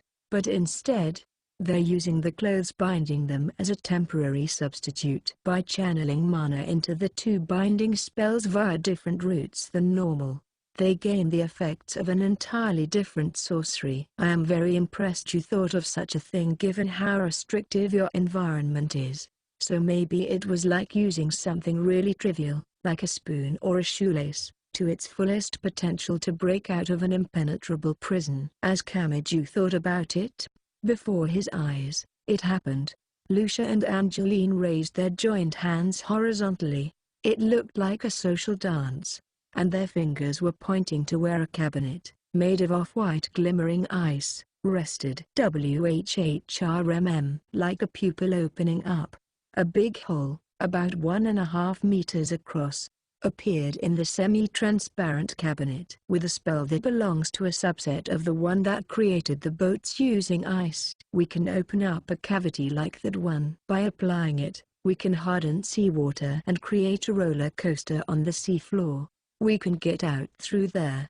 We shaved off little bits of the ice walls and tried really hard to figure out how they worked. The Queen's fleet is amazing at guarding the sea, but it's not so good at things underwater. Ow. Angeline winced as the big hole in the cabinet suddenly shrank and closed up. Their joined hands drifted apart. A bead of sweat trickled down her temple. She slowly shook her head. I guess they must have added an interception spell to these clothes. Ow, she said, rubbing her temples, right about where the golden circlet was wrapped around the part of the hood on her forehead, digging into it. We will just need to destroy part of what's restraining us. It's magically using the way this fabric was sewn together and where its seams are, so if we break the seams in order, it will be nothing. Lucia picked up off the table an impractical-looking pen made of ice. Break them? Kamiju cast a glance at his right hand. Hey, if that's what you need to do, then wouldn't it be quicker to? Gwa. Before he could finish, he felt a soft impact on the back of his head. He turned around. Ursula had one hand to her cheek and the other bowed into a fist. Now, you don't honestly intend to render even them stark naked, do you? Ow. Sorry, Ursula, you're right. I was wrong. But why are you so mad? Ow, that hurts. Lucia and Angeline looked at them askance as Ursula delivered a series of surprisingly accurate knocks on the head to Kamiju. Then they began stabbing the ice pen into the yellow sleeves restraining them, poking holes. The work looked detailed and delicate in the difficult low-light conditions where only the walls and the ceiling glowed, but their hands moved with fluidity. A roller coaster on the seafloor? Like a chute? If we go too slowly, won't the Queen's fleet catch up to us? No, it actually goes pretty fast. Its maximum speed. Is about 300 kilometers per hour. On average it is only 90 kilometers per hour. The friction does slow it down. Kamiju blanched at their words. He was pretty sure bullet trains traveled at 300 kilometers per hour. For one thing, would they be able to breathe? He also wondered how they would slow down. Lucia and Angeline had already tested this once before, and they looked good as new, so there probably weren't any issues. Really hope it's not some occult break using some insane magic theory, he thought, glancing at his right hand. Hopefully he wouldn't have to break the coaster before then. But Kamiju's eyes caught back up to the nun's work. Either way, we can get out of here right now with that, right? Actually, it's a little more complicated, said Angeline simply. We have to use seawater to create the seafloor coaster. That means we have to get to the bottom of the boat first. We will make a hole in the floor of the ship, then create the coaster out of water. After we go in, we'll seal the entrance behind us, cutting ourselves off. That way, it will be difficult for the Queen's fleet to track us. So we can't rest easy yet. Kamiju sighed, but Lucia and Angeline both seemed to think optimistically about it. Sister Lucia, we'll be able to get out with Sister Agnes this time. If possible, I would prefer it not end there. But our first priority is to secure Sister Agnes. If she doesn't move, nobody else will, either. Wait, Sister Angeline. Don't make a hole there. Lucia quickly grabbed Angeline's hand. They'd been feeling less and less cautious as time went on. Their behavior wasn't quite haphazard. But Kamiju could sense their emotions. It was a subtle change, but he thought he could see anticipation hidden under the surface. I wonder when we'll be able to meet Sister Agnes. It likely won't be easy. She's probably doing things for us as we speak, as secretly as she can. And that was why Kamiju wavered on whether to say it. He thought back to Agnes's words. I have a symbolic role. She had told them to rescue Lucia and Angeline. But the words were somehow cold, like she was watching others from afar, where they couldn't affect her. Pretty good deal, right? Everyone else needs to work for me to have it, though. Those words were less her consideration as their ally and more her sympathy and pity. That would cause only pain for Lucia and Angeline, who sought a position by her side, wouldn't it? They're treating me like a guest. From my point of view, what sisters Lucia and Angeline are doing is a waste of time. How did it come to this? Thought Kamiju. Lucia and Angeline were slowly starting to break into smiles, and that sight pained him to no end. Weren't people supposed to smile? They weren't smiling out of malice. They smiled out of heartfelt care and goodwill. Sorry, said Kamiju, but I don't think Agnes is coming. Lucia and Angeline stopped dead. Their expressions died away. The small seed that had finally begun to sprout in the earth had just been stomped on and crushed. The first one to open her mouth was Angeline. Why is that? She said. You met Sister Agnes, didn't you? She asked you to save us, right? And also, where is Sister Agnes now? Anyway, Lucia said nothing, but she turned an inquisitive gaze at Kamiju. Agnes is. Kamiju saved himself the trouble and skipped right to the facts. She told us she was going to create a diversion so we could rescue you. She said you're the ones in the most danger right now, so we should prioritize rescuing you instead of her. She went to the Queen's fleet, right? She went to its flagship. The flagship? Surprisingly, the startled voice was Lucy's. Whether out of anger or panic, her already pale face drained of color. This is not a joke. Why does she think we thought up ways of breaking out to the point where we risked our own lives? It was to prevent this from happening. The one in the most danger is quite obviously Sister Agnes, isn't it? Wait a minute, thought Kamiju. He felt a kind of temperature difference between himself and the two nuns. He could sense that each of them was working off a different premise to begin with. Angeline's face returned to its almost crying expression. Besides, did you even understand what the Queen's fleet is for? To keep watch on the Adriatic Sea, right? Miss Agnes did say that was a front, didn't she? Said Ursula, knotting her brows.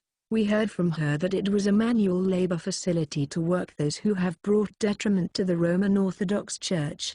That's ridiculous, said Lucia, almost short of breath. The Queen's fleet is an escort group headed by the Queen of the Adriatic, meant to protect a large-scale sorcery of the same name and its ritual site. The labor we're being made to do is all in preparation for that. They would never need something so grandiose for the simple task of observation and labor. The Queen of the? Repeated Kamiju. When they'd reunited with Agnes, he remembered hearing that term at some point. What the heck? So this gigantic fleet is all just a warm-up act for the Queen or whatever? And what kind of magic is that ship even trying to cast? I don't know. Only the overseers managing the laborers, high officials of the Roman Orthodox Church, know the details. All we know is that the large-scale sorcery, the Queen of the Adriatic, will be performed on the flagship, and that there's another spell, called the Rosary of the Appointed Time. Angeline counted off each fact on her fingers. And finally, that Sister Agnes is needed to use the Rosary of the Appointed Time. Kamiju was dumbfounded. He thought at first that Angeline wasn't overly familiar with Japanese, so she had misspoken somehow, but we don't know the details, either. However, we are certain they will use her and that it will at the very least destroy her brain. The procedure's effects will be much more wide-ranging and difficult compared to what they were going to do to us. Sister Agnes. Might be reduced to nothing but a beating heart. Lucia's additional explanation was all too precise and cold. Kamiju felt a shudder move over him, up his spine, and to the very core of his head, all at once. She didn't have only a symbolic role. She had a certain degree of freedom secured for her, and it was a good environment to live in.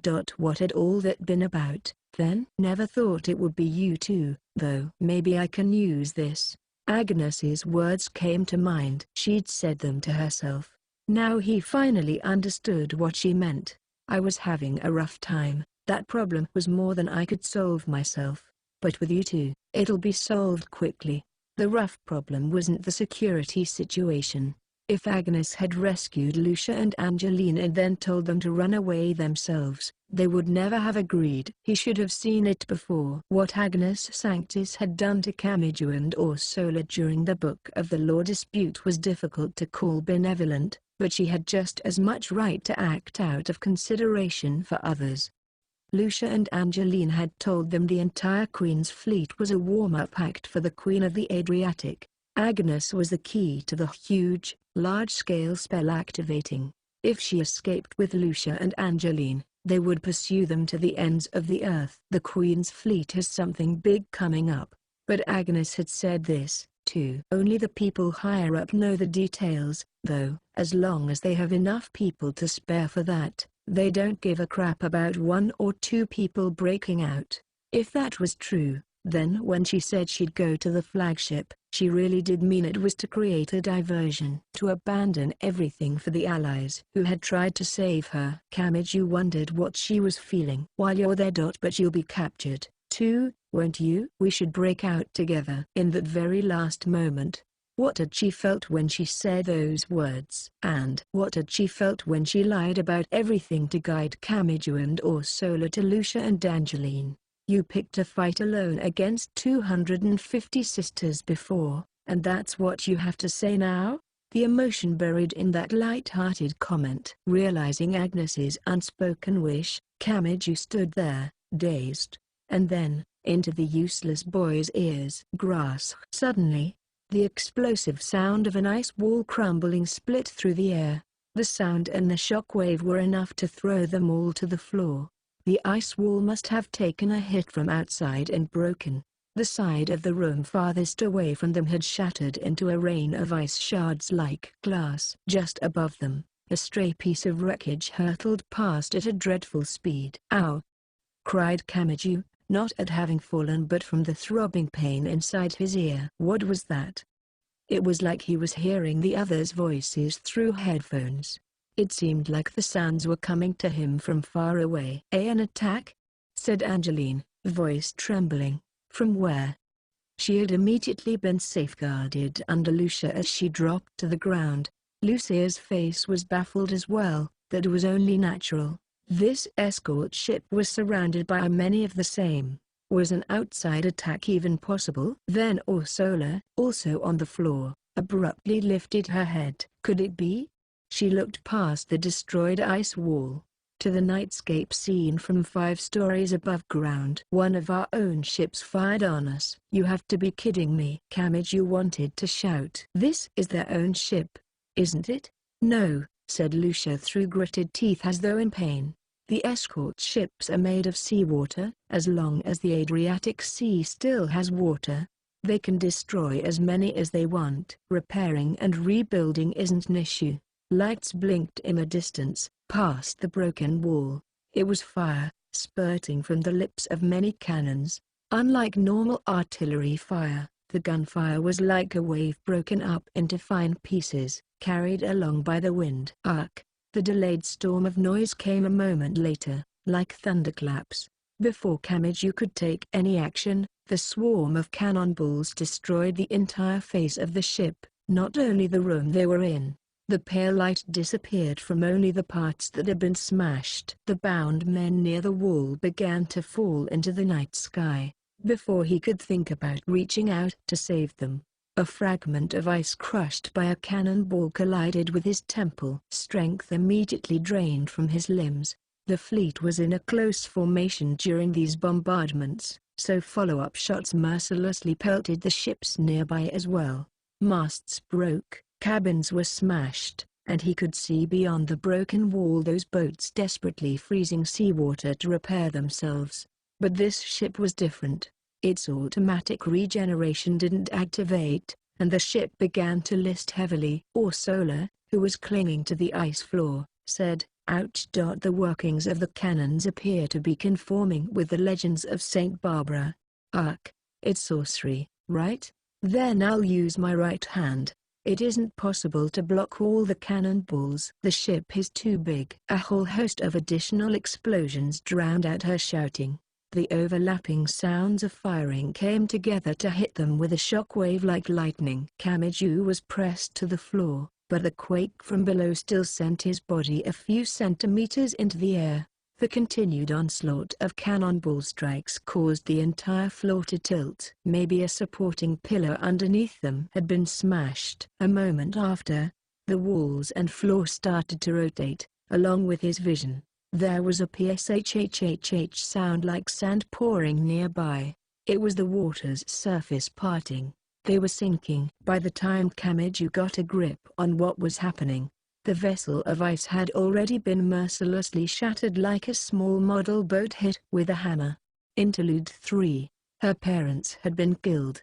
Many a twist and turn had followed, but in the end, that was the catalyst for Agnes Sanctus beginning her life on the streets. Food wasn't that difficult to come by, as long as she didn't care about the quality. It was hard on her until she accepted restaurants' discarded dumpster trash as food. More dreadful, though, was the frigid winter. Whenever a continental cold snap came over Europe, the chilly skies transformed into a harbinger of death. She had resided in the business area of Milan as a young girl. The townscape, where everything was arranged a little too perfectly, never saw even a single newspaper or rag fall on the street. Nothing that could serve as protection against the cold. The afternoon warmth from the centuries-old stone buildings and thick asphalt roads never lasted by nightfall, and the days would slowly turn the world into a hard, sharp freezer. Even scavenging through trash cans would sometimes yield only food so stiff you could hammer a nail with it. That was what the Roman Orthodox Church had saved Agnes from. She thought many others besides her, of all sorts, adults and children, men and women, had been taken in as well. Each had his or her own reason, but none of them seemed to have been embroiled in incidents like Agnes or lived on the streets, where every day was a battle for survival. It seemed to her that the greater portion of them had been living normal lives and felt lucky to have been chosen by the church. There was no way for Agnes to have known at the time, but the Roman Orthodox Church was the largest religion in the world, with over 2 billion followers. For many reasons, it was just quicker to take in people with talent from the beginning than average people with no talent and groom them into professionals. Calculations suggested that one talented person out of 10,000 would allow them to secure 200. Perhaps that was a numerical victory. Many conditions seemed to govern whether a person was chosen, but it was difficult to ascertain what they were. What will happen to us now? A girl named Angeline spoke those words. She said she used to live in France, but her parents had taken her to Milan, then abandoned her. It seemed possible for her to return home if she wished, but when asked, she would simply respond with a pained smile, saying, "What good would that do?" She'd been better off than Agnes, but she had a relatively severe past among the group, too. There is no need to question. If the Lord says something is necessary, it is the duty of his followers to answer him. The stiff, formal words came from the mouth of a girl called Lucia. She was a few years older than Agnes and Angeline and apparently had worked of her own volition to be chosen by the church. Agnes had also become acquainted with two other girls, named Agatha and Catherine. "I don't know," said Agnes. She certainly believed in God, but God wasn't the sort of being who would come to you as soon as he was called. Her father had been a priest, and he died praying. The murderer had killed him and flung him off before Agnes could ask what his name was. If God had been nearby, that wouldn't have happened. More importantly, I'm worried about dinner tonight. In the present time, Agnes came off as rather rough because of the peculiar way she had learned Japanese. But in her mother tongue of Italian, she spoke properly. On the other hand, Lucia responded, "What do you mean more importantly? There is nothing in this world more important than the Lord. I am worried, too. The secret ingredient has been olives for the last 12 days. I'm tired of it." I can't remember her name. The really nice apprentice sister. She's definitely forgetting about it when she plans her repertoire. And our baths are strange. They're a little too hot. Don't you agree, Miss Lucia? The secret ingredient doesn't matter, and our baths are only a bit lukewarm. Ah, really? Come to think of it, it doesn't seem to bother the grown-ups much. Which means, with your age. Miss Agatha and Miss Catherine over there are older, and they were saying it was really hot. Does that mean you even older than? Lucia sent a chilling glare where Angeline pointed. The girls over there hastily looked away. With the sounds of bickering in her ears, Agnes narrowed her eyes and just faintly smiled. It didn't seem like God was nearby. He wasn't a handyman who would come to help as soon as you called. But, Lucia, Angeline, Agatha, and Catherine, if the Roman Orthodox Church was to thank for her chancing upon people like them, Agnes felt like she could give genuine thanks to God and start trying to believe in the teachings of Crossism. Not only that, if her only blessing was that she was given the chance to meet them, she would protect that blessing with her own two hands.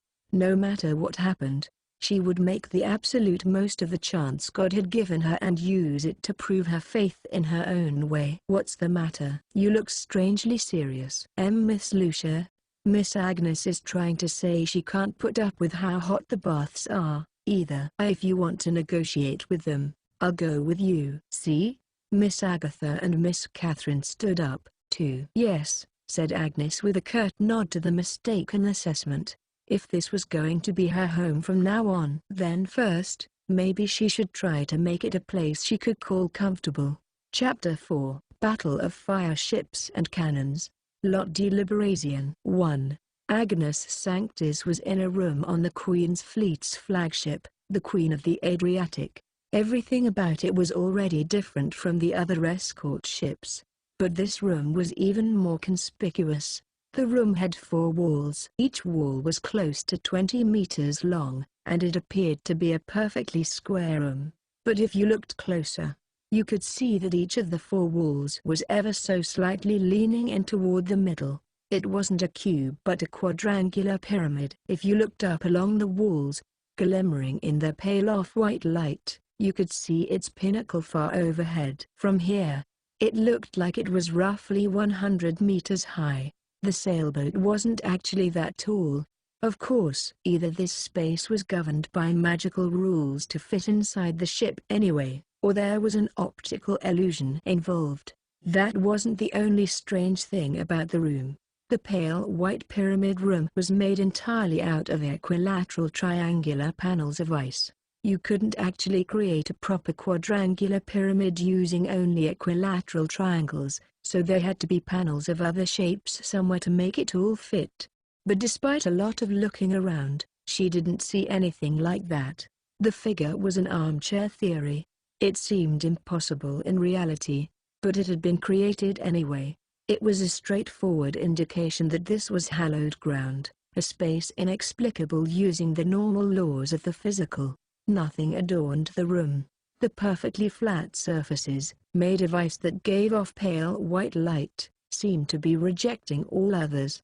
It was cold to the point of being called absolute, and its outer reaches were emitting a heavy, invisible pressure on the inner portion.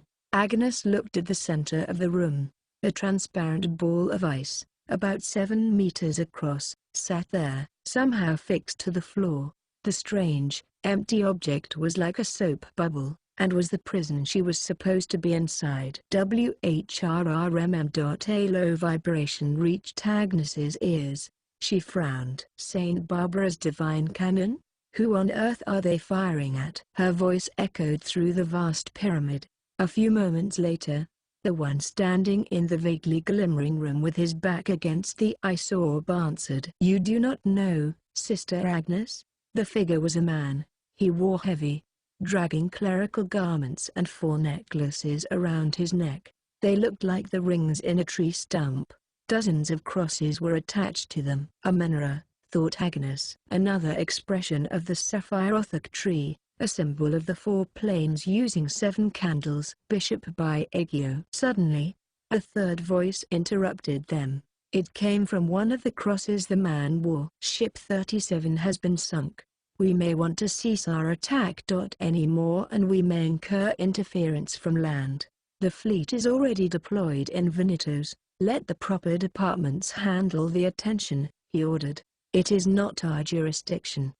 The man called Biagio ran a finger over one of the crosses around his neck. The person's voice cut off, as though the cross was a switch to turn a communication spell on or off. He looked at Agnes and smiled. "I have been in many departments, but talented subordinates are not easy to find, are they? I believe it is an officer's job to take care of subordinates with no talent so as to draw it out. Mere idealism.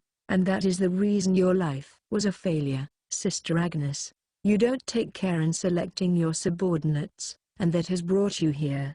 "I bet," said Agnes, brushing aside the comment. Biagio clicked his tongue bitterly. "I did order Ship 37 not to approach the rest of the fleet until those rats were found. To think you ended up using even the connecting bridge. What would you have done if the rats had moved to a different vessel? None of this will work if something happens to you." Agnes wrapped her arms around herself.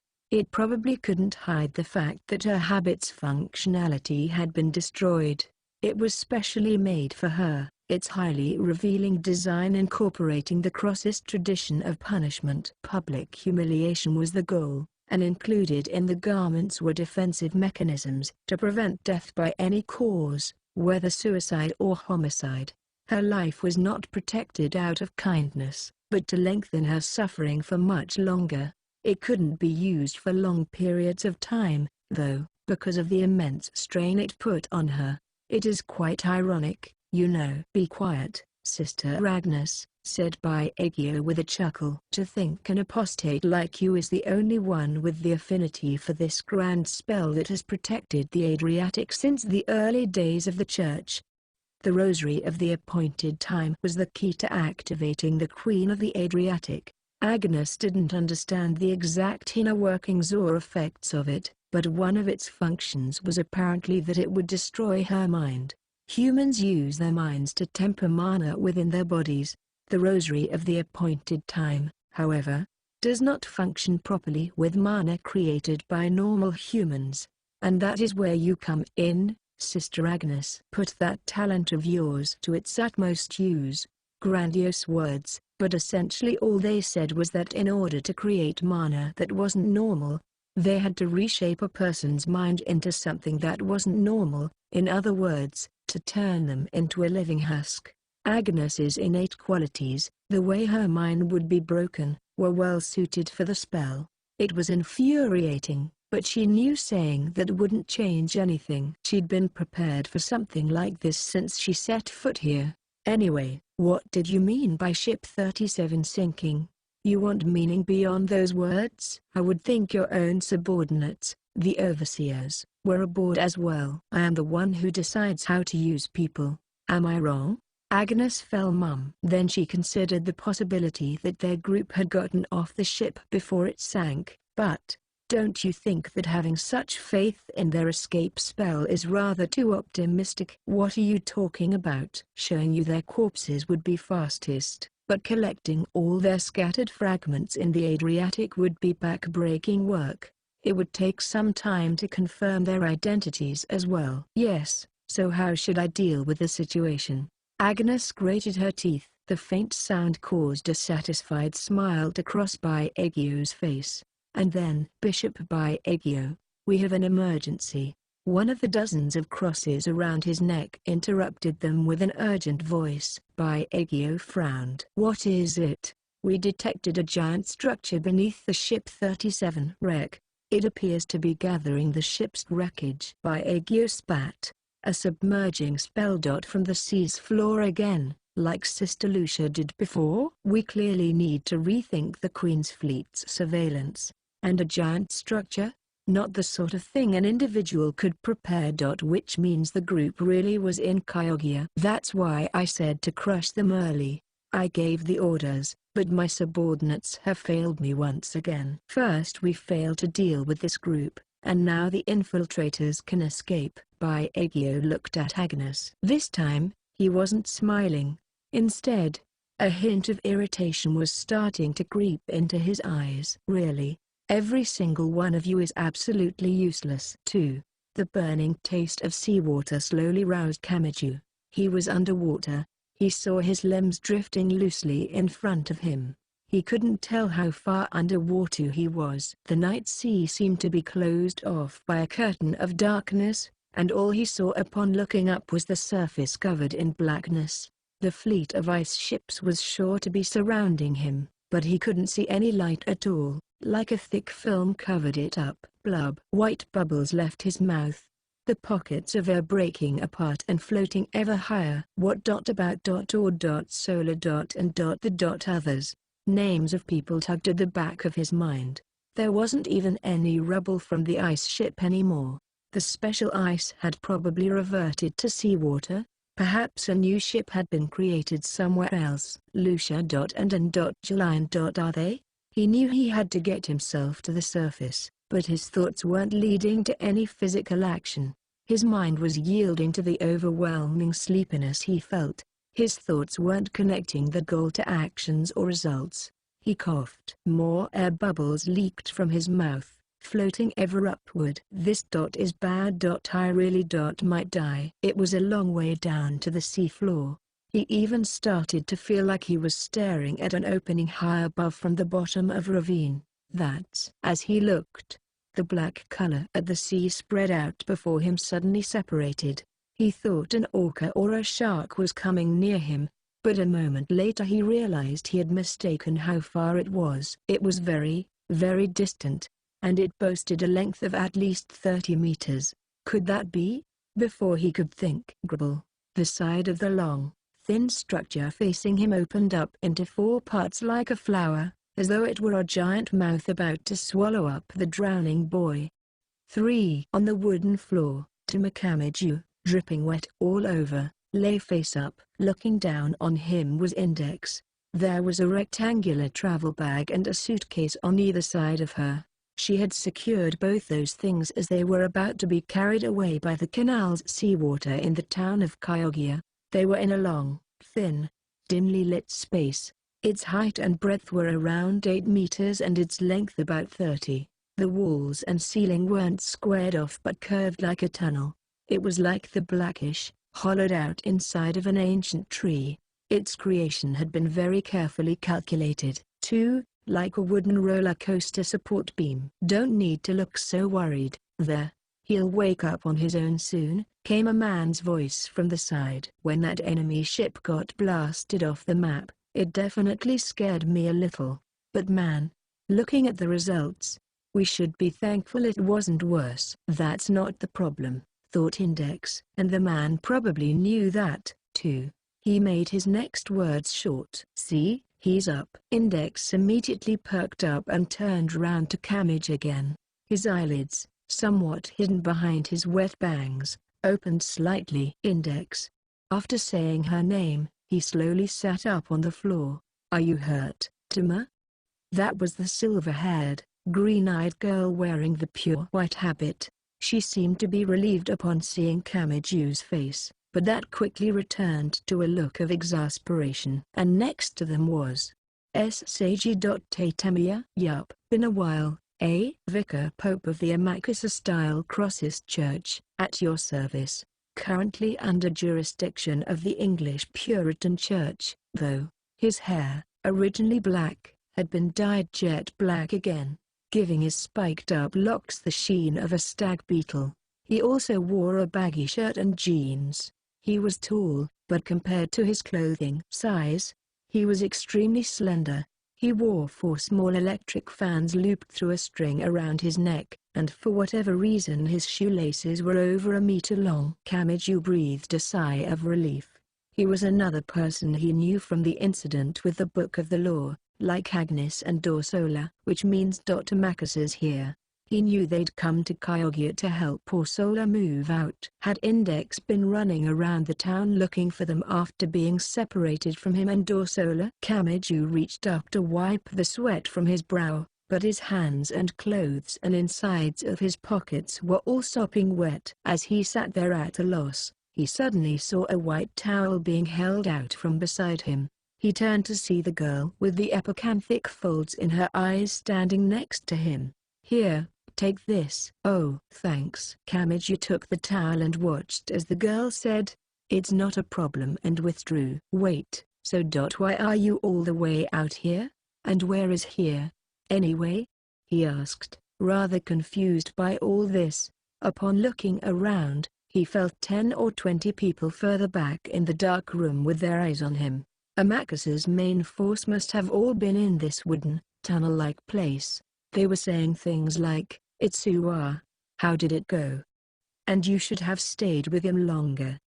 What were they talking about? "Oh yeah, what about Dorsola and the rest?" "No worries, man, they're here, at least. We identified Dorsola, Lucia, and Angeline, if I remember their names right. Also, we found a man tied up and a Roman Orthodox nun." All sorts of people. We're in the middle of questioning them separately. Not knowing exactly how many people were actually on that ship was troubling, but for now Tatemiya's words came as a relief. Kamiju took a look around. "So is this Amakusa's secret base or something?" "Wait, how did you even get to me after I fell into the sea like that?" "Ha ha ha," laughed Tatemiya. "I guess it might be a little hard to imagine." "First things first. This ain't a building, man, it's a vehicle, huh?" Before Kamiju could give voice to his question, he felt a sudden burst of inertia. His body slowly began to slide backward. The entire tunnel-like facility was moving. Struck dumb, he stiffened. "Wait, so this is a submarine?" "Hey, that'd be nice, but it's not that advanced. It's more like a wooden canoe that can just barely go underwater," said Tatemiya in an almost crooning tone. "Basically, it's just a submersible." Crash. He heard the roar of the tunnel breaking through the layer of water. His vision swayed heavily up and down. Before his still disbelieving eyes, the ceiling of the tunnel began to part completely from the center. It was like double doors opening, its wood scraping and creaking all the while. What he saw was a sparkling yellow and white night sky. The smell of seawater drifted to his nose. His footing rocked and swayed like he was riding a boat. "Maybe it's still tough to get." "Hey, I mean, who would believe it, right?" Tatemiya followed the utterly unimpressive wooden wall. There was a huge rattle as the entire floor, which must have been 30 meters long, began to rise up. The clunking of gears moving in unison reverberated, and in about 40 seconds, the floor reached the height of the opened ceiling. Essentially, the floor had become the ceiling of the tunnel. He saw the night sea. Kamiju was standing on a giant structure shaped like a rugby ball, 30 meters long and 8 wide. The opened ceiling was spread out to either side of it like wings. It had crept up above the water, a small man-made island built from tons of wooden materials. "This is insane," muttered Kamiju. It certainly appeared to be a submersible, but it didn't have an engine room, or a command room, or fuel tanks, or even a communications room. It was just a vague, empty tunnel on the inside of the submersible. Even assuming it burned wood for fuel made no sense. It was like a moving hunk of papier-mâché. "So you brought this thing with you to help her move?" "Eh? We're originally a group of hidden Christians. Of course we've got a weapon or two hidden up our sleeves. And given where we come from, we specialize the most in marine warfare." Tatemiya grinned. "Paper is made from trees, which you can also use to make boats. If you know how to use the connection there, you can easily have something this small." As he spoke, he took what looked like a stack of bills out of his baggy jeans pocket. It was a pile of Japanese paper, casually bundled up with a rubber band. Was he saying those all changed into boats? Kamiju thought for a moment some strange incantations were written on them or something, but they were actually just blank pieces of paper. Sorcery. Is just insane, thought Kamiju, looking away and exhaling before moving on to what was around the submersible underneath him. He could just barely make out land near the horizon. It could have been Kyogia. But then again, maybe not. He thought he saw more lights from this one. Meanwhile, in the other direction, he could see a band of pale white light floating on the dark sea. It could have even been giving off stronger light than a town would. And it was probably the Queen's fleet. Looking at it from afar, the immense scale stood out much more easily. Kamiju had no knowledge of the world of sorcery, much less marine warfare, so he didn't know if they were in a safe place or not. He'd walked right into enemy bases before, but whatever those bases were, they never had more facilities inside them than he could count on one hand. This time, though, was different. There were almost 100 military structures all clustered together. Agnes. He frowned a little, recalling the face of the girl who had implied she would stay in a place like that by herself. Index watched him, then said, "Whatever we do now, we have to ask what's going on first. I want to know how far away we have to get until we're safe. And you look like you really want to say something, too." Well, Kamiju found himself a little lost for words. "I didn't understand much about that rundown ship, either. I think Lucia and Angeline would have a better explanation than I would." What? Nothing. I was just thinking how Tama is still Tama even when he's right in the middle of enemy territory. That was uncalled for. He shouted again. Index had her annoyed, pouting face on, though, and wouldn't answer him. They were getting nowhere, so he took a quick look around, trying to move the conversation along. "Oh, right. Where are those two? Anyway, then?" The crowd of young Amakasa men and women standing a little bit away from them parted. From the other side of them came Lucia and Angeline. They seemed ready to back right out again, but Ursula pushed their backs from behind, smiling. "Oh, I guess. You're all right, too. We're all lucky to be alive. Maybe no cannonballs hit us in the face, but we still fell into the sea from 5 or 7 stories up." Kamiju addressed them casually, but Lucia's and Angeline's faces reddened and they looked away without a word. "Huh?" His expression froze. He was making no progress with this conversation. Ursula chuckled and said to the 2 Roman Orthodox sisters, Now, you don't have to be so embarrassed about it." Please don't say something so unreasonable so easily." Angeline snapped back, halfway to crying, swinging her baggy sleeves everywhere. Lucia hadn't raised her voice, but she closed her eyes, murmured something, and surreptitiously crossed herself. Maybe she was trying to calm down. Completely bewildered, Kamiju frowned. "Ha ha ha," laughed Tatemayu upon seeing his confusion. "Well, there were dark curtains on every side, so I don't know exactly what happened inside them." That was a super creepy comment. "What I mean is, Lucia and Angeline, their habits were kind of different from Ursula's, right?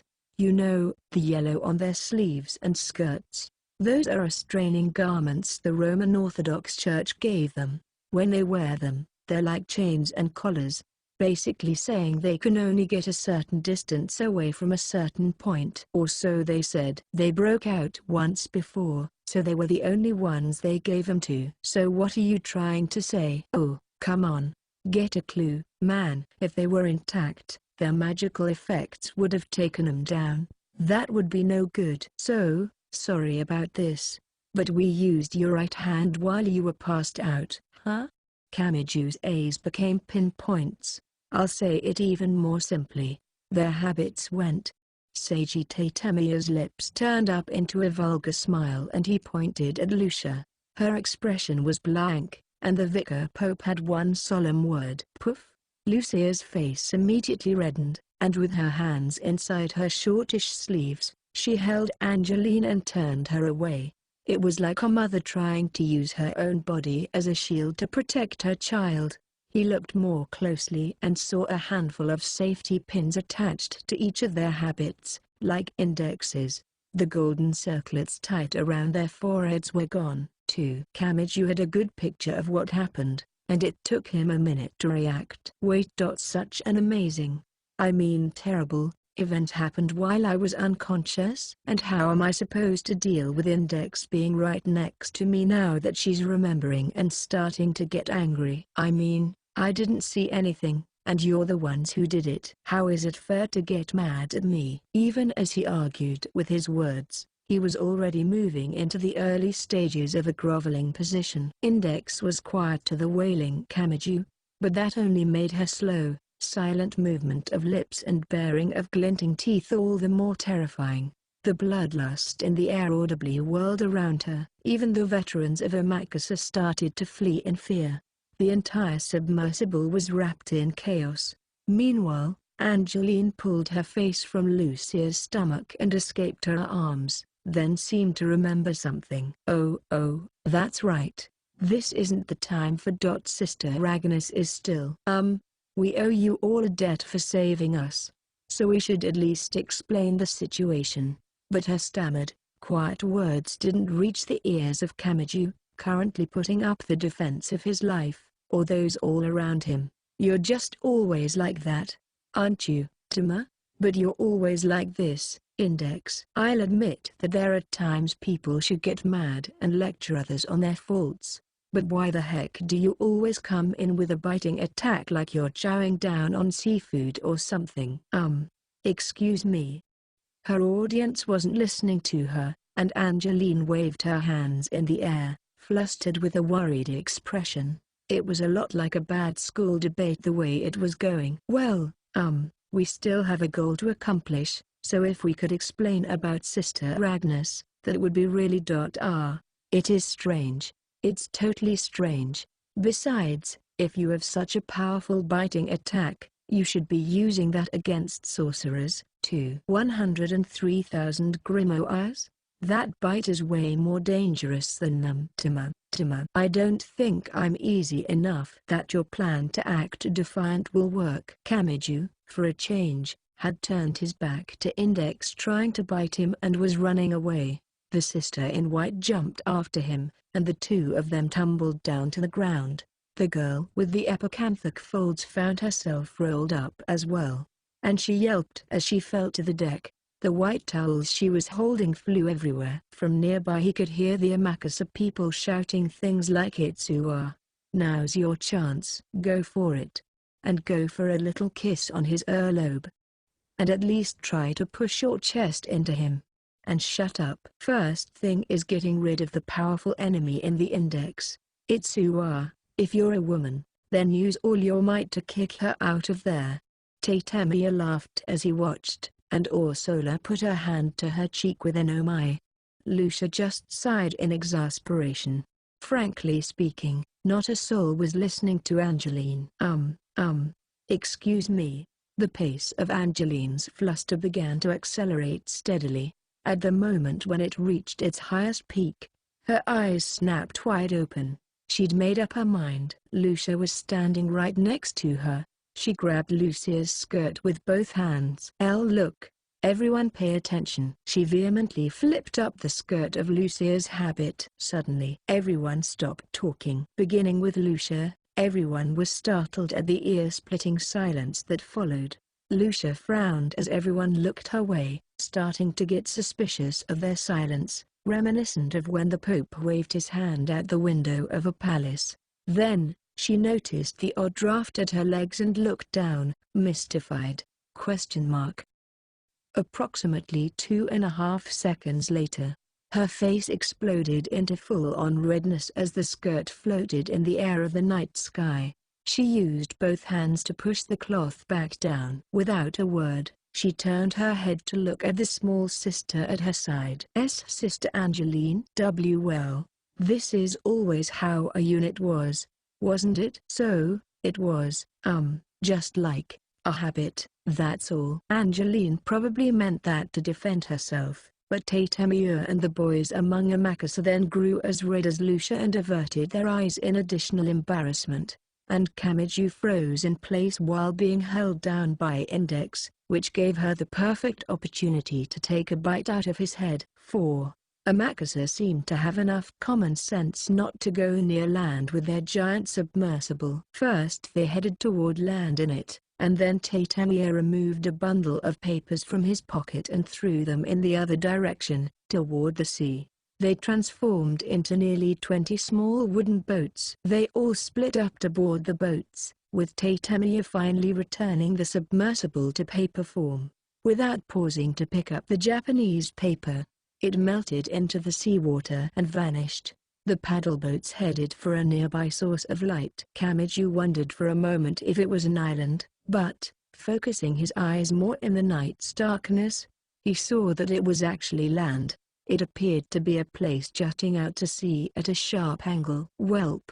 Now we're back in Kyogia, though this area is separated from the central part where the Lady Orsola lived by the sea. Apparently, it was called Sotomarina. When they reached the shore, the members of Amakasa turned the paddle boats back into pieces of paper again. Then they scattered another bundle of paper, which this time created wooden chairs and a table. There were even wooden spoons, forks, plates, and cups, so they must have been setting up the table to eat food. Then, the tall Lucia looked around them nervously. "I would love to join you, but we must now go back to where Sister Agnes is." "There's no point going now," said Tatemir, flat out rejecting her. "We'd just throw the whole place into confusion. They'll all still be on high alert. We need to kill some time first." With that, preparations for a late dinner on the dark sea began. No actual food came out of the strewn-about paper stack. Of course, someone took out metal cooking utensils for camping, and the young men and women of Amakasa began to speedily start making food. As Kamiju watched them, he noticed they seemed to be doing unnecessary things in the process. Maybe it was some kind of ritual that obeyed Amakasa's rules or forms or something. Angeline, who was also looking at the people making the food, said, "Coffee and black tea are okay, but I like Sayoclata con panna." "What's that?" Kamiju asked, looking at her. "Oh, you don't know? It's a chocolate drink with fresh cream piled on top. Normally you use espresso for it, but I like chocolate bet." MMPH. Before Angeline could finish her proud explanation of the super sweet drink, Lucia pushed down on Angeline's head from beside her. "Sister Angeline, you've seemed to be lacking a fair bit of caution lately. We are only cooperating with them temporarily, and also, I thought I've warned you to get rid of that attachment to such sweet food and drink." Kamiju was the one who was confused by Lucia's anger. "You don't have to go that far. I mean, aren't all sisters basically the same way? You know, always letting others know what they want." "What basis do you have to make such a statement? Please do not take Sister Angeline, a nun in training, to be representative of the entire Crosses Church," she shouted.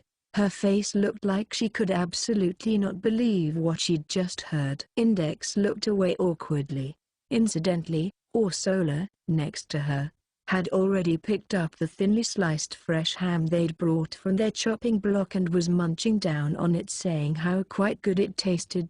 Yes, all of them were basically the same way. In the meantime, the cooking was finished.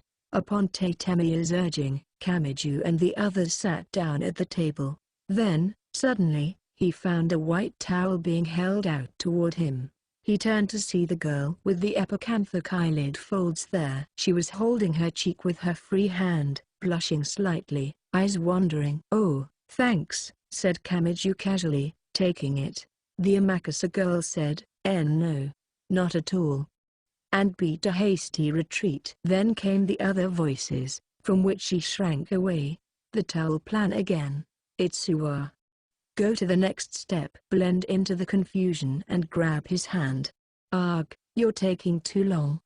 "No, maybe Itsuwa's charm is in not making any progress.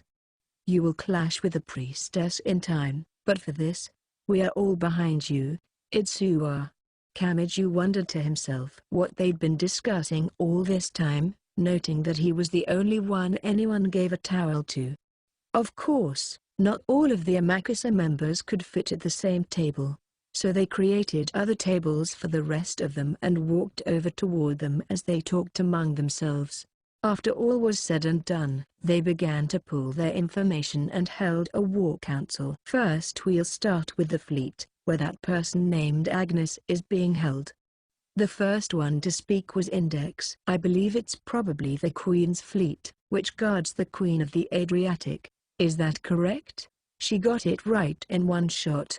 Lucia and Angeline looked at her, startled. Kamiju was somewhat used to this, but times like these made him really realize how unique the girl was. God, wait, so that whole stinking fleet is just extra? Said Tatemio, in less of a suspicious tone and more of an astounded one. His expression looked like he'd just seen a trinket that reeked of the nouveau riche. But Kamiju couldn't blame him. The fleet was already enough of a threat just with that. Why yes, we don't know what exactly the Queen of the Adriatic is ourselves. But we think it's so amazing that we can't even understand it. After you defeated us during the Book of the Law incident, we were reprimanded and removed from the front lines, continued Lucia. We were made to work in the Queen's fleet under the guise of repaying the debt we created for the Roman Orthodox Church. But all we were given was direct orders, so we didn't know what we were actually contributing to at the time. She loaded up Angeline's plate with only vegetables and handed it to her, causing the smaller nun to look like she was about to cry. Of course, the taller sister didn't care. When you say made to work, what were you doing? Asked Kamiju with a tilt of his head. Lucia and Angeline exchanged glances. Angeline said, we were assigned to removing the wind from the seawater. What? Wind? Oh, well, when I say wind, I mean it in the magical sense. Wind in the magical sense? Thought Kamiju, his eyes shrinking to the size of little dots. He had no idea what the difference was. He was about to say, hey, what on earth is that even supposed to mean? Before Index cut in, wind means it was the early steps of alchemy. So it wasn't physical work but mental work? Then one of the four aspects, Ursula said. And if you were removing that, then that might mean they were making you purposely create something unstable. Tatemia continued. The people from the magical side kept throwing out comments among themselves, and the Amakusa members around them were nodding along in understanding. Kamiju seemed to have lost the chance to ask his question. The obvious bit of knowledge that any moving air constitutes wind came to mind, but that was all his brain could think before exhausting itself. The escort ships all seemed to be using seawater, so I assumed they were likely being used for another spell, mentioned Lucia. But I can't think of anything besides the Queen of the Adriatic. Kamiju, driven out from the ring of the conversation, tried to dive back into it. But, the Queen of the Adriatic, I feel like I've heard that term somewhere besides in respect to the Roman Orthodox Church, mused Kamiju, putting salad with lots of little octopus legs on his plate. Index answered him. The Queen of the Adriatic is one of Venice's nicknames. That means it's some sorcery deeply related to Venice, right? Like an ocean spell that their branch in Venice created or something. It is that, but... Ursula tried to give Angeline's plate some fresh ham, but Lucia politely refused the attempt, saying that she couldn't baby her. Originally, though Venice and the Roman Orthodox Church are both on the Italian peninsula, there is a period in history when they were on extremely bad terms with each other. Huh? Kamiju frowned. Ursula continued. The city of Venice was first created when those who opposed others invading and controlling them fled to the Adriatic Sea. Even after that, their independent spirits left an extremely strong society there. The city even went so far as to reject all counsel given to them to join under the Roman Orthodox Church or the Byzantine Empire. Index, eating her buttered, stir-fried manila clams, said, historically, a trader brought the remains of Saint Mark, one of the 12 apostles, onto the island of Venice in 829. By doing that, their stance became one of independence for the sake of protecting his rest. Maybe the Venetians wanted the Vatican to see them as equals, since they were doing the same for St. Peter. Lucia nodded as well. Venice gained much fortune by trading salt and other commodities. Meanwhile, they repelled countless invasions from larger nations like the Kingdom of the Franks and Genoa. The city had enough military strength to overtake one nearby city-state after another, such as Padua and Chioggia. She paused. That's how they ascended to being a strong, seafaring nation, not controlled by the Papal States despite how close they were to the Church's base of operations. Next to Lucia, Angeline put some chopped black porgy on her plate. Apparently, Venice was directly excommunicated numerous times by the papacy over how high-handed the city was. Normally, that would be a death sentence, but the city paid it no mind and continued to expand anyway. The Roman Orthodox Church never knew when the city-state would bare its fangs at them, so they wouldn't have given them the gift of a giant fleet spell like that. In fact, it was a special, huge fleet of ships made to fight against Venice, said Camiju quietly, his fork pausing in midair. Yep. Index nodded. The Roman Orthodox Church at the time felt they were experiencing a crisis, so the Queen of the Adriatic is what they put together so they could bury Venice with one strike if it came to that. A large-scale anti-city spell wouldn't be able to handle a fleet intercepting it, so the Queen's fleet was created as a defensive network against the Venetian navy. A huge spell that could wipe out an entire country at once. The fact surprised Lucia and Angeline more than it did Camiju or Tatemia. They had probably just been confronted with what they'd been doing this whole time and where they'd been doing it, so they brought out some really old equipment. What are they planning to start here, with something so ridiculous? Tatemia shook his head and gazed out at the off-white lights floating on the distant sea. Index made a difficult face. The large-scale spell, the Queen of the Adriatic, can only be activated against Venice. The reason is simple. They were scared of it being stolen and pointed back at them. Then they're actually going to destroy Venice?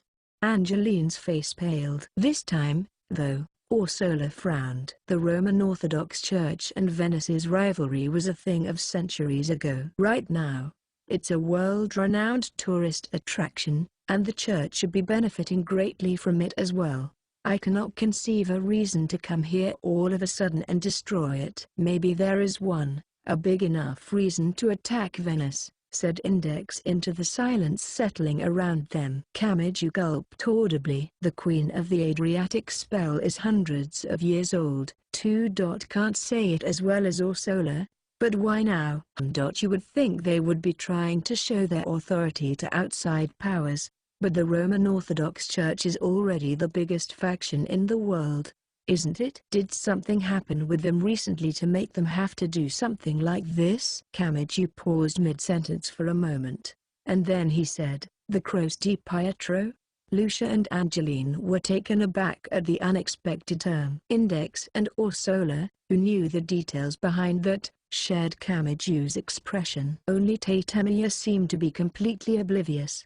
That was the top-tier solarm of the Roman Orthodox Church, wasn't it? They used it to attack Academy City during the Daihatsu festival, and it didn't work one bit. Only natural they'd be a little panicked. That wasn't all it took for the science side to defeat the magic side, but it must have had a measurable impact on the Roman Orthodox Church. Their strongest trump card had no effect, so where did that leave their other cards? But even if they are showing that they're panicked, why'd they end up going after Venice? And what the heck was the idiot thinking who planned all this? Index, do you get anything out of using the Queen of the Adriatic? As in, taking control of towns, like the Croce di Pietro? There's nothing like that. The Queen of the Adriatic's only value isn't destruction. It's basically the divine judgment exercised at Sodom and Gomorrah. Its effect is that it robs everything of its value. I don't think it's going to end up creating anything of value. Sodom and Gomorrah, repeated Tatemia, tilting his wine-filled wooden cup. That one about the archangel? The power of God, raining down arrows of fire? He started to speak as if he was flipping through a book. An angel was ordered to deliver judgment on a city of immorality. But there was one pious family there. So before the angel destroyed it, he told that family to run away. And he gave them one rule. But on the day of the destruction, the wife broke that rule, so she was destroyed along with the town. Yep. The Queen of the Adriatic first identifies Venice as a city of immorality, then rains bolts of fire down on it. By doing that, it'll destroy everything from the city's center to its outskirts. That's the first stage. Index's voice was flat. The second stage goes after the people and objects who had left Venice. On top of that, people off on vacation, pieces of art donated to museums, the culture forming the foundation of Venice. It takes away all that stuff. Even the Venetian branches of academics and history might instantly disappear. Those were chilling words. Just the idea was unimaginable, making the sheer scale of it stand out all the more. It was completely out of the realm of normal imagination. "Sister Agnes," said Angeline suddenly. "I don't think she knows anything. If she knew what the Queen of the Adriatic was for, she would never keep quiet about it." "Maybe you won't believe me, because we attacked you before, but battling professionals is one thing. I can't imagine Sister Agnes being okay with killing normal Roman Orthodox followers who don't know anything about magic. My image of her is not so embellished," continued Lucia, "but it's likely true she doesn't know the details." Considering the situation, the Roman Orthodox Church doesn't need to explain it to her. They just need to use her and discard her. She is the key, and that is all they see her as, a tool.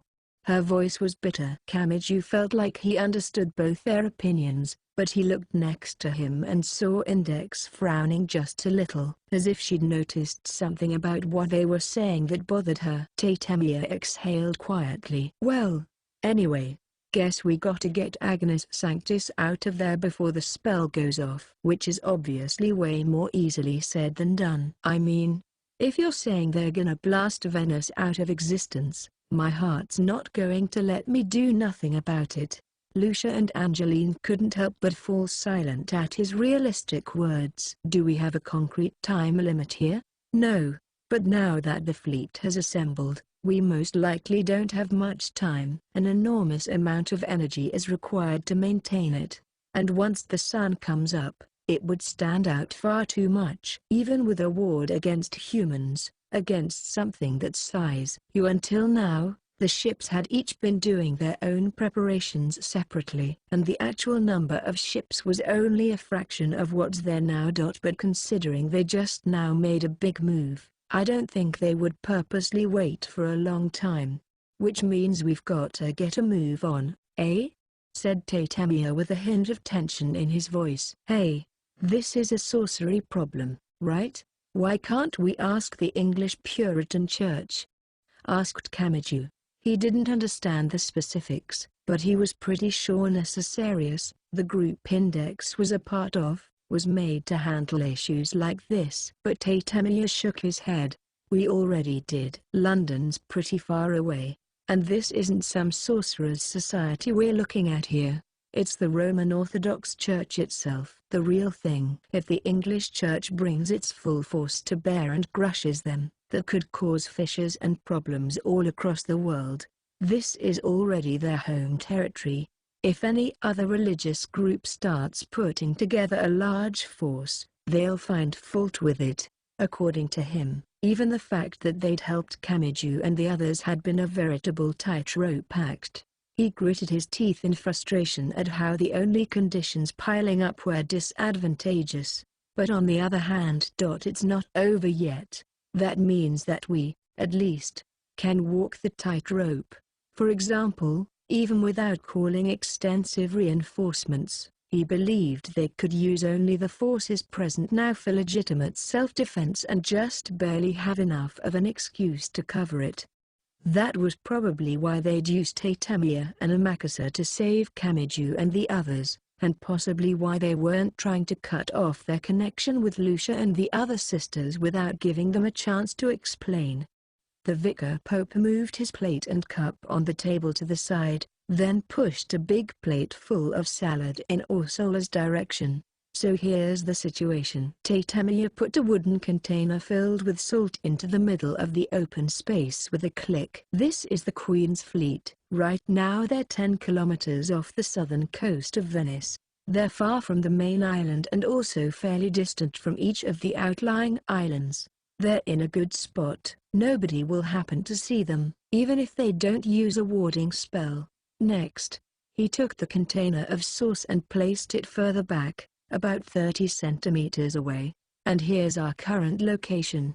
It's another 10 kilometers south. We can't see the light from the Queen's fleet from here. In this direction, we see the sandbar of Lido at night. It's a long, thin island that goes from where we are in Chioggia to the main island of Venice. Its casinos are famous," said Angeline, giving trivial unsuited for a sister and earning her another push on her head by Lucia. "And?" Tatemia picked up a wooden fork. "About 5.5 kilometers out from the Queen's fleet, given the size and angle of the cannons, is probably their search range.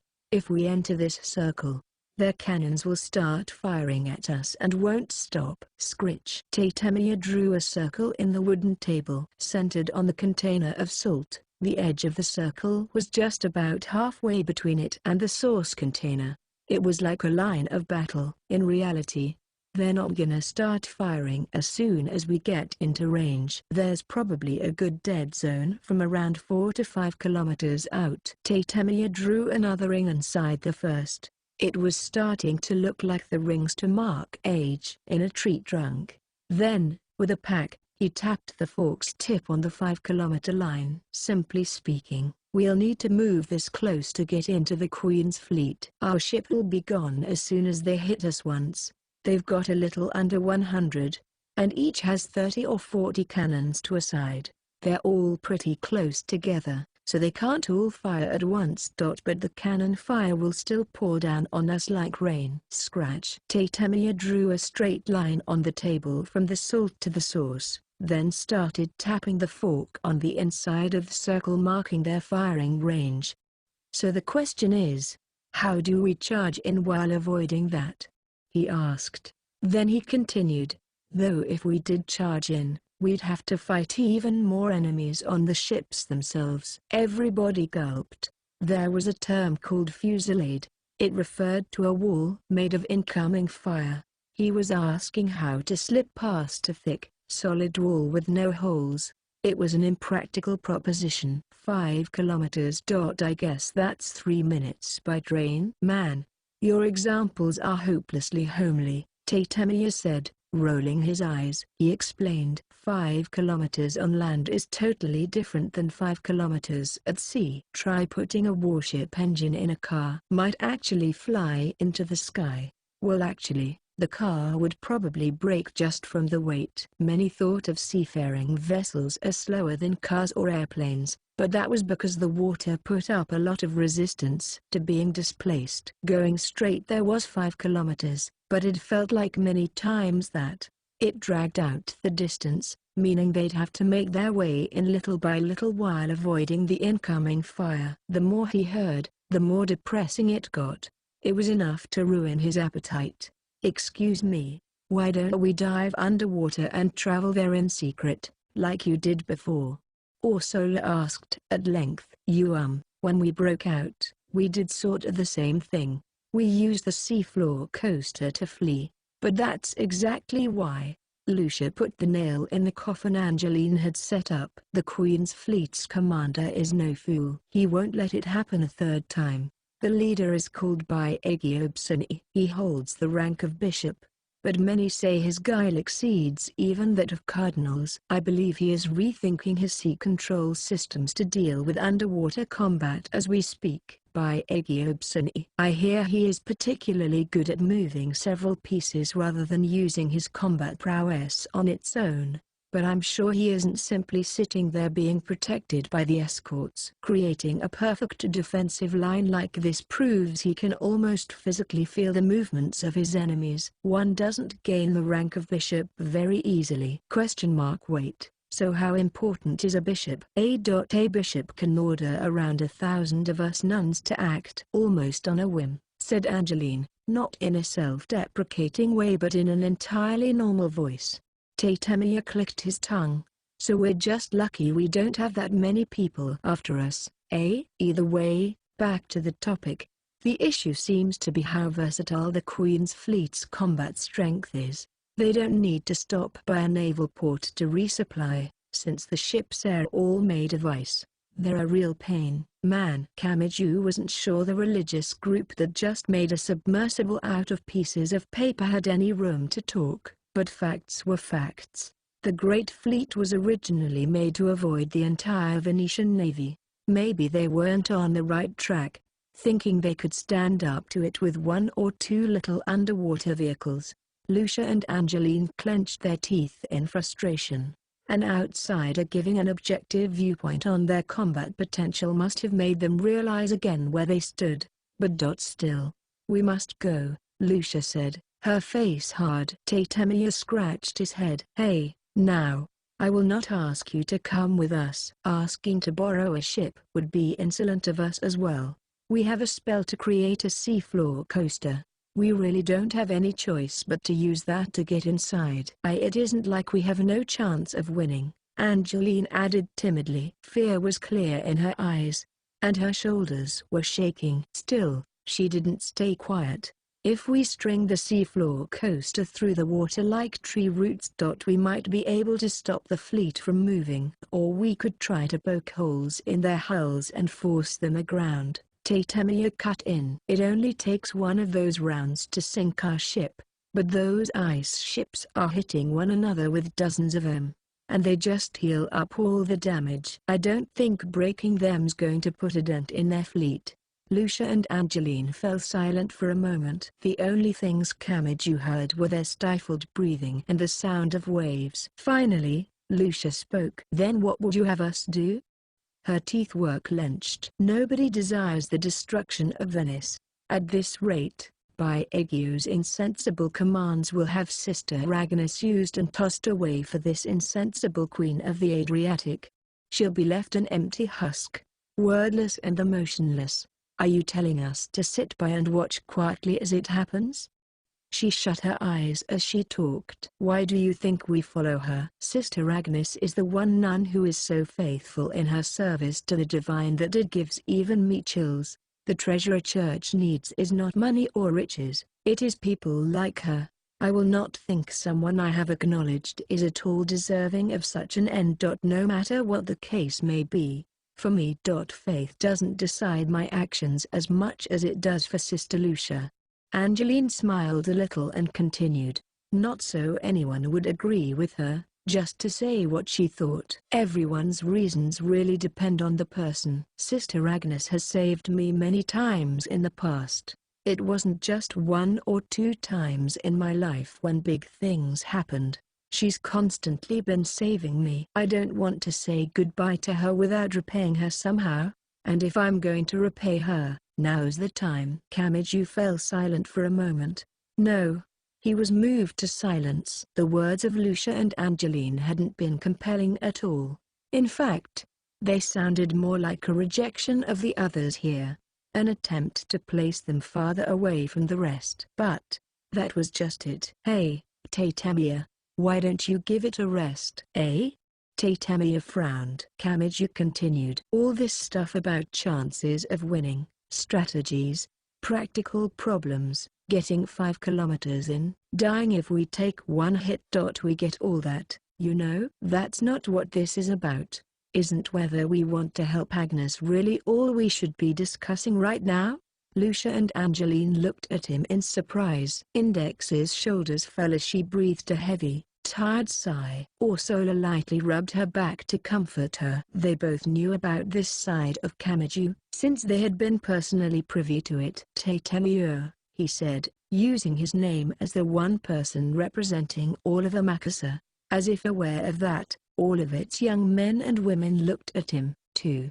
Agnes Sanctus isn't a perfectly good person or anything, but she purposely gave up her own chance of being rescued in order to let her friends escape. She's about to be used for the Queen of the Adriatic, but she doesn't know what it's for, either.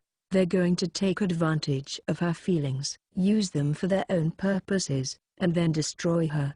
She'll end up like an empty shell, and then we really won't be able to save her, and then the curtain will fall. What's important is whether we should rescue her or not, right? And won't that prevent all Venice from being destroyed, too?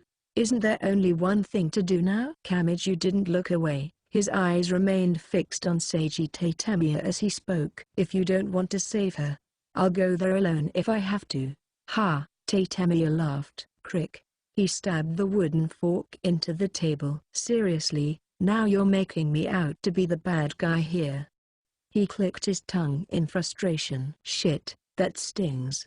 That wasn't what I wanted to say. We figured out all that a long time ago. That's why I was asking what we should do next.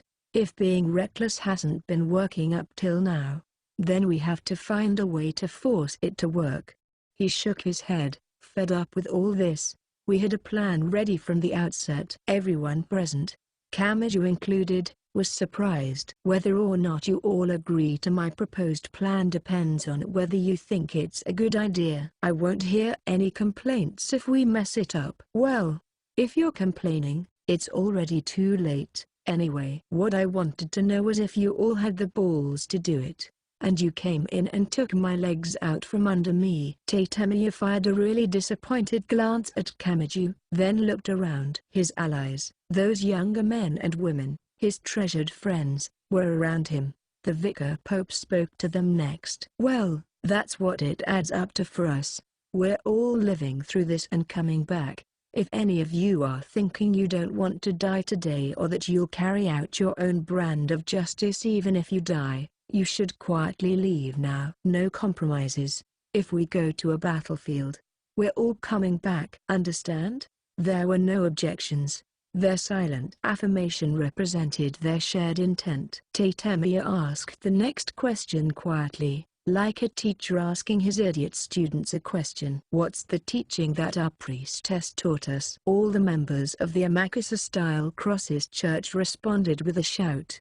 The hand of salvation for the unsaved. 5. After Camiju, Amakusa, and the others boarded the submersible, it began to move slowly north over the Adriatic Sea, and toward the Queen's fleet. They stood on its deck as it floated above the water. Tatamia's weapon of choice was called a flamberg, a giant sword over 180 centimeters long. The double-edged blade featured a wave-like construction, evidently for widening wounds.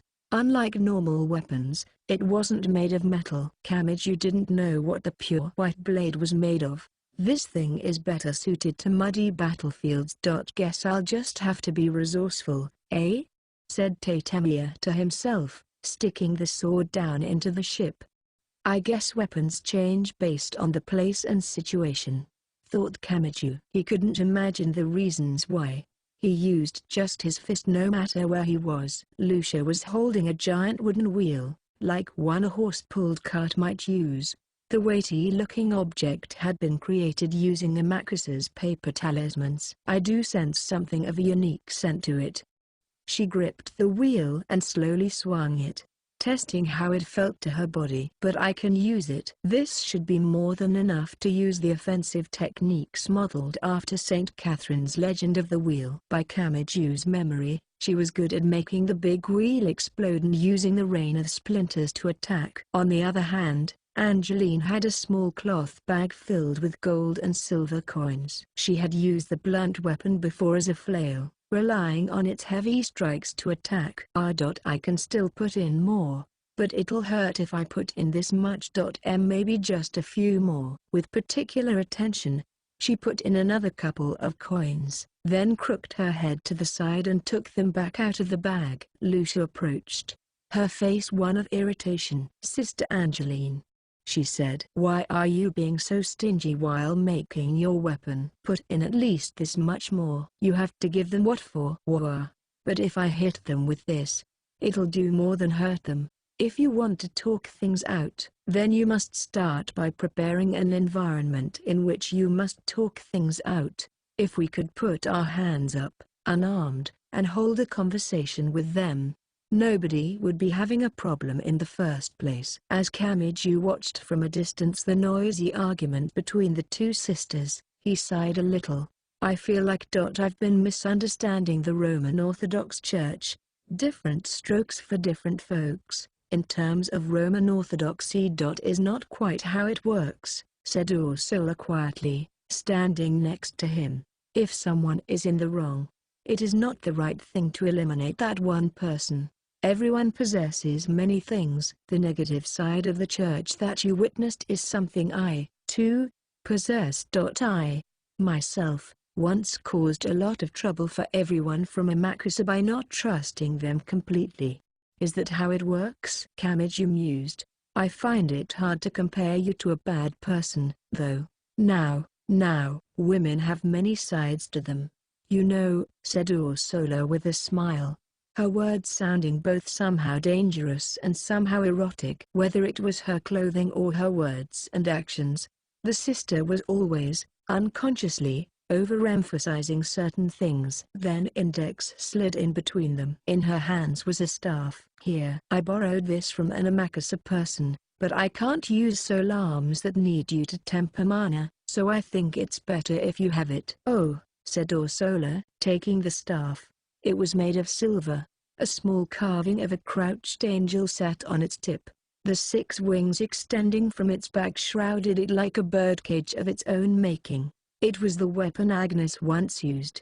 Amakusa had been the ones to temporarily take Agnes's unit into custody after she surrendered during the battle over the Book of the Law. Maybe they'd acquired it at that time. Then Kamiju noticed that Index was staring at him. What is it, Index?" Index was silent for a moment. "Nothing really." "What? Why are you turning away and being all irritated, then?" "Not that I enjoy your usual biting overreaction, but such a cool and collected reaction is hard for me to take in its own way." Kamiju's shout garnered no response from Index as she stormed away. Ursula watched, then sighed and said, "It's because you don't look after her well enough." Now that she mentioned it, he and Index were actually supposed to be eating local pasto and going around to famous locations right about now, making all sorts of fun memories. Next thing he knew, this was happening. He thought to himself that Index might have been the one most excited about this trip. "You condemn your rotten luck quite often, but you have no intention of stopping now, do you?" "I'm like an idiot further too wrapped up in his job." The submersible proceeded ever onward. He thought he could see the off-white glimmer of the Queen's fleet growing slightly stronger. "This should be a good spot. Let's get started." Tatemiya took a bundle of paper bound by a rubber band out of his pants pocket. Kamiju frowned. "Start what? Taking on this Queen's fleet of theirs is a bit much for one ship to handle. You know? So, well, we're just gonna make ourselves a bit stronger." "Check this out." Tatemiya took off the rubber band and flung the entire bundle of papers overboard with a rustle. All the Japanese papers were strewn about like confetti as they danced through the air and fell to the dark water's surface below. Finally, the thin paper melted into the seawater. Boom. As the papers expanded with the moisture, they created stacks and stacks of lumber, which then came together to form a sailboat. Unlike those in the Queen's fleet, the minor details of its construction felt more Japanese than anything else. The new ship was 30 meters long, 7 wide, and a little under 20 high including the mast. Compared to the 100-meter-long ships in the Queen's fleet, it looked pretty meager, but more than 1 or 2 ships appeared. Several dozen came up out of the water at once. As the boats expanded, they pushed and jostled against one another, seeming to force themselves into existence. One bounced into the submersible Kamiju was on as well, and the ship shook to the side. Kamiju regarded the sight with blank amazement. "We've got a fleet, too? Why even bother with the plan in the first place? Can't we just ram it into the Queen's fleet?" You're thinking a wee bit too highly of me. And take a good look. These things aren't warships like theirs are. No cannons anywhere, see? Question mark. He was right. They had nothing that resembled cannons. The walls and ornaments on the ships also looked pretty delicate, weak to impact. Did that mean they were really just sailboats? What are you going to do with such weak-looking ships? Here's how it goes. Warships ain't the only things that fight on the sea. Aramak's a religion developed in secret by blending into our location and its customs. That means, of course, we've studied English history, too. Tatemia grinned and continued. You ever heard the story about how the English sank the Spanish's infamous Invincible Armada? 6. Ship 43 of the Queen's fleet was an intelligence ship specializing in reconnaissance. Sister Agatha, who was permanently stationed there, was standing before the giant wheel at the very front of the ship's deck when she gasped. There was a small table on either side of the helm, and several documents made of ice were stuck to them. On the thin ice tables, modeled after old parchment paper, were displays containing various real-time information, everything from maps and charts to the ship's status. One of those stood out. The ice document displaying the nautical chart of the water in and around the Adriatic began to give a warning ring. Below the cloud of chess-like pieces representing the Queen's fleet, several new pieces appeared and began to approach at a high speed. Bishop by Agio.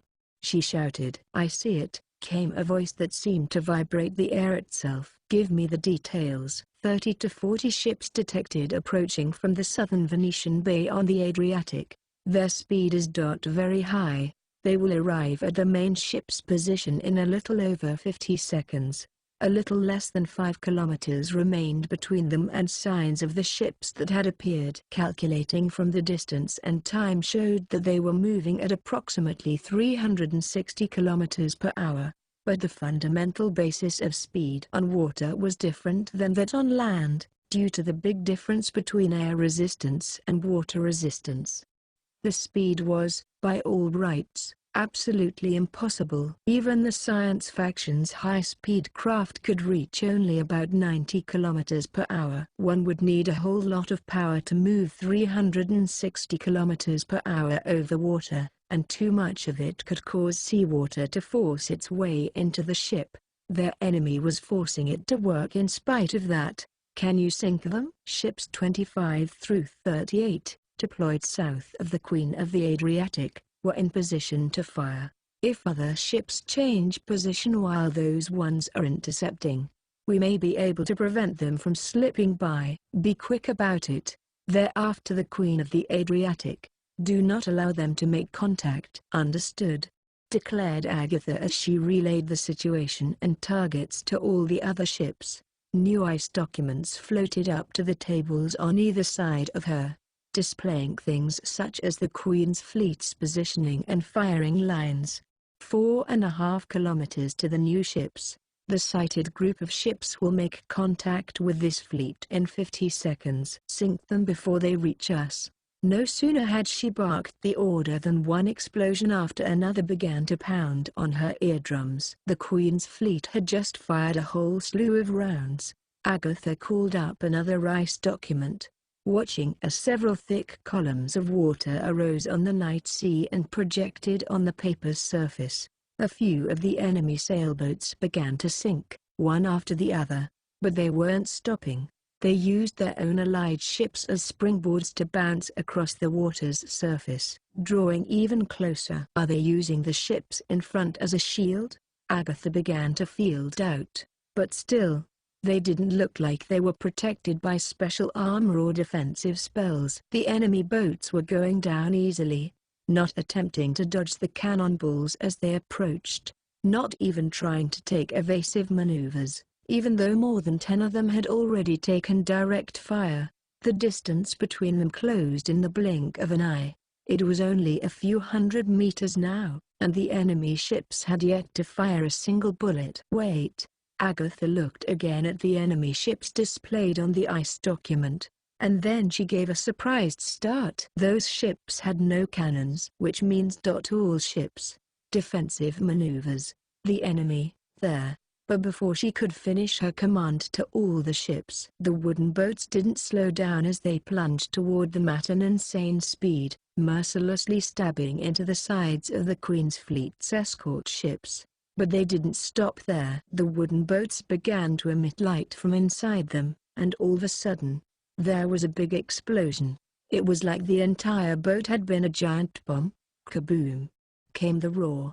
The surface of the water whipped about madly, and Agatha shouted out, her body now pressed against the helm. "Those are fireships, unmanned warships built to self-destruct." As he listened to the explosions, Tatemir quietly closed his eyes. Fireships were the first unmanned weapons made to travel across the water, before torpedoes were invented. Normally you use pretty small boats for it, but when faced with the invincible Armada, the English Navy loaded up their actual big ships with explosives and rammed them, unmanned, into the enemy. Kamiju had to sigh. "And while they're distracted by all the nonsense here, we go right up next to them?" "That's a pretty messy plan, Sister Agatha." "Why yes, sir," answered Agatha to Baegio's voice, her ears pelted with one exploding fireship after another. "If their goal is to stop the Queen of the Adriatic's activation, then I doubt their attack will end on the perimeter. They have something else." "Figure out what?" Agatha's eyes flew over the ice documents on the table. The information from the sea charts and maps was blurring heavily in response to the explosive impacts, making it very hard to read. "If the fireships aren't their main plan, then their flagship is somewhere else." But she changed the magnification, but though she checked 5 kilometers, 10 kilometers, and 20 kilometers out, there were no such ships to be found nearby. Maybe 3 civilian cruisers were on the water, but those wouldn't be it. Agatha considered zooming out even farther, but then her hand stopped abruptly. On the water, several ice sheets disappeared. In their place arose one, standing up on its side, with a sea chart on it. A block of ice, with the same width and depth as the sheet, appeared on the table. It wasn't displaying the sea horizontally, it was a vertically oriented map. In other words, it was searching toward the sea floor. "There it is." Giant structure spotted 80 meters south and 40 meters below the Queen's fleet. "It's the submersible again." "We've been noticed," said Tatemir, suddenly raising his head, as if in response. The voices of the Amakasa members controlling the submersible came back to him. "Enemy cannons confirmed. Estimated firing angle, 30 degrees. They're clearly aiming underwater. Movement detected from enemy ships in the south. They appear to be taking a formation to prevent us from rushing them." Artillery warfare was invisible, or rather, by the time you saw it, it was already too late. You couldn't normally move around in sea combat as quickly as you could in the air, so it was essentially impossible to evade or shake off enemy attacks at these speeds. Therefore, the basis of marine warfare was to find a place where you could shower the enemy in attacks and not be fired at yourself. It was a theoretical battle, and one that actually started before any cannons fired. With a natural state being the lack of a reaction, and any reaction immediately spelling defeat, the battle was a mental one, marked by heavy silence. And several firing axes are aiming at the submersible. They're handling both vertical and horizontal axes. "This is sooner than we thought. At this rate." "This is the worst," muttered Tatemir bitterly. "All hands, brace for impact. Watch for enemy fire. If this ship takes just one of them, it's..." Before he could finish, a storm of explosions took away all sound. "Successful hit on the submersible. Its movement speed has decreased." "Good," responded Baegio to Agatha, his voice a little less tense. "The same trick won't work 3 times. We were prepared for an anti-submarine bombardment. What he'd used were shells that froze all the seawater in close proximity. The submersible was now surrounded in thick layers of ice, unable to move, and because of the ice's buoyancy, they could do nothing and wait for the submersible to rise above the surface on the artificial glacier. Then, They could bombard it with normal shells and destroy it for sure. Approximately 60 seconds until the enemy ship completely surfaces. In the meantime, we'll prioritize the remnants of the fire ships. Sister Agatha, it's an emergency. Then, a different voice from Byagios cut into the communication. It was one of the sisters she worked with. The enemy has boarded Ship 29. Based on their equipment and spell usage, it is to be a Makasa. What? Agatha doubted her ears. Then she looked again at the ice sheets on the table. An unmanned fireship had rammed into Ship 29 before dark, but when she looked at it, it was undamaged. If the fireship had exploded, the ship would normally have been heavily damaged. That meant one thing. They prepared one ship that wouldn't explode at all, boarded it, and then blended in with the other fireships as they rammed it. You saying that submersible was a second-level decoy? Tamakamichi jumped from the moored wooden boat to the ice ship. Following closely, Index, Ursula, Lucia, Angeline, Tatemio, and the members of Amakasa all began to board one after another. Don't think about taking over every ship. They have way more people than we do, anyway. Just think about destroying the core of their operations. Their flagship. Where's the Queen of the Adriatic? Kamichi looked around, then spotted an even more giant ship than the others several hundred meters away. But there were over 10 ice ships in the way just in its shadow. We'll handle making bridges between the ships. Anyway, you all get to the flagship. Another voice overlapped with Tatemio's. It was a woman's, like someone announcing something to the ship. All passengers of ships 29, 32, and 34, evacuate immediately. If you don't have the time, go into the water. Our fleet will now destroy those 3 ships, then recreate them. Shit. Spat Tatemia. They're gonna wreck these ships again. Hurry up. Tatemia scattered a wad of papers into the surroundings. They expanded vigorously, then began to change shape into a wooden arch bridge stretching from ice ship to ice ship. However, before they could cross, there was cannon fire from nearby. It didn't need to be a direct hit for Kamichi to nearly fall over onto the deck from the shock wave of the blast alone. Even groaning like that was wasting time. The giant ships here and there began to collapse like earth. Ship walls were ripped away, falling into the sea and raising thick columns of water. The spray made it onto the deck. One of the masts, so thick he wouldn't be able to put his arms around it, bent under a strike from a cannon. Index. Kamichi grabbed Index's hand, who was shrinking in fear nearby, and ran, pulling her out from underneath the falling mast. Kathud. The pillar fell over. Miraculously, it created a bridge that went to the ship nearby. Kamichi didn't hesitate to jump on. The Amakasa people, beginning with Tatemio, climbed atop the wooden bridges they'd prepared and began to disperse onto the other ships. He held Index's hand as they crossed the sea and moved on to the adjacent ship. He looked back to see Ursula, angelic staff in hand, also following the mast and making it to the ship they were on. A moment later, a second wave of cannon fire slammed into the previous ice ship, causing it to list. The broken mast forming an arch was dragged away and into the sea. What about everyone else? Most appeared to have used the wooden bridges Amakasa had prepared, but he saw several jumping into the water. He unwittingly clenched his teeth in frustration. Next to him, Ursula said, they each possess a talisman that will allow them to create bridges and ladders. They decided they should head for the water for now because it would give them a chance at victory. Her opinion could be called rather hopeful, but he had no choice but to believe in it for now. In either case, there were over 10 meters from the deck to the water. Kamichi's hand would never be able to reach them. Damn it! Let's crush the Queen of the Adriatic fast.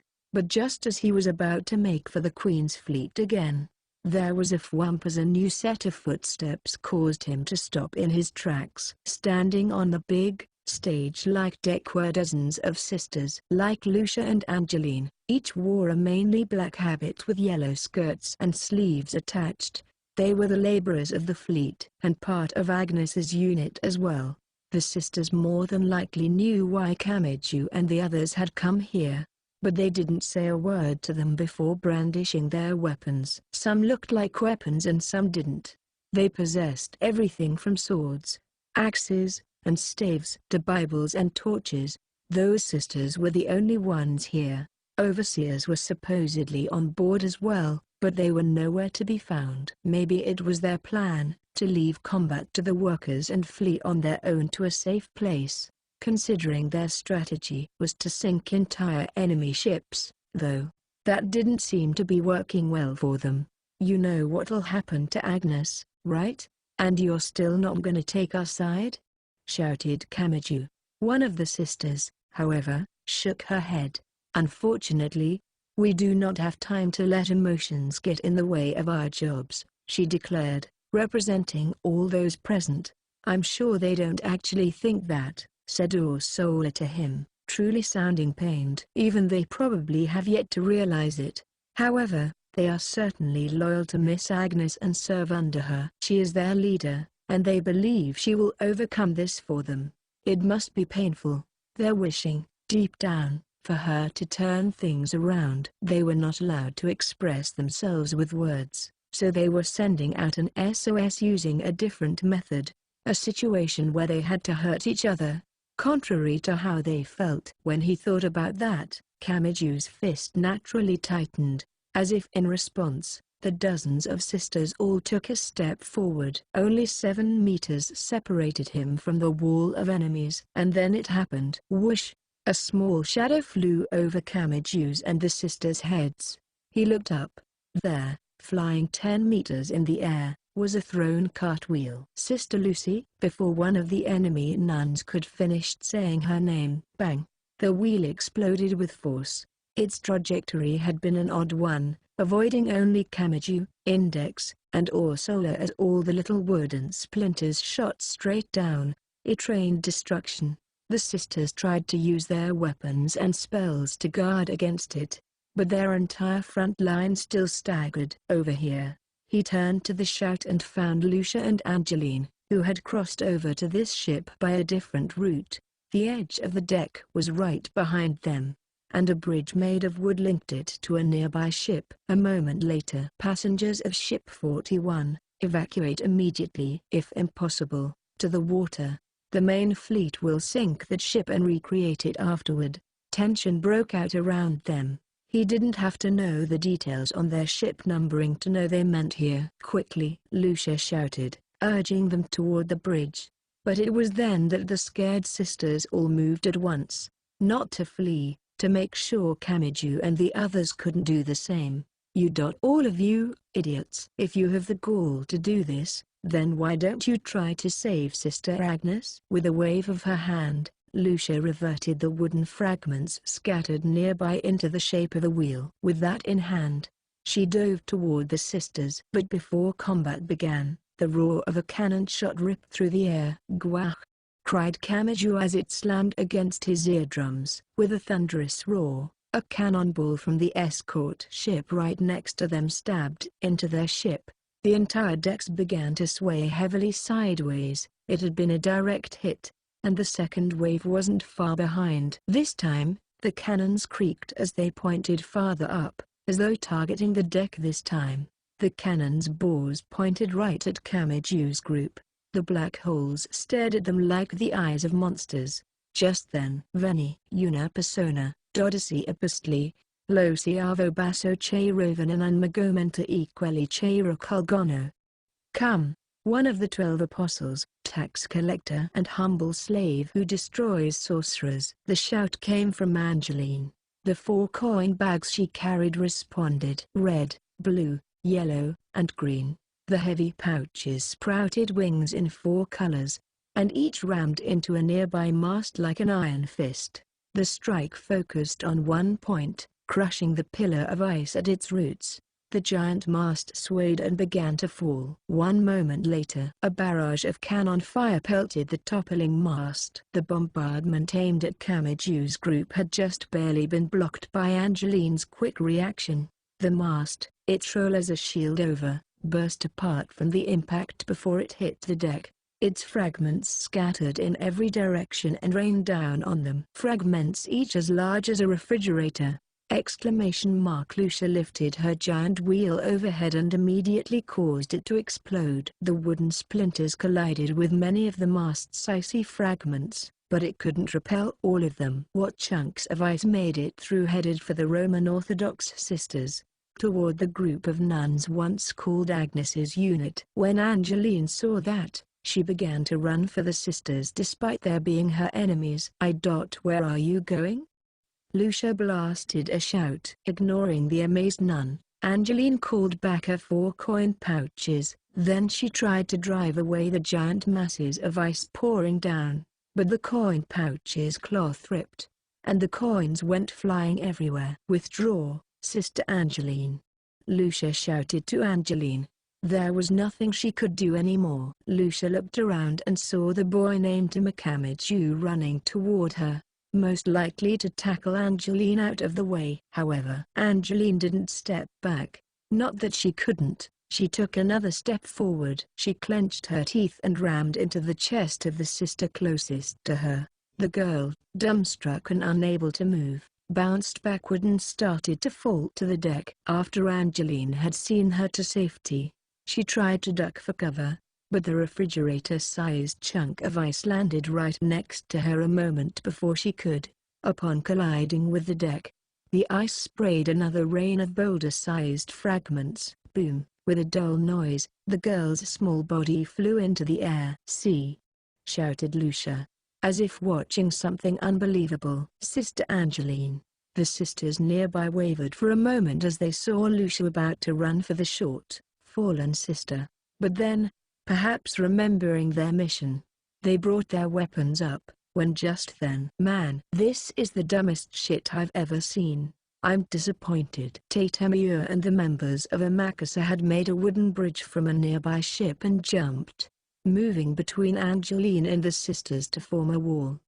He brought a wad of papers out of his pocket, then threw the entire stack at Lucia. "An escape submersible doesn't offer much, but it's better than sitting in the middle of enemy territory. Don't use just one. All you gotta do is spread out some fireships and mess up their detection capabilities, and you'll have a lower chance of getting sunk." Lucia ran over and stuffed the papers in her sleeve. It was all Tatemiya could say. Agnes's unit wasn't weak or dumb enough to let her simply use the talismans. If she panicked and brought out the submersible, the other ships could focus their fire on it, sinking it. But now wasn't the time for that. There was something more important than their mathematical probability of victory. "Sister Lucia, your hands. They're shaking." "Of course they are." "That apostrophe s. Silly. I wouldn't die in a place like this, Mom." Angeline squeezed out each and every word. "We'll all. Go back together, right? Sister Agnes, and us, and those people over there fighting. Everyone means. Everyone." Creak creak. The cannons on the ship next to them moved into position again. They were preparing for a third wave, but Lucia wouldn't take her eyes from Angeline. "So I. Won't die. You promised to, Ma apostrophe am. So I won't, either. So please. Sister Lucia, don't worry about enemies. Or allies. Won't you fight with us. To just protect. Everybody?" Lucia gritted her teeth. With a kaboom, the nearby escort ship fired at them. The attack, however, did not crush their flesh. Something blocked the immensely powerful cannon fire. A single right hand reaching out from the side to block an unwanted guest. The completely regular boy's hand caught the magically launched ice cannonball and crushed it with the power of his 5 fingers. "Do it, Lucia. Promise," he said. "If I can help, I'll blow away as many of these bullshit illusions as I have to." "So promise her." "Say it, so she knows it was a good thing she was here. So she can believe it was worth enduring the pain." "Yes." She looked at Angeline and quietly said, "I promise you I will protect everyone." "So you must fight your own fight as well." The small nun smiled a little at her voice. More cannon fire struck the ice ship, rocking it. Kamiju's right hand couldn't block all the shells. There were too many. It wasn't safe here. It wasn't safe anywhere. After Lucia squeezed the fallen Angeline's hand, she stood up with it still grasped in hers. She couldn't use the wheel like that. But it didn't seem to bother her at all. It was simply a display of intent, that she would fight alongside her, even if it put her at a disadvantage. The sisters began to move forward to follow Lucia as she retreated, but Amakusu and Kamiju's group formed a wall between them. They were all staring in the same direction. The flagship, the Queen of the Adriatic, was just a few ship crossings away. Interlude 4. Not yet. Her mind was hazy and Lucia was holding her up, but she could still think. I don't want to give up. She heard explosions and the sounds of swords and axes clashing, but she could still think. Sister Agnes did everything for the church. When she was rewarded for taking on dangerous jobs, she would have more Bibles printed. She would go to all the old churches, the ones nobody came to anymore, and smile, saying she'd offer what help she could, and give them to the priests. Her entire body was stinging with pain from the icy fragments hitting it. One of the mast's scattered fragments had struck her on the forehead, and it felt like her brain had been shaken. Sister Lucia. Even when she wasn't working, she'd always go up to the bell tower at church. That way she could come running if even the slightest thing was wrong. She spent so long up there, waiting, that it almost seems like her home now. Exhausted tears fell. Not because it hurt. It was pure, simple frustration. Everyone else. All of them had good traits. Not one person in our group. Is a bad person. So why did this happen? I don't want these villains. I don't want to have to fight because. Someone drew a line on the scales of good and bad, she thought, her limbs swaying limply. All she wanted was this help. She endured the pain, tears forming in her eyes. Someone, please rescue them. My precious friends. From this. Worthless darkness. Chapter 5. The Queen of the Adriatic. La Regina del Mar Adriatico. 1. It won't be long now. By Agiobson. He looked up from the ship's bottom. Soon this job, too, will be over. Good heavens, to think crushing a single city would be this much trouble. The Queen of the Adriatic. I would have liked to take a nice, long look around it for its antique value before this was over, rather than just putting it to use. Each side almost 20 meters long. The room appeared perfectly square, but upon closer inspection, the walls were tilted ever so slightly inward. It wasn't a cube but a quadrangular pyramid. If you looked up along the walls and at the faint, bulb-like, almost white light with which they glimmered, you could see its pinnacle far overhead. The ship was only 20 meters from its bottom to its deck, but here on the inside, the ceiling appeared to be over 100 meters high. It hadn't quieted down yet. As if in response, the whole body of the flagship, the Queen of the Adriatic, lightly shook. Not only once, the rumbles came several times in sequence. The escort ships hemming in the flagship were firing on other allied ships, one after another, like cannibals. And yet the roar of artillery continued. That meant the enemy was crossing over boat after boat, approaching this place. The roaring sounds mercilessly beat against even this, the deepest part of the flagship, enclosed by thick walls of ice. There was a problem with this as well. The men overseeing the Queen's fleet, unlike the sisters who formerly hailed from Agnes's unit, were unsuited for battle. It wasn't a matter of quality but simply of variety. No tactician would fight on the front lines with a weapon in hand. That was also the reasoning for having so few of them, merely a few dozen or so. That by itself he could tolerate. The issue, however, was that the sisters at his beck and call weren't used to shipboard combat. They were placed on these ships purely to do physical labor. This result could only be called inevitable. They hadn't received any naval training, but that is why I declared that they station a marine unit here in addition to the management. And they, the people above him, had seen only the Queen's fleet's capabilities before deciding on their own that it was safe and they didn't have to call in extra soldiers. They hadn't considered that the fleet's purported invincibility could change based on the type of battle. So above and below, it matters not. Useless trash, all of them. By Agio's A's swiveled to the side, his head not moving. Fairly stimulating, isn't it? Is it always so calm around you? The question was directed at the only other person in the room. A girl, a perfect sphere of ice 7 meters across sat in the room's center.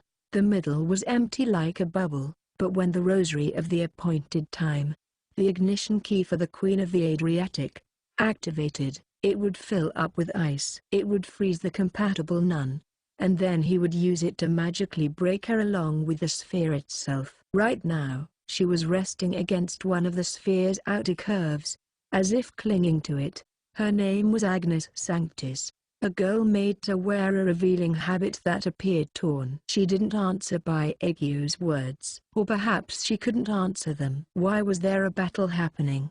Who on earth had come all the way here and for what? Her expression said she was too busy thinking about these things to pay attention to anything outside her. That's the face, continued by Agio. The dozens of crosses on the 4 necklaces hanging at his upper chest jingled. Simply brilliant. Your expression, shamelessly hoping for someone even at this late hour. Your heart, which dares to say your position is a good one. Yes, that is how it must be. When a lowly sinner looks at me with a face of morbid realization, that is what I dislike the most. All animals should be doing is creeping along the ground. Vanity, however, is a right reserved for humans. Along with a grin and the superficial words came a bared malice. Agnes shot by Agio a glance. And what do you think I'm clinging to? Oh, you don't need to tell me, I know. I will not ask you again. HMPH. I was disappointed when she pushed this task upon me, but as it allowed me to see this, I will put up with that as well. Agnes looked away from him out of hatred. He watched her, satisfied. This is where your hopes will be crushed. A cog in the machine has no need of emotions. 2. There were only around 50 members of Amakasa. On the Roman Orthodox Church's side, however, were at least 250, just counting sisters. Thinking normally, they should lose based on numbers only, but they were fighting aboard ships. Everyone could never gather in one place, which seemed different from the fundamentals of land combat. In any case, Amakasa was closing the distance and focusing on super short-range attacks, allowing them to rotate smoothly through the chaotic's battle. However, the numerically superior Roman Orthodox Church found their movements hampered by their allies and their own weapons. Amakasa was fighting fully aware of how to turn overwhelming numbers into a disadvantage. Their few members had probably learned it during their battles with many enemies. The situation was, coincidentally, similar to the Book of the Law incident. There was only one distinction: whether Agnes Sanctis was to be defeated or protected. Go. Do whatever it takes to get that kid out of there. We'll distract their main force for you.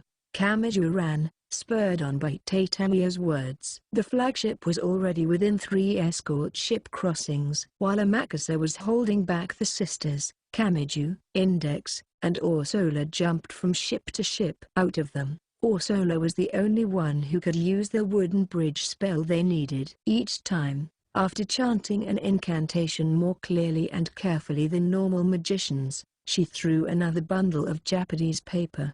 The flagship, the Queen of the Adriatic, was right in front of them. The source, protected by many an escort vessel.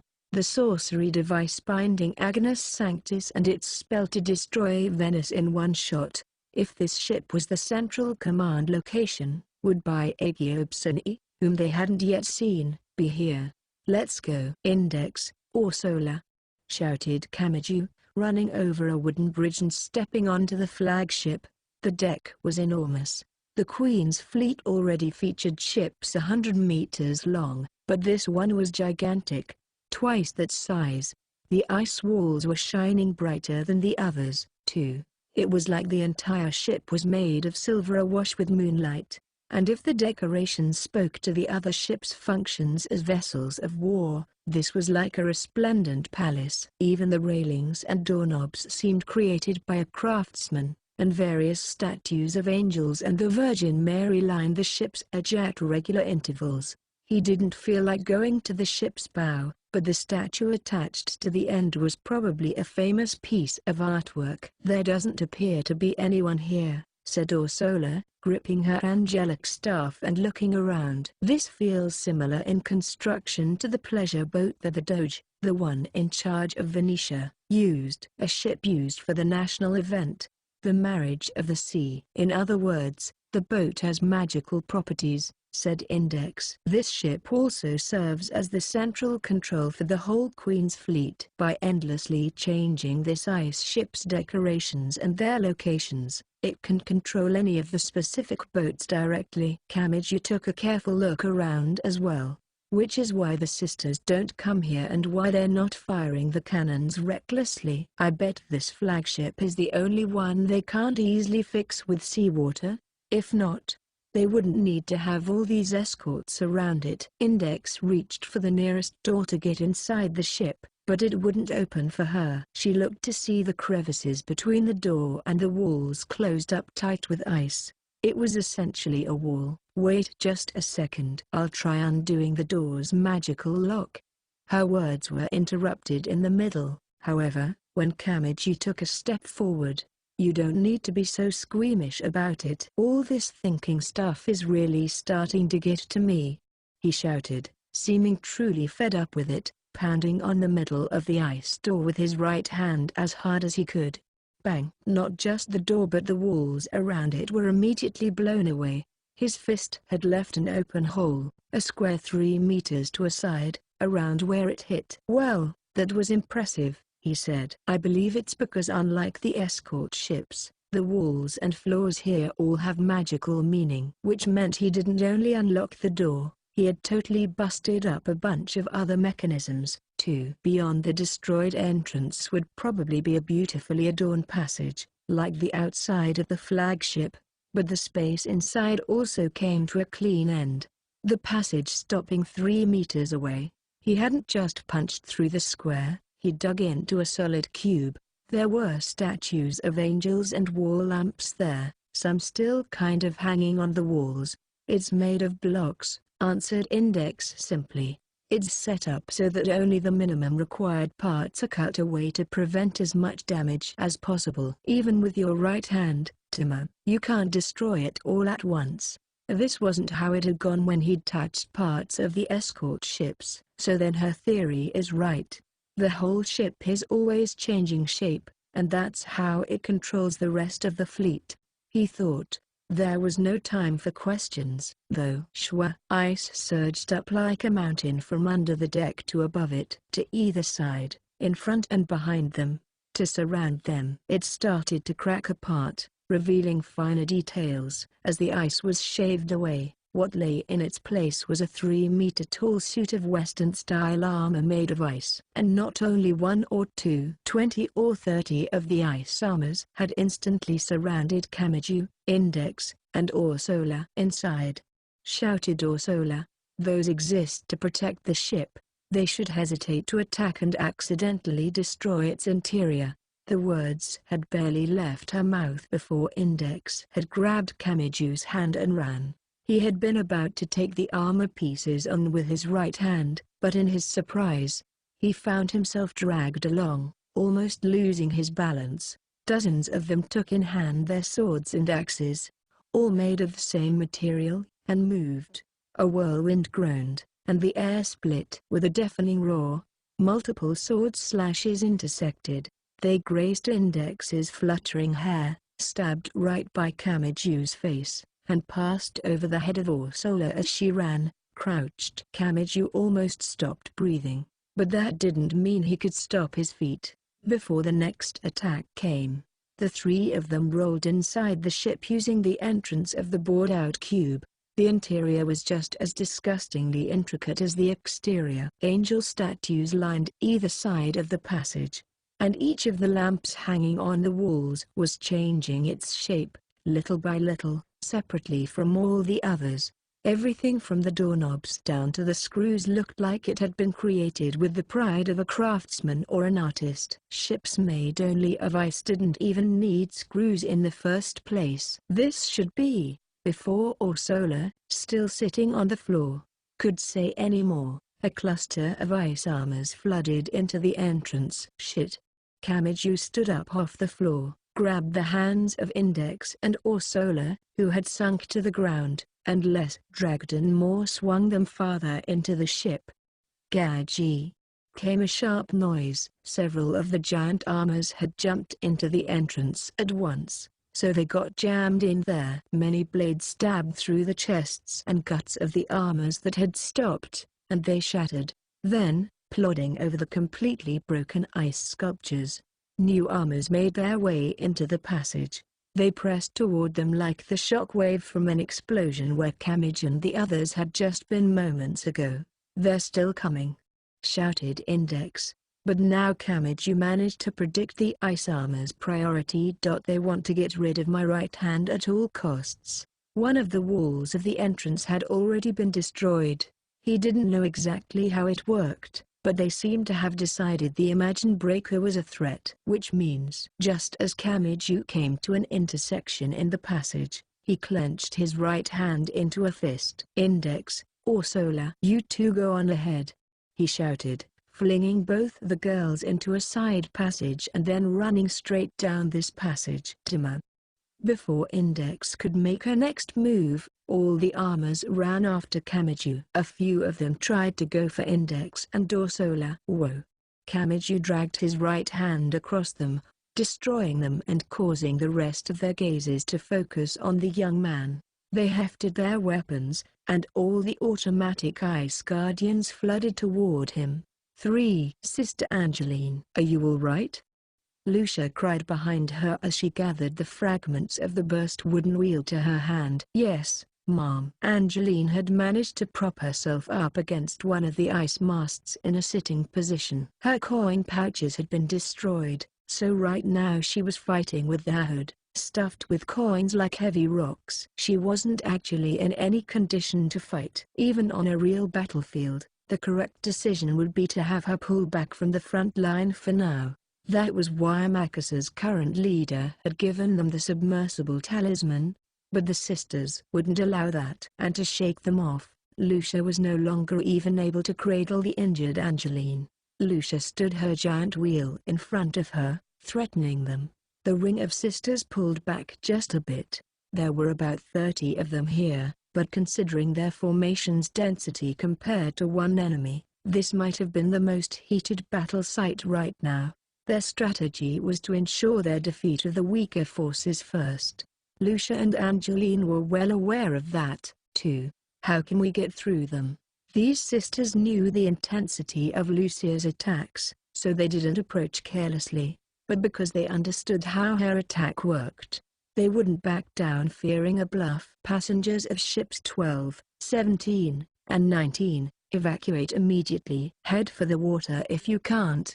The fleet will now sink those ships and reconstruct them." She was used to hearing that broadcast. At the same time, she heard this. "This is nonsense. Quit playing around with the wounded." The members of Amakasa, beginning with Tatemio, crossed a wooden bridge from a nearby ship and rolled in like an avalanche. The situation changed greatly, and the ring of people around Lucia and Angeline began to break up. Of their group, a girl named Itsuwa took a position next to Lucia, wielding her Freelai spear. Now was their only chance to regroup. "Sister Angeline." "Why yes, Mom." Angeline wobbled to her feet and away from the mast. Lucia stood in front of her, then let her wheel explode into the sisters' lines to carve a path for them. Kamiju was far from an excellent student.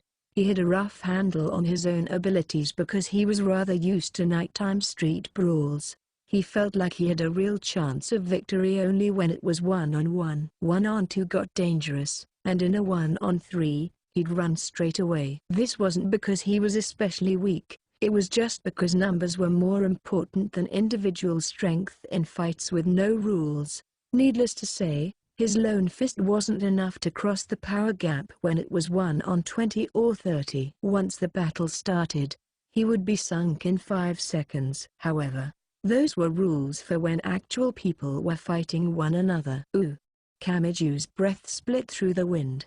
It was one thing if his opponent was a proper human, and they'd fight until one or the other lost consciousness.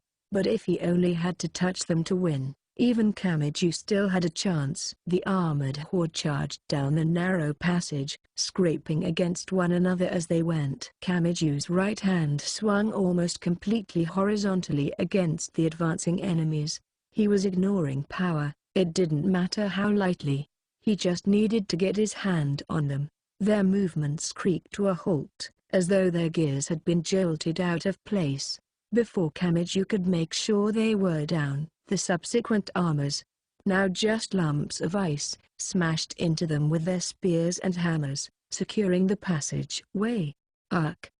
Kamiju quickly withdrew. He could stop them from moving, but there were still ice remnants on the floor. He'd be buried alive if he fought in one place for too long. And so, he repeated the process over and over. Unfortunately, a dead end?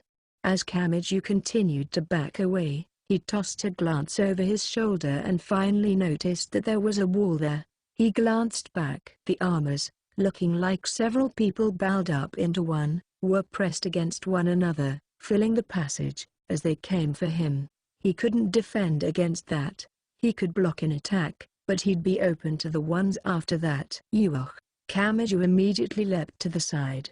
The width of the passage was cramped, so the only thing there was an ice wall. But he stuck out his right hand. A cube portion of the ice wall shattered. Index had been right. The walls of the flagship were different from those in the escort ships. Kamiju dove into the hole at about the same time the armors crashed into the dead end. All of their mighty force and weight had gone straight into the wall, and their bodies shattered from the impact. Tons of little specks of ice danced into the air like mist. Kamiju didn't have any time to watch the spectacle.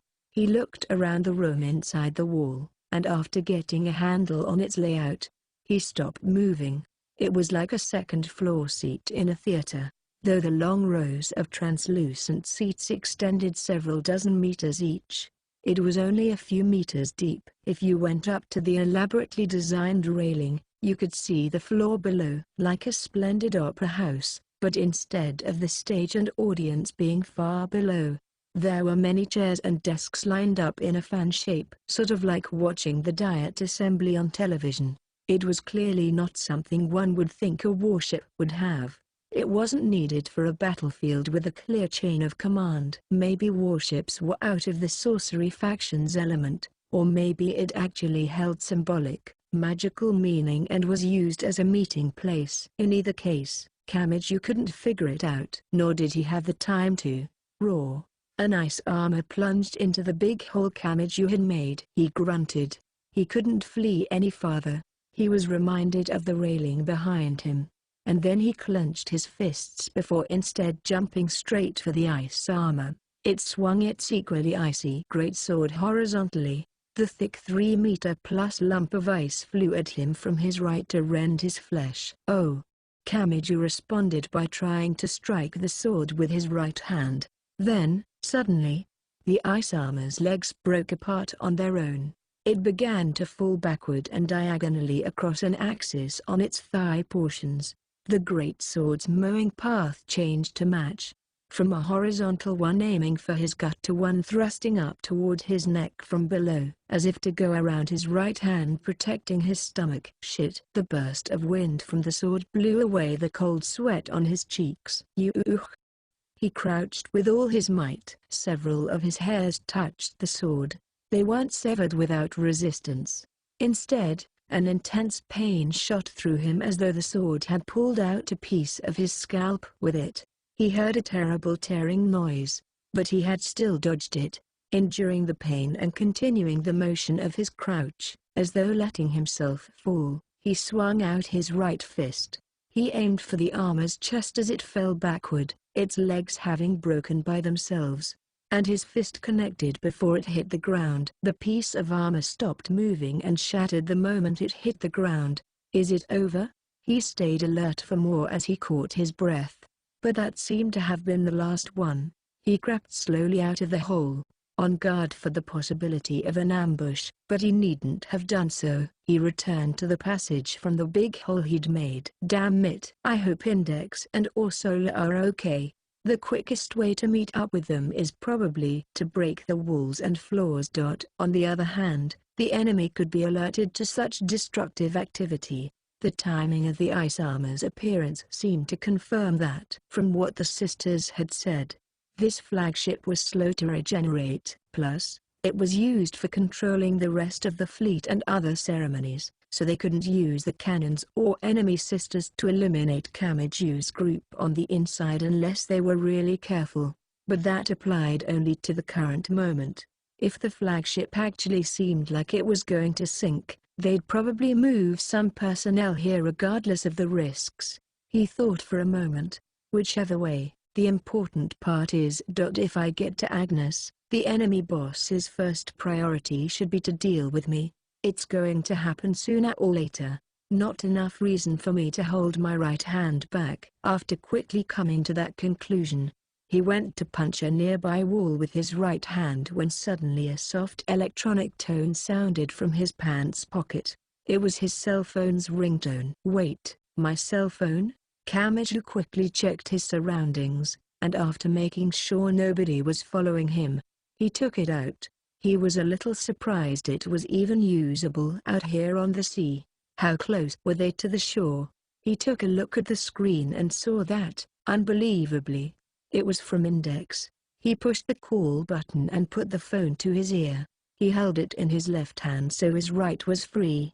This device was something he was used to using, but he felt a lot of weirdness in his finger movements because of it. Oh, I appear to have gotten through to him. Oh, it's you, Ursula. What are you borrowing Index's cell phone for? I decided this would be the most expedient way of contacting you. Where might you be at the moment? Well, I'm not really sure.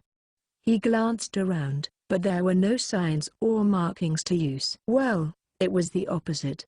There were extravagant pieces of art overflowing in this place, so he couldn't actually use any of them as a guide. I kept having to run away, and there were 20 or 30 of those ice armors, so I was focused on them. I'm not really sure where I'm at the moment. You speak of such tremendous things with ease.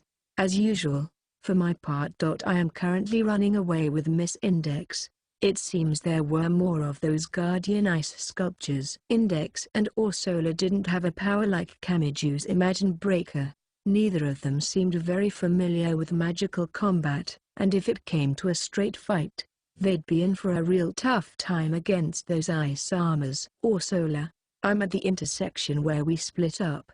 Which direction are you from there? Which direction? Yeah, doesn't have to be exact. Well. I believe we're to the north. Got it, answered Kamiju. I'll be right there. Cell phone still in his left hand, he hit a nearby wall with his empty right hand.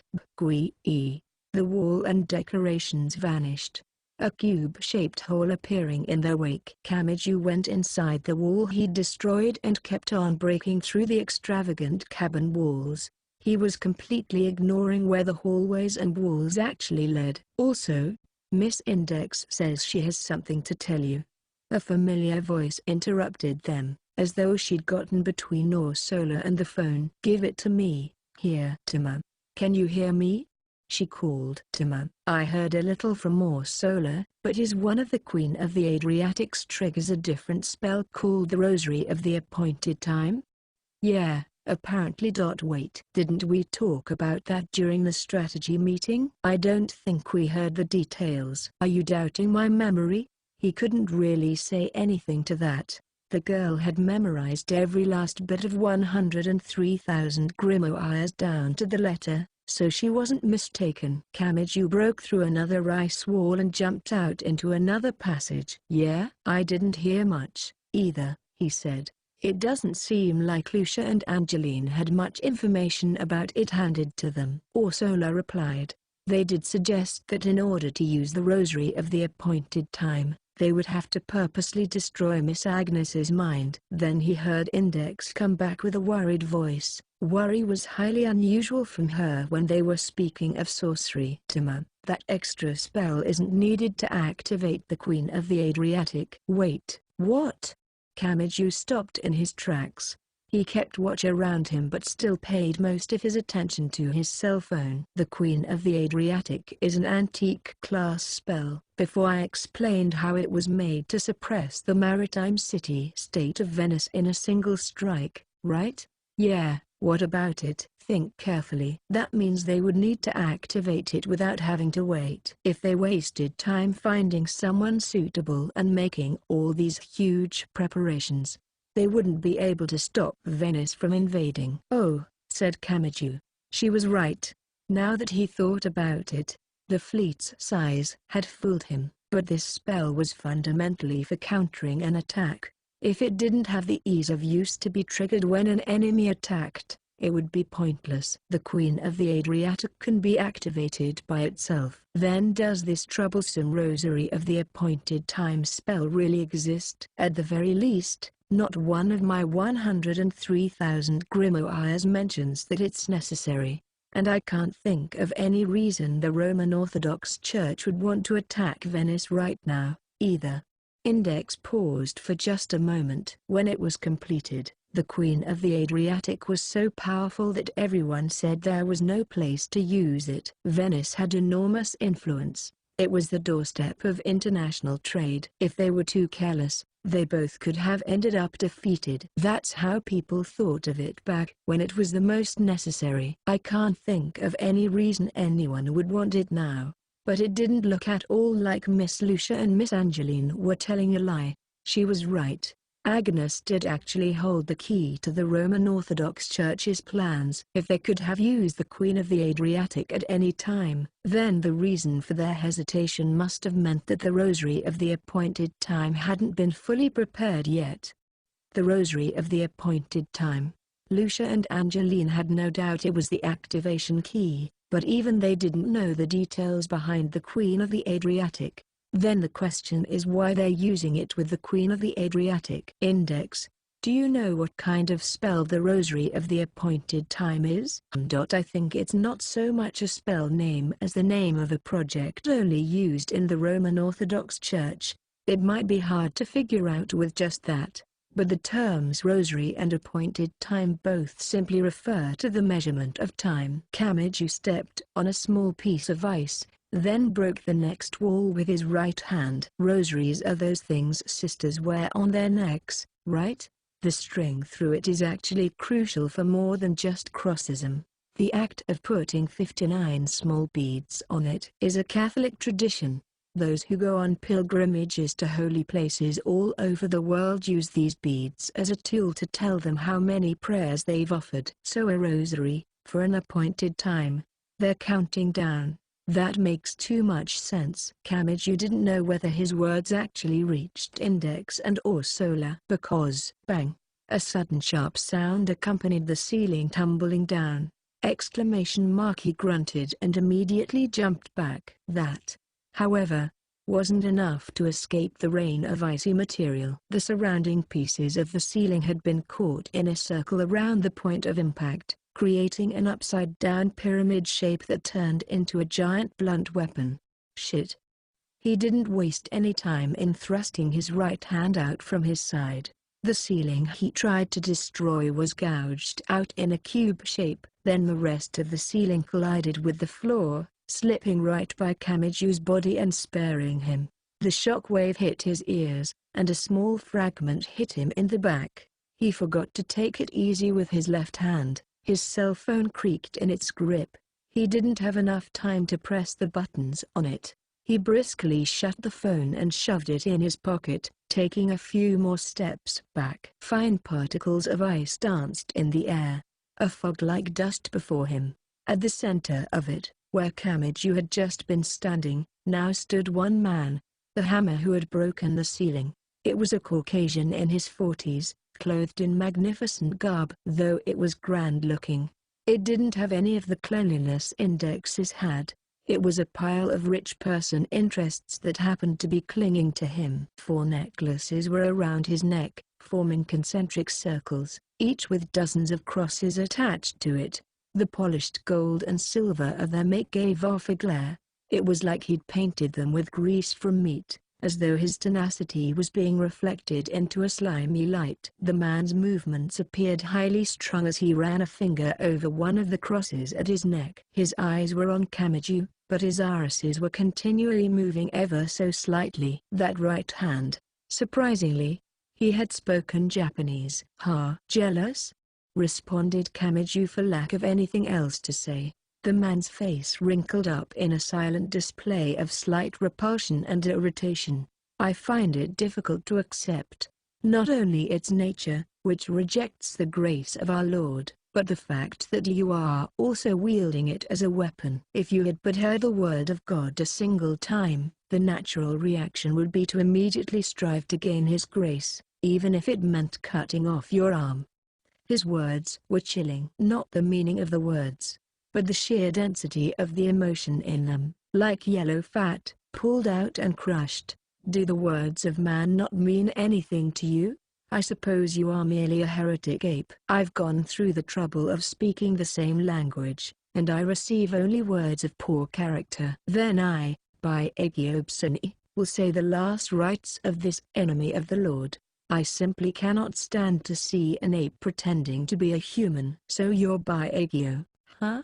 That means you know where Agnes is." Knowing and telling are two entirely different things. The man who called himself by Agio crossed his arms. Kamiju heard a soft metal keen. By Agio's hands gripped 2 of the crosses at his neck. Whoosh!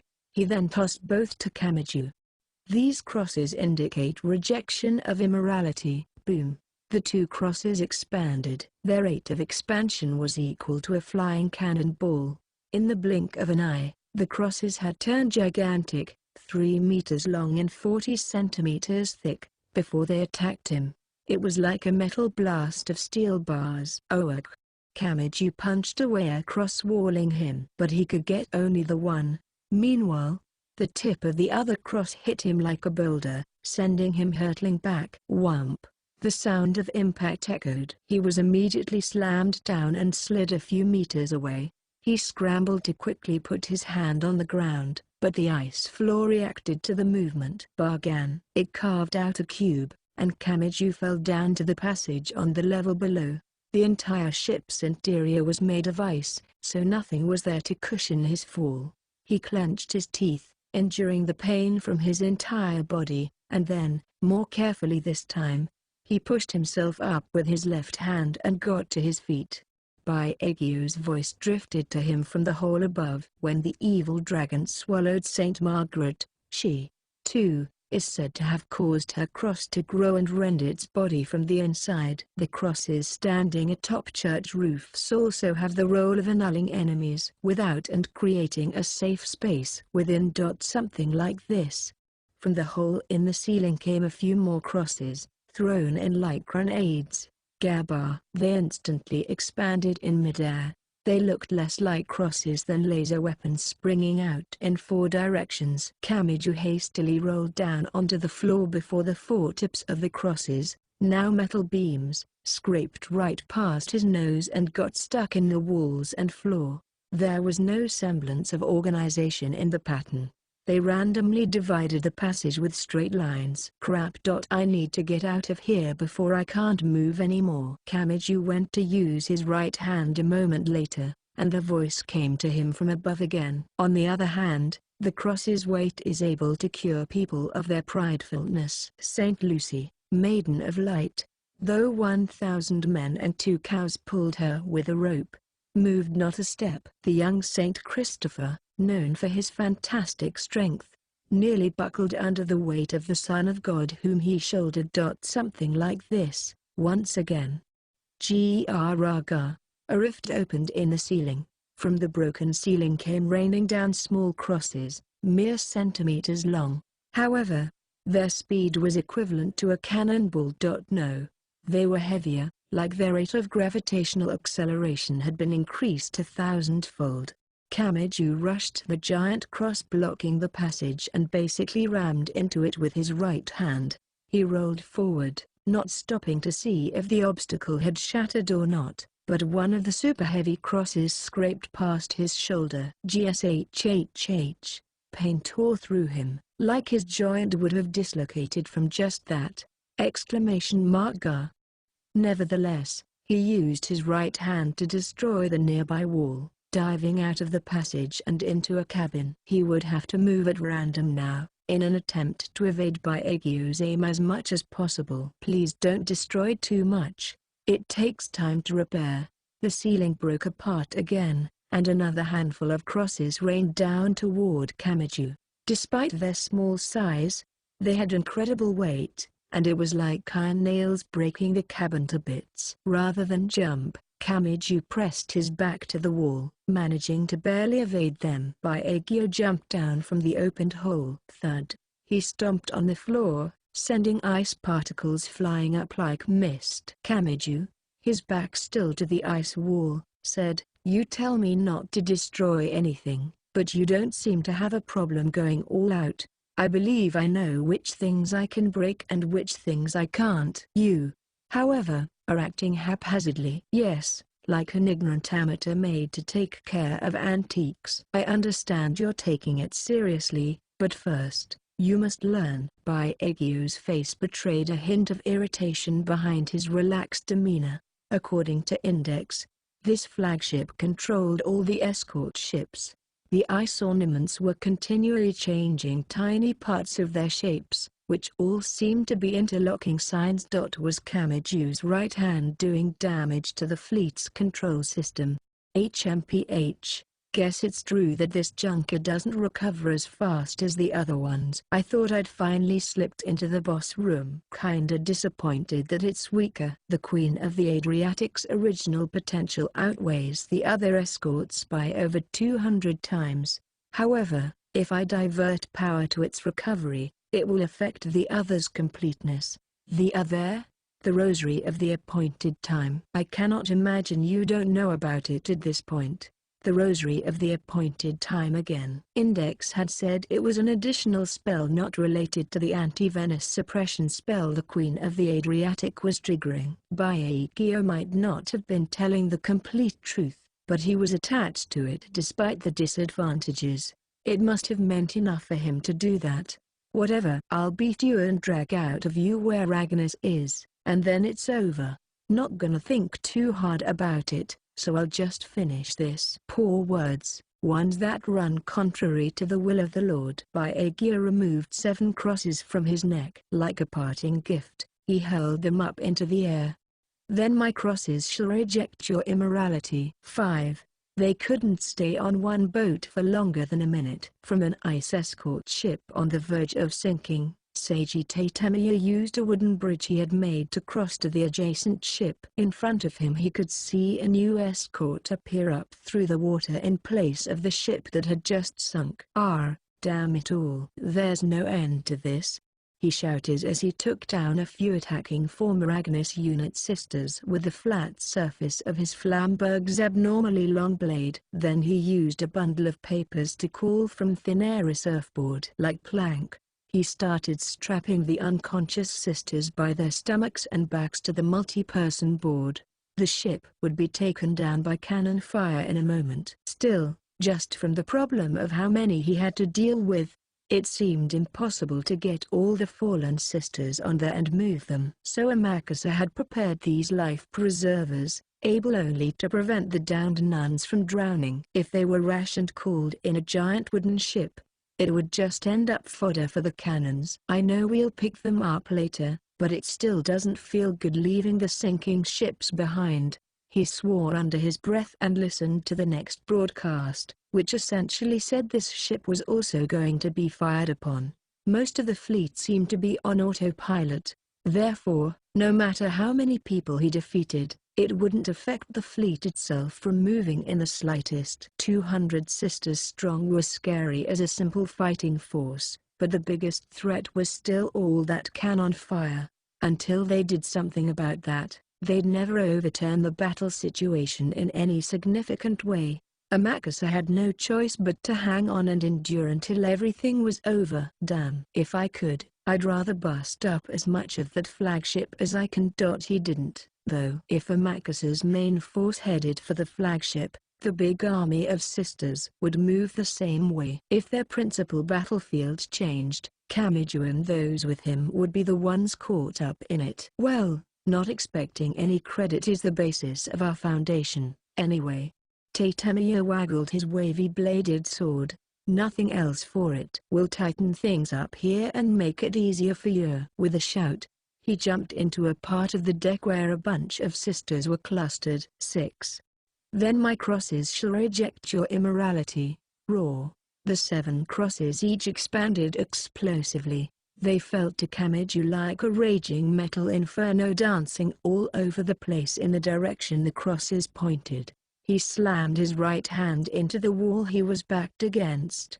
It was destroyed in an instant, leaving a cube-shaped hole, and he wasted no time falling into it. Thwack, thud, bam, crash. One after another, the thick cross tips crunched into the floor, walls, and ceiling like steel beams. As Kamiju continued to roll over the floor, he shouted, "Piece of shit, doing whatever you want. You think you have any right to do as you please to Venice?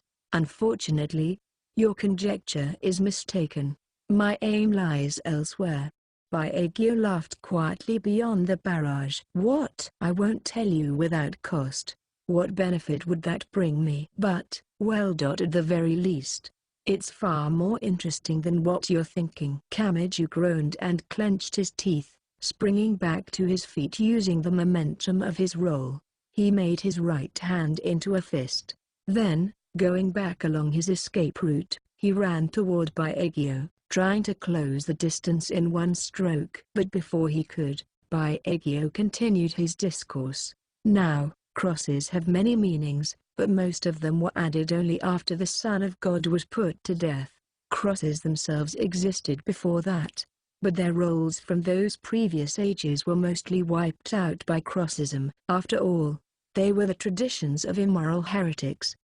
He chose a cross he liked from the dozens at his chest and nervously ran his fingers over it. "Of them all, there is just one that survived from those past generations. The oldest way of using them in religious history, and one that the most important figure in crossism, the Son of God himself, was directly related to. And that was as, with his right hand, Kamiju destroyed the giant cross standing between them. A step before he made it close enough to Baekgyo, the ostentatiously dressed man tore off the cross and raised it above his head, a tool of execution." Baekgyo's voice was scornful, low but lacking solemnity. "Simon carries the cross of the Son of God. Wobble." The moment he heard those words, Kamiju's vision began to spin. He felt an impact near his right shoulder. Pain shot through him. He shook his head. His entire vision was like a motion blur picture. Only upon feeling the hard floor against his cheek did Kamiju realize that he was lying on his side.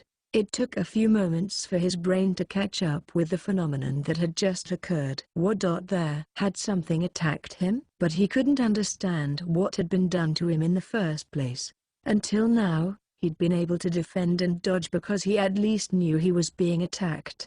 Now it was different. He couldn't even grasp when the hell the attack had come. Certain death.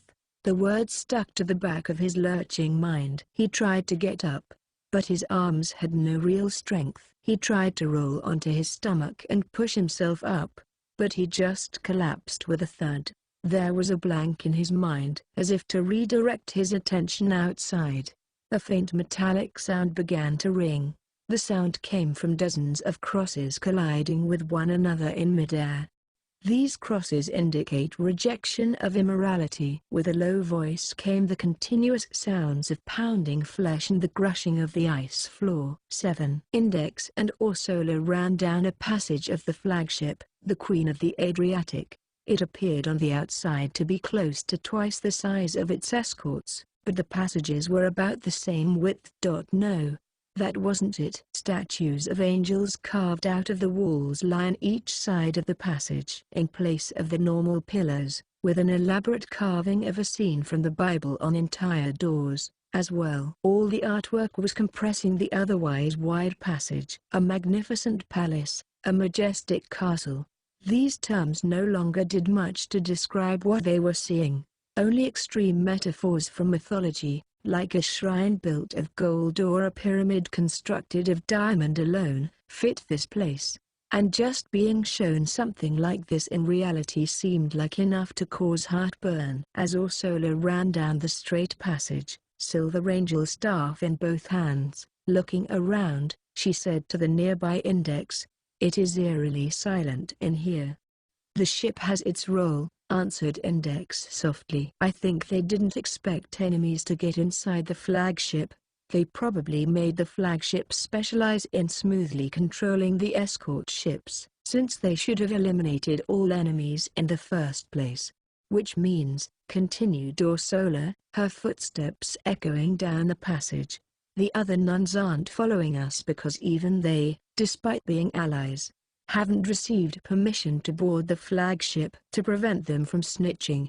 Maybe?" They ran farther and approached a staircase. One set of stairs led up, the other down. But Index immediately ran down. Ursula had to hurry a little to catch up. "Wait, do you know where Miss Agnes is?" "Of course," replied Index immediately. "I know most of the Queen of the Adriatic's functions. I don't know what the Rosary of the Appointed Time is like, but if they're intervening with the Queen of the Adriatic, there's only one place they'd do it. It's the best place for it." The staircase was long and coiling, like in a giant steel tower. After an extended flight downward, they eventually reached the bottom. "This is," whispered Ursula. It was like an auditorium. It was a wide open space, and at the front stood double doors that were twice Ursula's height. She didn't know how thick they were, but they seemed thicker than her, too. The staircase they'd come down wasn't the only entrance to the auditorium. Dozens of passages all connected here, as though concentrated on the room. Such a strange construction. It ignored the fundamentals of boat design. Realizing a design like this required distorting the placement of all the pillars and crossbeams in the ship, and they had forced it to work, which meant one thing. It looks less like this room was planned for this ship and more like the ship was shaped around the room. Index stepped toward the big doors in front. She brought her face near it, then went to touch it with her palm and stopped right before this door here. It has a defensive spell on it. Probably following the tradition of Saint Blaise, the part where heretic soldiers chased the saint across a lake, and they all drowned, since they couldn't walk on water. Which would mean whoever touches the entryway without permission will be dragged into the ice. Perhaps even inside the flagship, they hadn't run into anyone. The thorough emptiness possibly meant that Agnes and Biagio were the only ones who could open this door. Index gave Ursula a sidelong glance. Yep, if they do it like they're supposed to, anyway. That is what it would mean. Index managed the 103,000 grimoires, and Ursula was a grimoire and spell analysis expert. They had both thought of the same thing already, and it wasn't the word impenetrable. Index sidled up as close as she could get to the door and observed it again. She began to analyze everything from the surface design patterns to the thick ice interior of the door's construction. Ursula held her angelic staff at the ready in case Index by chance found herself on the wrong end of the door's defensive mechanism. However, crash! Upside-down ice pillars bigger than a person came up through the floor around them. 10 or 20 of them. In fact, they steadily formed shapes as though an invisible blade were carving them. These, rather than the nuns. They have these? They were ice armors, but not only them. Two-wheeled cannons were there as well. Not just the armors but even the cannons all moved on their own.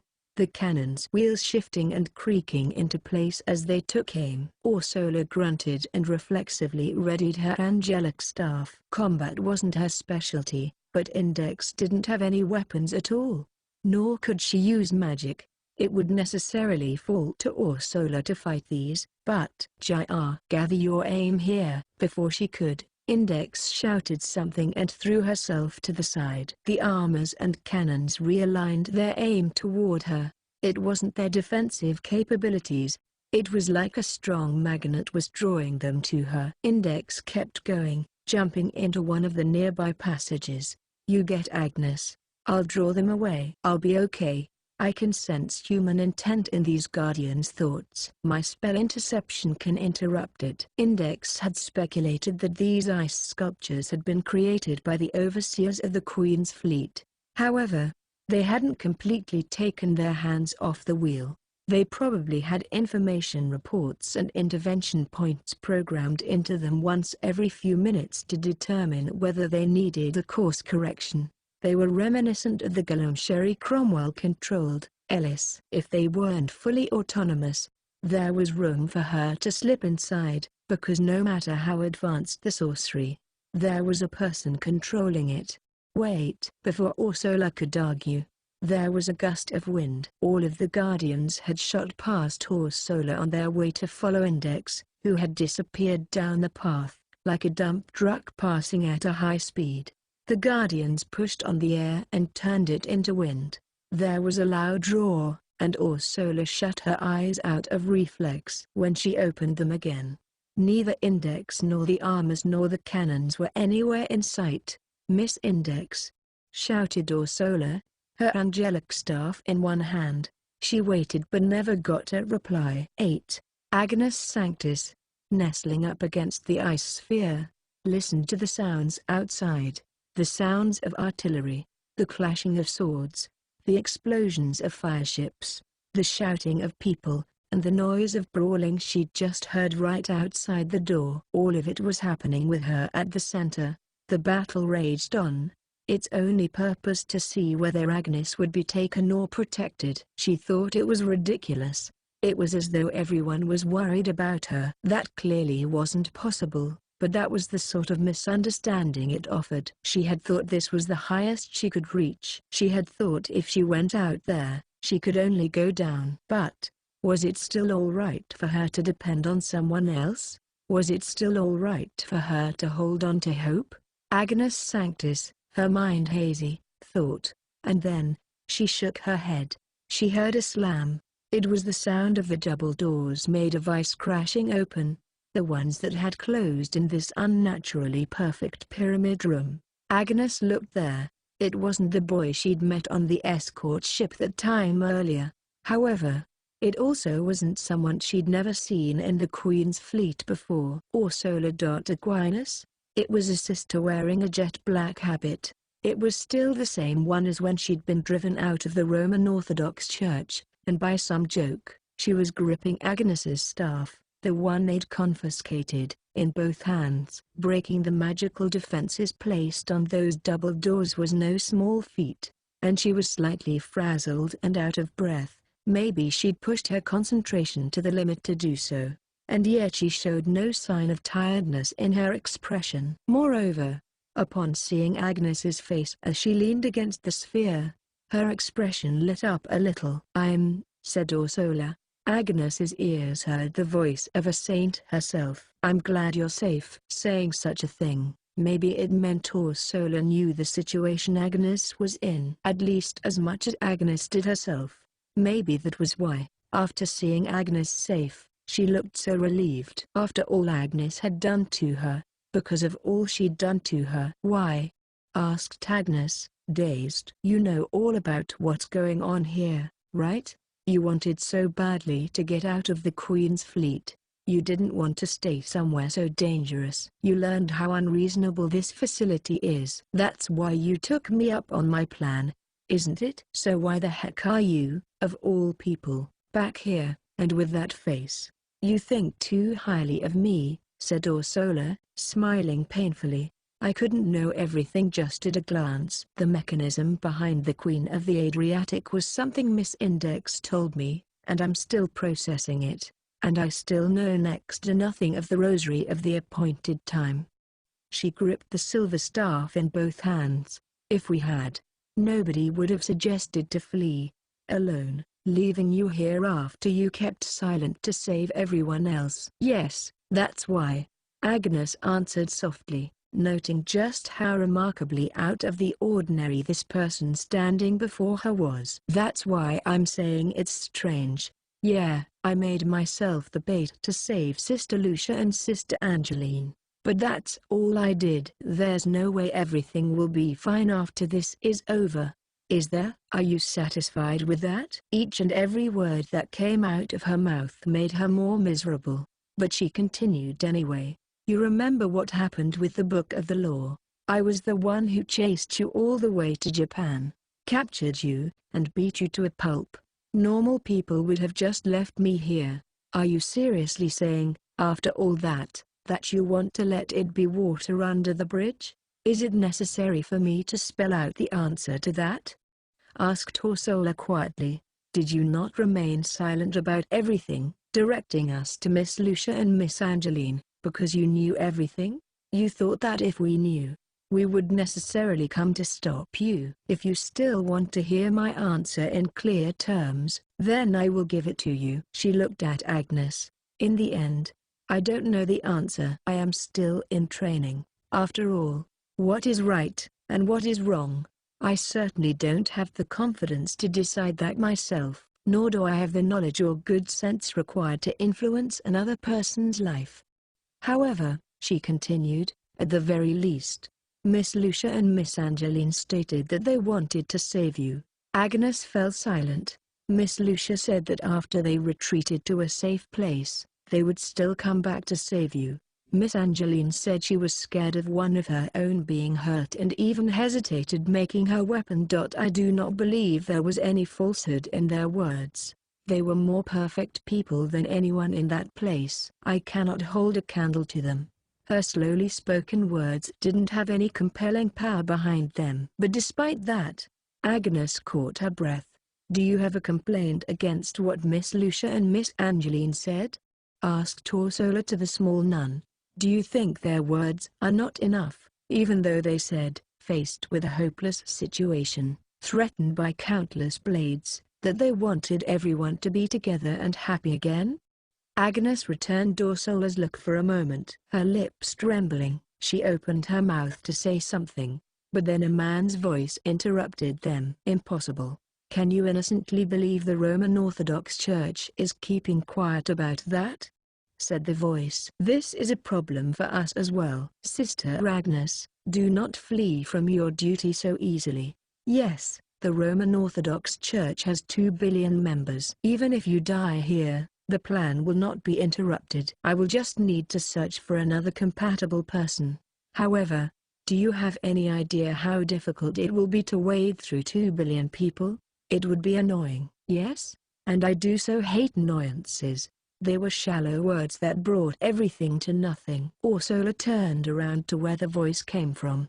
A man, 40 years old, clad in extravagant clerical vestments, appeared. He wore 4 necklaces, from which many crosses jangled, and a twisted, lopsided smile plastered on his face by Agiobsoni, and his right hand was splattered with blood. Likely not by Agios. He had no obvious wounds, and he showed no signs of pain in his face. "Then what exactly is that blood from?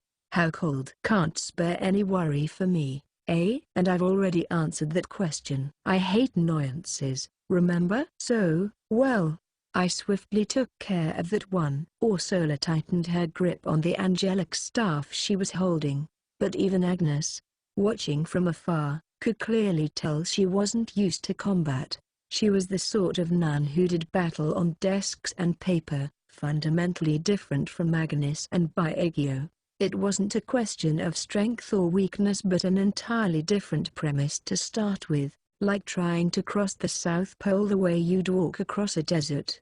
Biagio must have discerned that at first glance, too. The relaxation remained in his expression. He didn't even assume a combat stance. "I would like to avoid such acts here if possible. Things are a bit delicate, you see." "Why do you think something like the Queen's fleet was prepared to strengthen the perimeter?" "Because it wouldn't be good if it could be damaged easily. The large-scale anti-Venice spell. You had such willingness to reclaim the glow of this obsolete antique. That appears to be your shared opinion, but that is incorrect. What we're trying to do is not that anti-maritime city-state attack spell. It's something beyond that.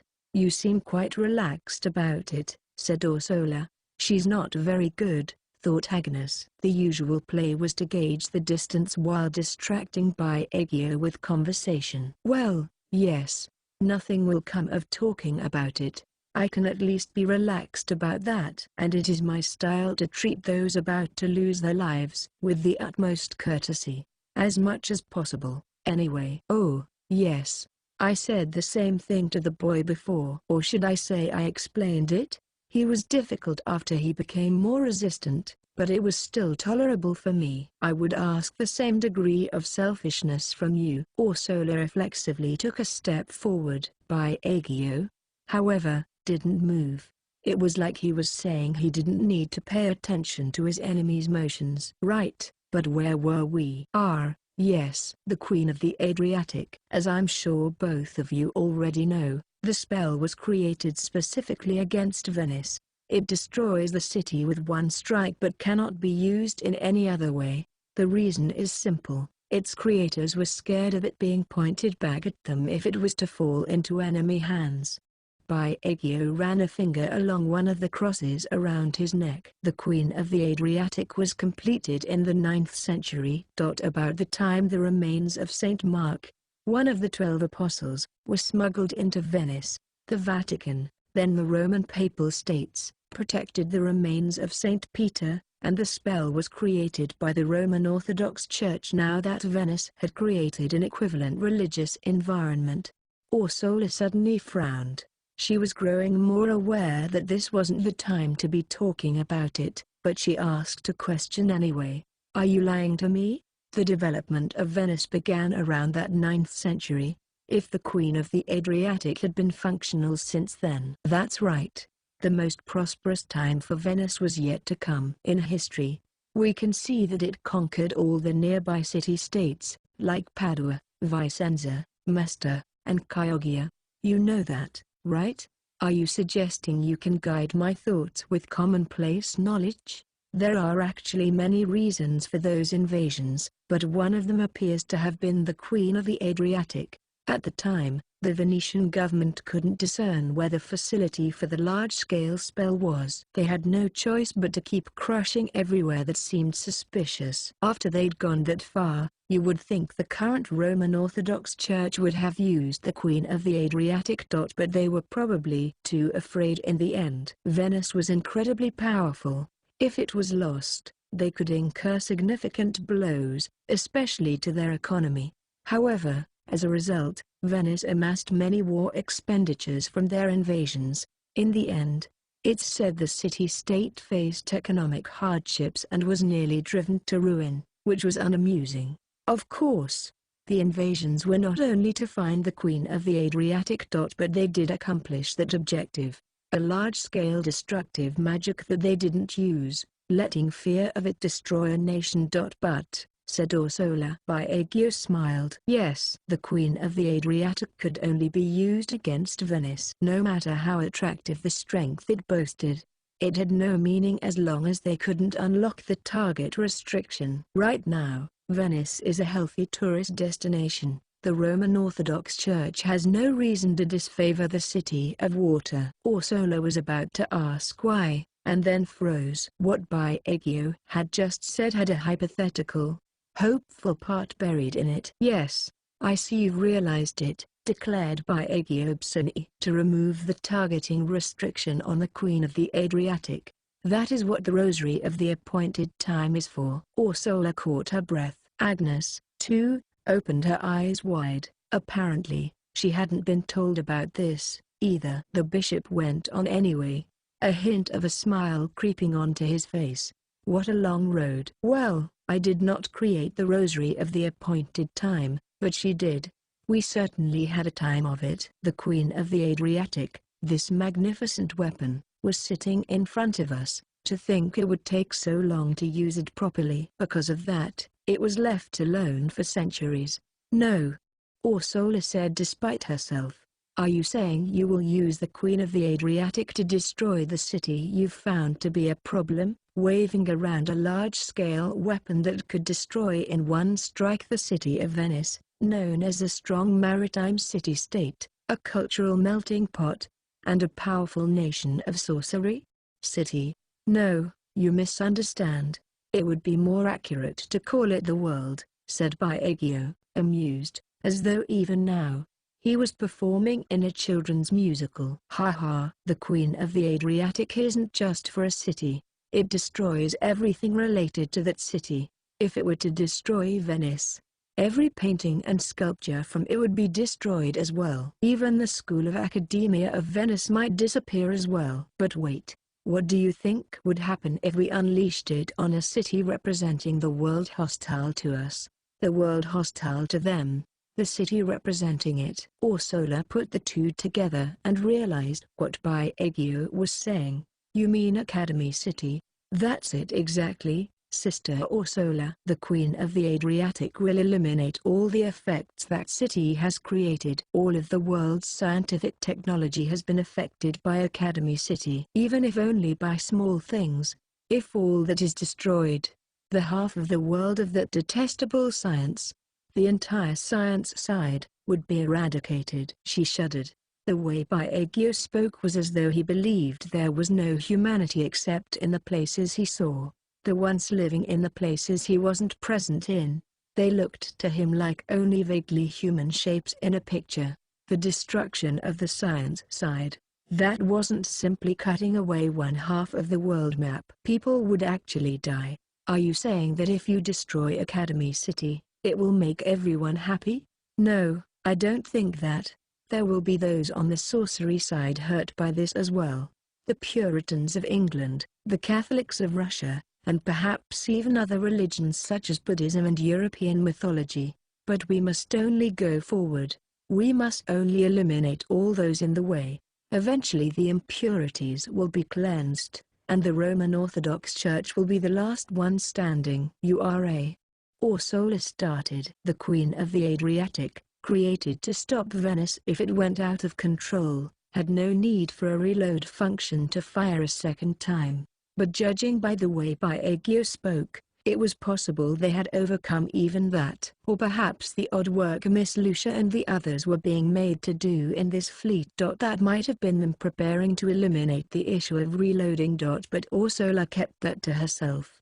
As she shivered at the thought, Biagio sighed and continued to speak, his voice slowing just a bit, as though his interest had waned. How dull. When did religion descend to the level of a mere convenient tool? Was there a mistake in the burning of Sodom and Gomorrah? The science side points to religious courts and inquisitions as a misinterpretation of Crossism, but that is the true misunderstanding. Why must God endure for his people? If there are those who create a disadvantage for him, there should be no dissatisfaction in eliminating them. It is like burning out weeds. If you complain about burning the grass around them in the process, nothing will begin. If such a spell was wielded with thoughts like that, how much damage could it cause? It could evolve into a situation where he would destroy an entire city just to broil one single enemy human. It would be the greatest tragedy in the history of Crossism. Biagio gave Orsola a sharp look. Then, in a shrill, excited voice trembling with joy, he said to the shuddering nun, "This is the dearest wish of the Roman Orthodox Church. That's why I cannot have you acting violently in here. And I certainly cannot agree with you taking away Sister Agnes. I'm the one who cannot agree." Orsola swung the angelic staff with force. Biagio exhaled, disappointed. "I believe I just told you not to act violently." The outcome was decided the instant those words left his mouth. Orsola began to speak an incantation to activate the angelic staff, but she was too slow, or rather, too polite with her speech. In combat, all you had to do was get the meaning across. Yet she was using enough concentration as she began constructing the spell as one might in finishing the face of a sculpture. She wouldn't be in time with that, but all Biagio had to do was touch one of the crosses around his neck. These crosses indicate rejection of immorality. As he spoke the words, he removed 3 crosses from their chains, which flew toward Ursula at an easy pace. On her guard, Ursula tried to bat them out of the air with her staff, but, boom! An instant before, the small accessories expanded explosively. It was like an actual explosion. Their rate of expansion resembled an air blast made of steel. The attack was like a steel pile breaking down a door, and it easily flung the angelic staff from Ursula's hands. Agnes, behind her, gasped. 2 more crosses attacked her as she stood, now unarmed.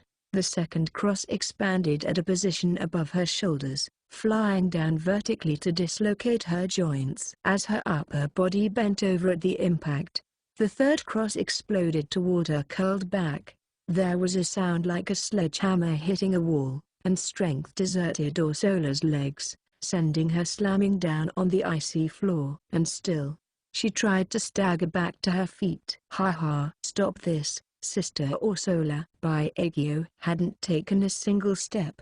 He was so close to the completion of this too long project, and his face wore only a smile. He removed 1 cross from his necklaces and hurled it. Like a bouquet of flowers thrown into the ocean, it flowed through the air in a wide arc over Ursula's head.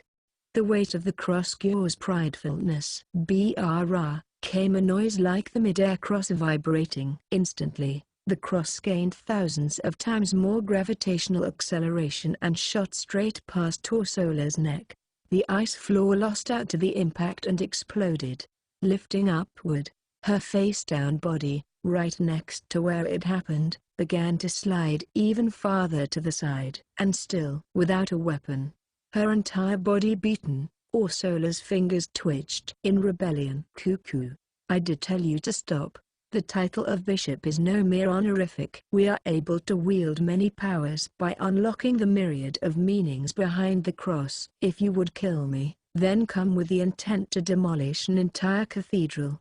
The English have their walking church, but even without that, I alone rival such a sanctuary." Then Baekgyo took his eyes from Ursula. He spoke to Agnes, standing behind her. "It is a bit early, but let us get started, Sister Agnes." "Huh?" Agnes returned Baekgyo's look with a blank stupor. The bishop didn't display any particular aversion.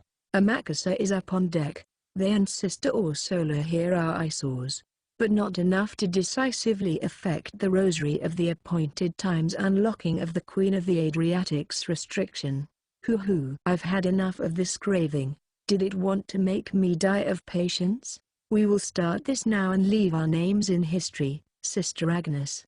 With Baekgyo's words, the ice sphere Agnes rested on began to change. "Let us begin the fitting. Once your mana is synchronized with both the Rosary of the Appointed Time and the Queen of the Adriatic, it will be over. Let us finish this quickly and deliver the good news to the Vatican." A big hole opened in the sphere like eyelids parting ways, as though to invite her inside. "I will not let you." "You would resist in such a state? Or do you wish to have yet more of your freedom stolen?" Baekgyo didn't even spare Ursula a glance. He stroked the crosses at his neck with a finger. "Let us begin." "Be glad, Sister Agnes. You will gain the honor of having buried the most enemies in the history of Crossism. It is what you have longed for all this time. Ever since you began wielding that angelic staff." Agnes listened to Baekgyo's words and nodded awkwardly. Her downcast vision showed the angelic staff lying nearby. His words were not wrong. That had actually been the reason for her action of chasing down Ursula during the incident regarding the Book of the Law, to bury the enemies of the Roman Orthodox Church. That was all. If those children hadn't come to stop her, Agnes would have reveled in her killing of Ursula. The elimination of enemies threatening her had been what Agnes wanted. "But those enemies you speak of, does that not include Miss Agnes herself?" Ursula, whom she had once nearly killed, moved so that she could shield Agnes. Her body couldn't even move properly with the damage it had sustained. Agnes watched Ursula, taken aback. Baekgyo laughed at Ursula's words. "You really are an English Puritan now, and not of the Roman Orthodox Church. That is why you panic. If you were of our church, there would be no need to feel apprehension with the Queen of the Adriatic before you. And you really never act on anything but suspicion and jealousy, the very model of us Roman Orthodox disciples. If scales of self-interest are all you possess, then you cannot understand how a person would act on emotion. And even if you could, you wouldn't believe it. Agnes had heard those words before, too. That was when she knew that this nun, or Solo Aquinas, hadn't changed since that day. I said I cannot accept you using Miss Agnes and discarding her to realize such a hideous goal. Why can you not believe the fact that I can't enjoy you hurting so many others by doing so? I see. The smile on Biagio's face quietly disappeared. He toyed with several of the crosses at his neck. Then he plucked one of them. I retract my previous statement. Even if the impediment is small, it must still be crushed. Orsola stiffened. Not only at the realistic threat. This nun probably wasn't used to someone directing such a thirst for blood at her. She had lived her whole life mostly unrelated to such a world. Agnes thought to herself. Why was she going this far? If she had been from Academy City, she'd understand. If she had been a resident of the science side, she'd understand. It would be threatening her directly in that case. If she didn't stop by Agio, it would be more than her lifestyle at risk. She would directly lose her life in the end. But that wasn't the case. She wouldn't die even if Academy City was destroyed. If Biagio targeted English Puritanism, then she could simply turn coats to another group, another religion, like she had when she cast off Roman Orthodoxy. At the very least, Biagio was telling her he wouldn't kill her right away if she didn't interfere with the rosary of the appointed time. Why was she standing against it? Why didn't she want to prolong her life even a second longer? Crossism teaches one to love thy neighbors, but there is no mercy at all against such distant enemies, declared Biagio, fingering one of his crosses. Such is clear upon looking at the legends of the saints adorning the calendar pages. The power in his finger was smooth and accurate like a snake. It looked like he was serious now. She would die. Agnes knew it. So she spoke to Orsola from behind. Please don't move aside. Either way, you can't stop Biagio. If you don't resist, you don't have to die. Agnes hadn't wanted to say those words. It was what almost every heretic priest said to the saints in legends as they were about to die, to try to tempt them to give up crossism. But I have no reason to do that. As though she were a saint appearing in a legend, Orsola Aquinas refused. The answer had been immediate. Her voice had been shaking. She was in pain, but it was probably also due to the tension, the unease, and even the fear. But Orsola had answered Agnes immediately. She hadn't thought it through very much. She believed it didn't need much thought, and the words left her mouth right away. It's over, Sister Orsola, announced Biagio. His voice was unhesitating as well, though likely born of entirely different reasoning. Biagio said he would now kill Orsola. He would simply follow what was inside him, believe it was absolute and just, and refused to listen to anything else. Orsola would die. They were more perfect people than anyone in that place. I cannot hold a candle to them. She would die, likely without being able to put up anything close to a fight. Do you have a complaint against what Miss Lucia and Miss Angeline said? Orsola, who had no power and said those things to Agnes. Do you think their words are not enough, even though they said, faced with a hopeless situation, threatened by countless blades, that they wanted everyone to be together and happy again? Orsola, who hadn't worried about only Agnes but even about Lucia and Angeline, the one who had said those things, right before Agnes's eyes, would be, ha ha, laugh, Sister Agnes, as your dream is realized through destruction. The instant she heard Biagio's words, Agnes's awareness burst. There was a loud roar of metal on metal. What is this?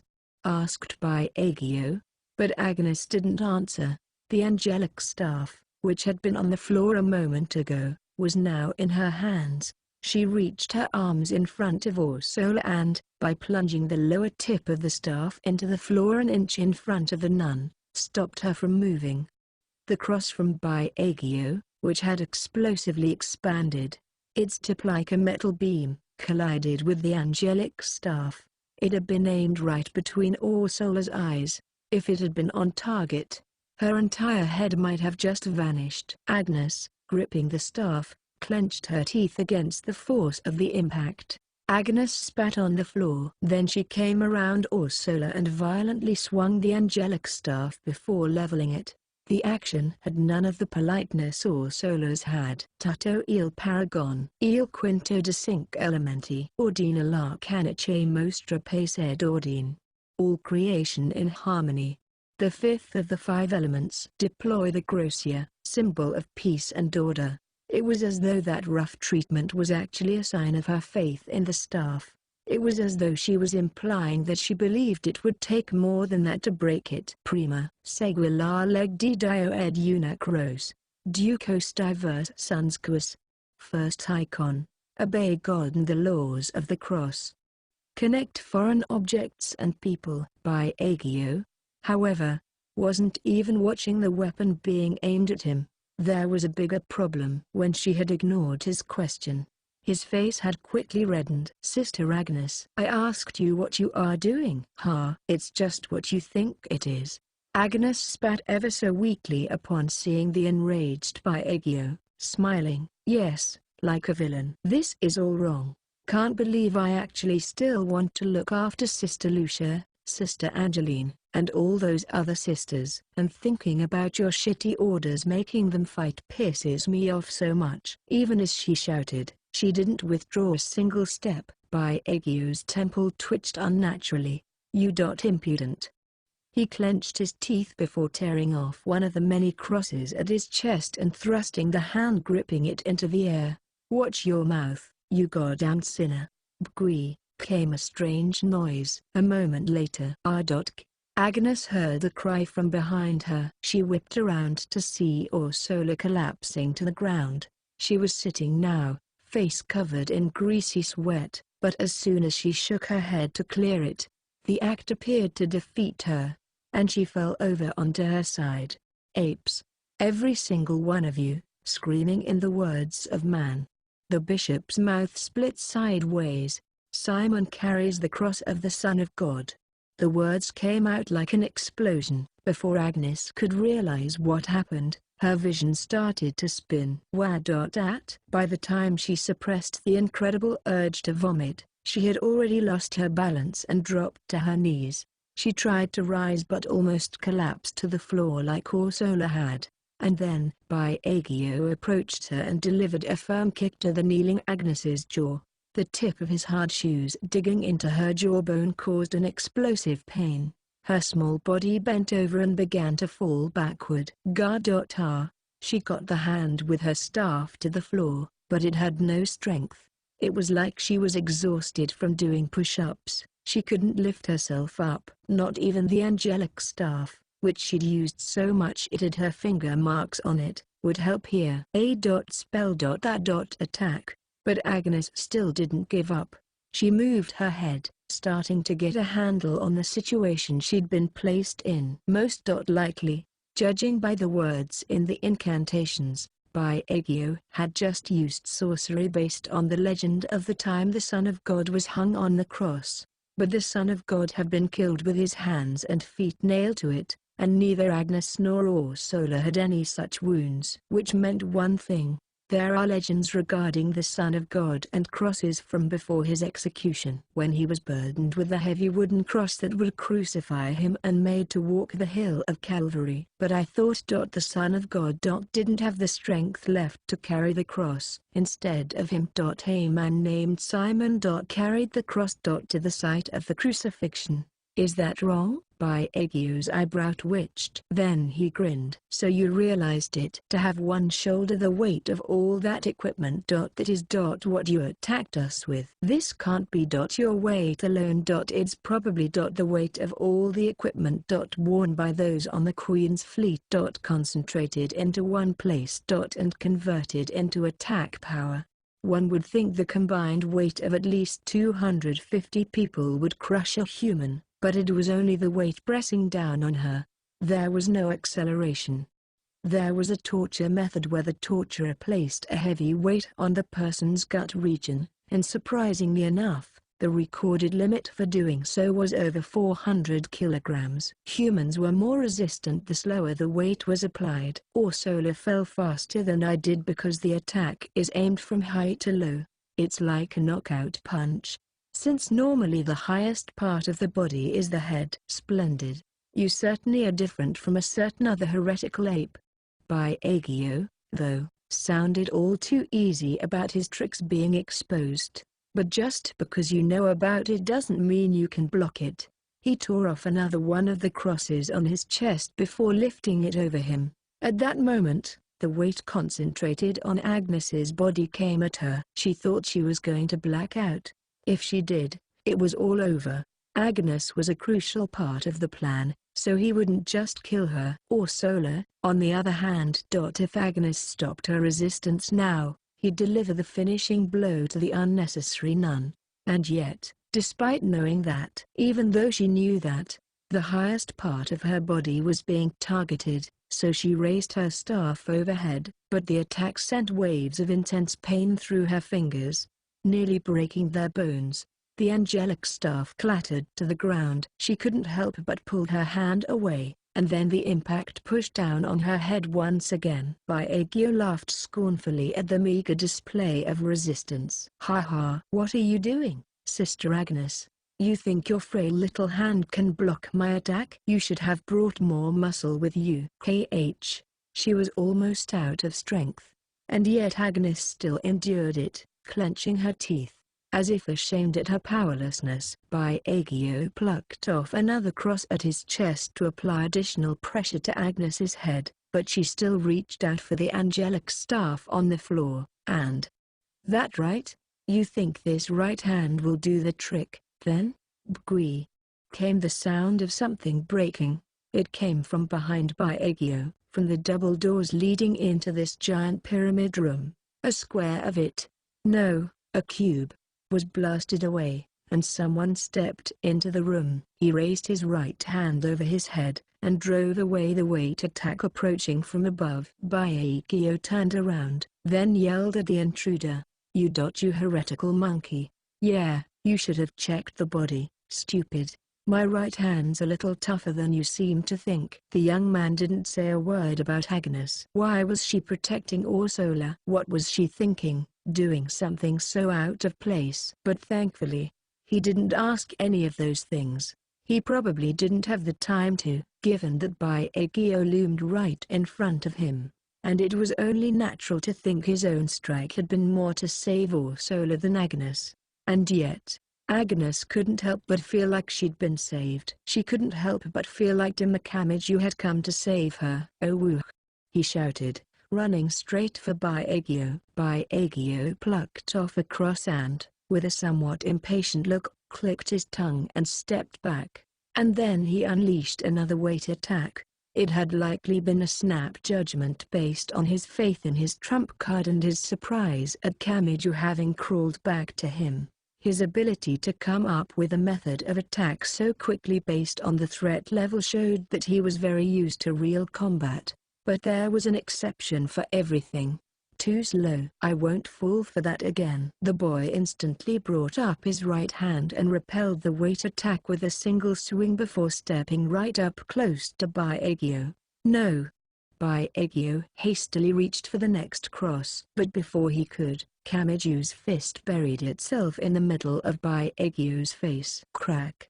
The sound of flesh slamming against flesh, of bone slamming against bone, echoed far and wide. 9. After making sure Baekgyo was unconscious, Kamizu relaxed at last.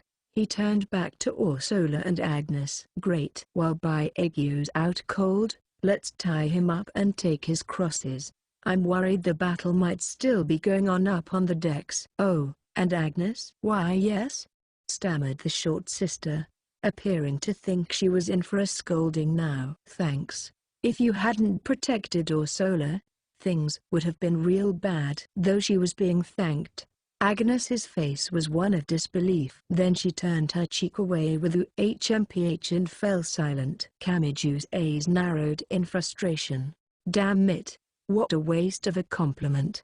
If that is seriously how you think, then are you a cute little child?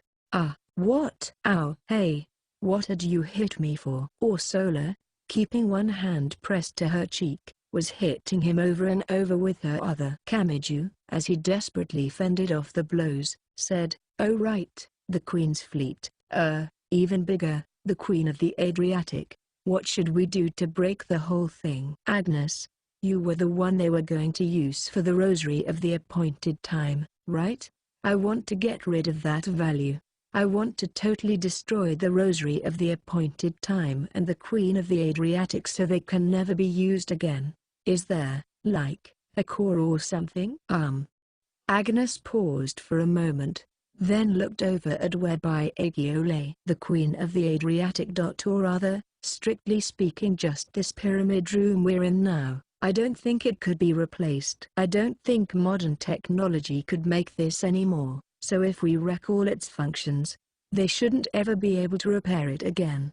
However, wasn't the Rosary of the Appointed Time an additional spell that didn't originally exist in the Queen of the Adriatic? I would believe this giant pyramid is the Queen of the Adriatic, whereas the Rosary of the Appointed Time is something else. So it's up to my right hand. Kamiju resolved, looking down slightly toward his fist. Wasn't his job to think about sorcery stuff? Okay, so if we just bust one of them up, that's fine, right? If it can't be replaced, then let's start with this room.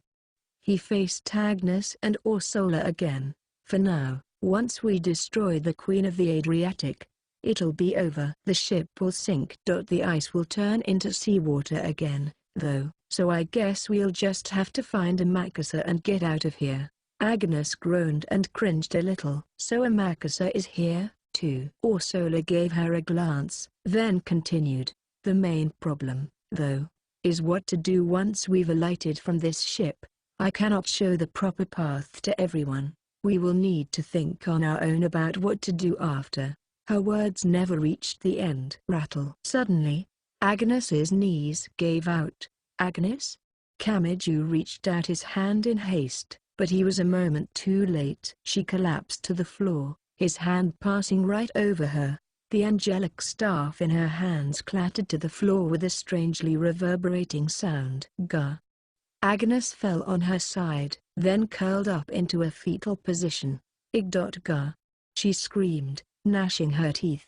He didn't know what had just happened, but it was plain to see from her expression of overwhelming pain that this wasn't a joke. Kamiju couldn't guess at how much it hurt, but a muddy sweat burst out all over her face at once. Agnes. What? Kamiju said before seeing something odd out of the corner of his eye. By Aegyobsani, the bishop, who had just been unconscious a few moments ago, had wobbled up onto one knee and was now glaring at them.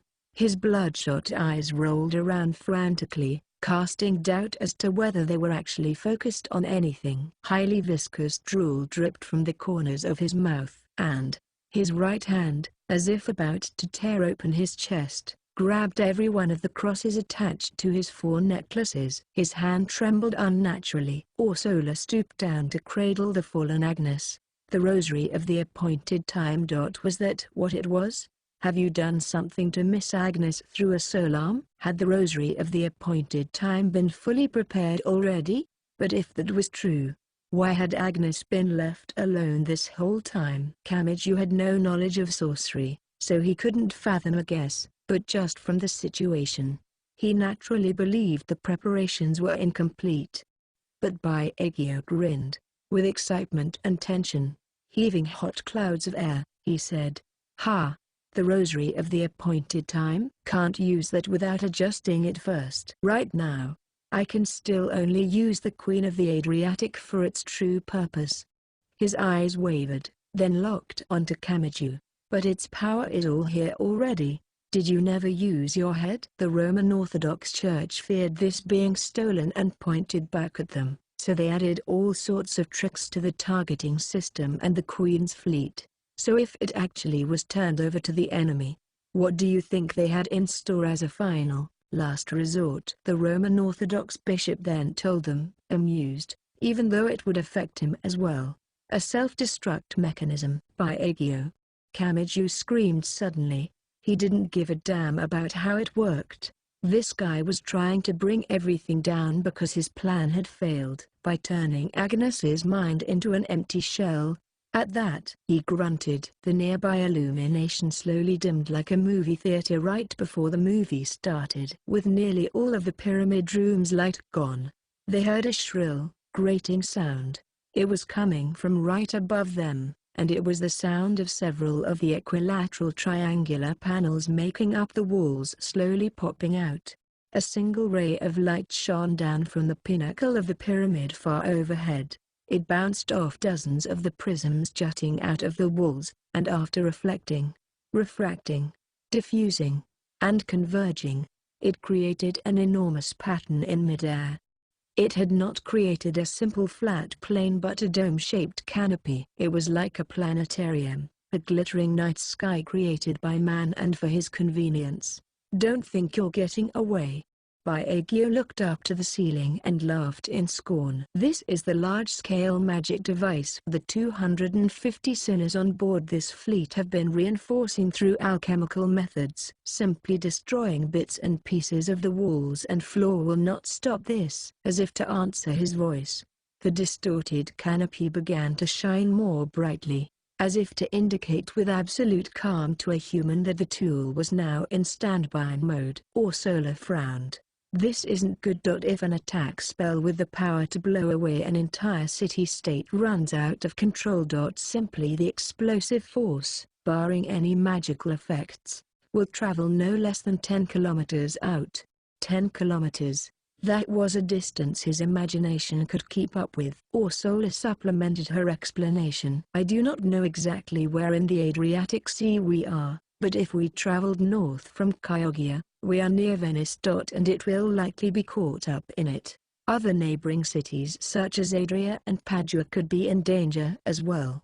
Not only that, he didn't know what was different about a magical explosion, but say it really did torch a radius of 10 kilometers, a tactical weapon. If that was true, the victims wouldn't be limited to only the range of the blast from the explosion. A huge amount of seawater would instantly vaporize, and all the hot gas would immediately extend to cover an even larger area. The vapor would be hundreds of degrees Celsius as it swarmed out for dozens of kilometers, and that would boil people alive. Plus, the water vapor would change the atmosphere's temperature, creating an extreme difference in air pressure. Broadly speaking, it would spell the birth of a supergiant hurricane.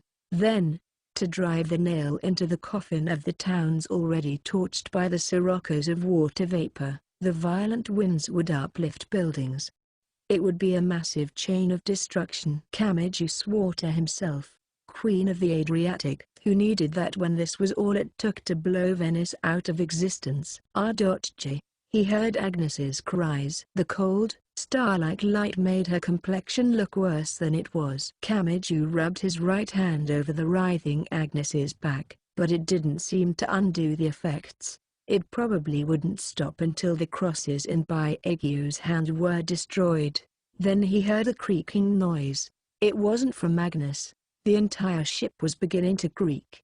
The ship's construction was under tremendous stress from Baekgyo's reckless command. When it reached its limit, it, along with the rest of the Queen's fleet, could be blown away. Ursula, take Agnes and get above deck. You had a submersible, right?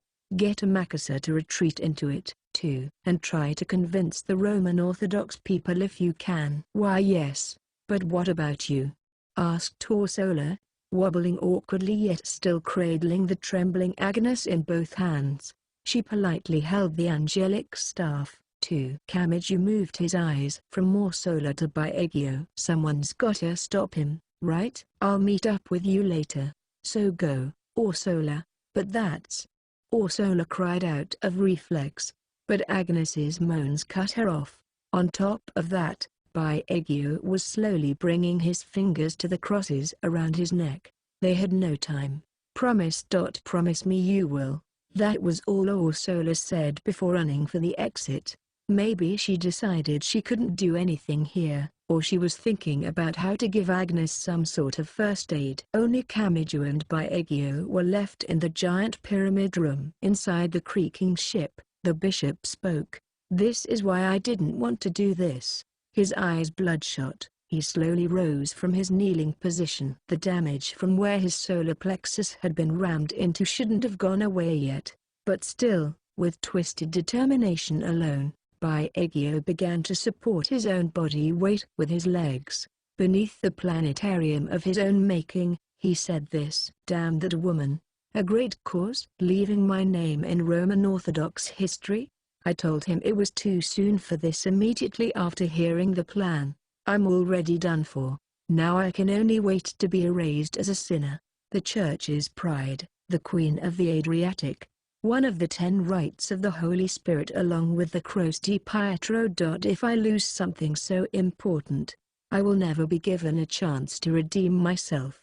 So you're taking everything with you? What's that going to change? All you're really doing is trying to make yourself feel better without improving anything." And many other people will be involved in his wallowing in self-pity. The sisters of Agnes's unit, forced to fight on Baegyo's orders. The young men and women of Amakasa, who were trying to stop them without bloodshed. Lucia and Angeline, Ursula and Agnes, Tatamura and Index, all of them, by the order given by this man-made canopy. Using the giant ship in its entirety, everything would be destroyed with overwhelming destructive force. "What you saying?" Baegyo suddenly grinned. His courageous smile stretched across his face. "Who would not feel danger in this situation? Where you have fought so many of my soldiers, sunk so much of this fleet, and saw to it that the Bishop Baegyo will perish. Your strength alone, along with your connections, can already be labeled a threat to the Roman Orthodox Church. There is not a soul who would disagree with my choice. I will make the end grand. I would give up the entire goddamned Adriatic coastline if it was to overcome such an enemy." His thoughts were the polar opposite of Kamijus. He struggled not to move forward but to turn back. Not satisfied with defending but with taking. Not stopping the pain before it got to others but forcing it on everything around him. Baegyo. Kamiju clenched his right fist without a sound. The bishop didn't care. He spread his arms wide, declaring, "Yes, that's the expression. That fortitude of yours is a threat to us, and that is why I will crush you while I have the chance. It will be the final achievement I can offer to the Roman Orthodox Church." Baegyo shouted Kamiju, sprinting for him as fast as he could. Baegyo didn't even retreat. Instead, he placed both hands on the many crosses hanging from his neck. He made a gesture as though he was praying, but it didn't look the slightest bit holy. All Kamiju could sense was the sludge of his clinging tenacity. Kamiju made it to close range and wound up to punch him in the side. The cross indicates rejection of immorality. The crosses in his hands explosively expanded. In an instant, they became giant metal shields bigger than a coffin, stopping Kamiju's fist's movement. The power in his right hand blew the cross shield away like it was sand. Baegyo, behind it, took 5 crosses and flung them over Kamiju's head. The cross's weight cures pridefulness. The small accessories, given immense gravitational acceleration, crashed down toward him like cannonballs. Kamiju didn't even bother looking up. Ooh! Stomp! He took another step forward toward Baegyo, toward the safe zone he'd left as Kamiju drew closer. Then he let loose with his fist. He put every ounce of strength into his right hand for one decisive blow to the man's face. But Baegyo crossed his arms to guard his face. Kamiju felt him punch his hard bones, but the damage had been directed away from his core. The motion wasn't meant as an impromptu defense because Baegyo had the shields for which he used the giant crosses, which meant the cross indicates rejection of immorality. Behind the bishop's crossed arms were 1 cross held in each hand. They exploded right in front of Kamiju. Pop! It was pretty much a counterattack. The tips of the two crosses, now the size of steel beams, dug into Kamiju's right shoulder and gut. He didn't even have room to clench his teeth before being whacked straight back. After bounding a few times across the ice floor, he continued into a roll. He coughed. He wasn't breathing right. Within 1 second, his whole body had burst out into a sweat. The pure pain wasn't as big a priority as the bile rising within him. As he tried to get up, he felt like he was leaning over to the side, but he still got himself up again. When he moved his fingers, the pain in his shoulder shot through the rest of his arm. Baekgyo watched and smiled. His expression and emotion weren't directly related, and to prove that once again was the fact that his smile was an infinitely shadowed one. "I am surprised you can get up after that. I gave you enough of a shock to rock your heart." He wasn't unhurt, either. Baekgyo rubbed his nose, which had been punched. "Why do you struggle so? Is Sister Agnes on her own such a meaningful reward to you?" "It's just one nun. She's going to die anyway. Our organization is enormous. It consists of 2 billion people and spreads across 113 countries. You cannot defy us in any real way. And also, that woman already has no place that will welcome her. Why don't you understand that? You fucking heretic monkey." "I will. Never understand."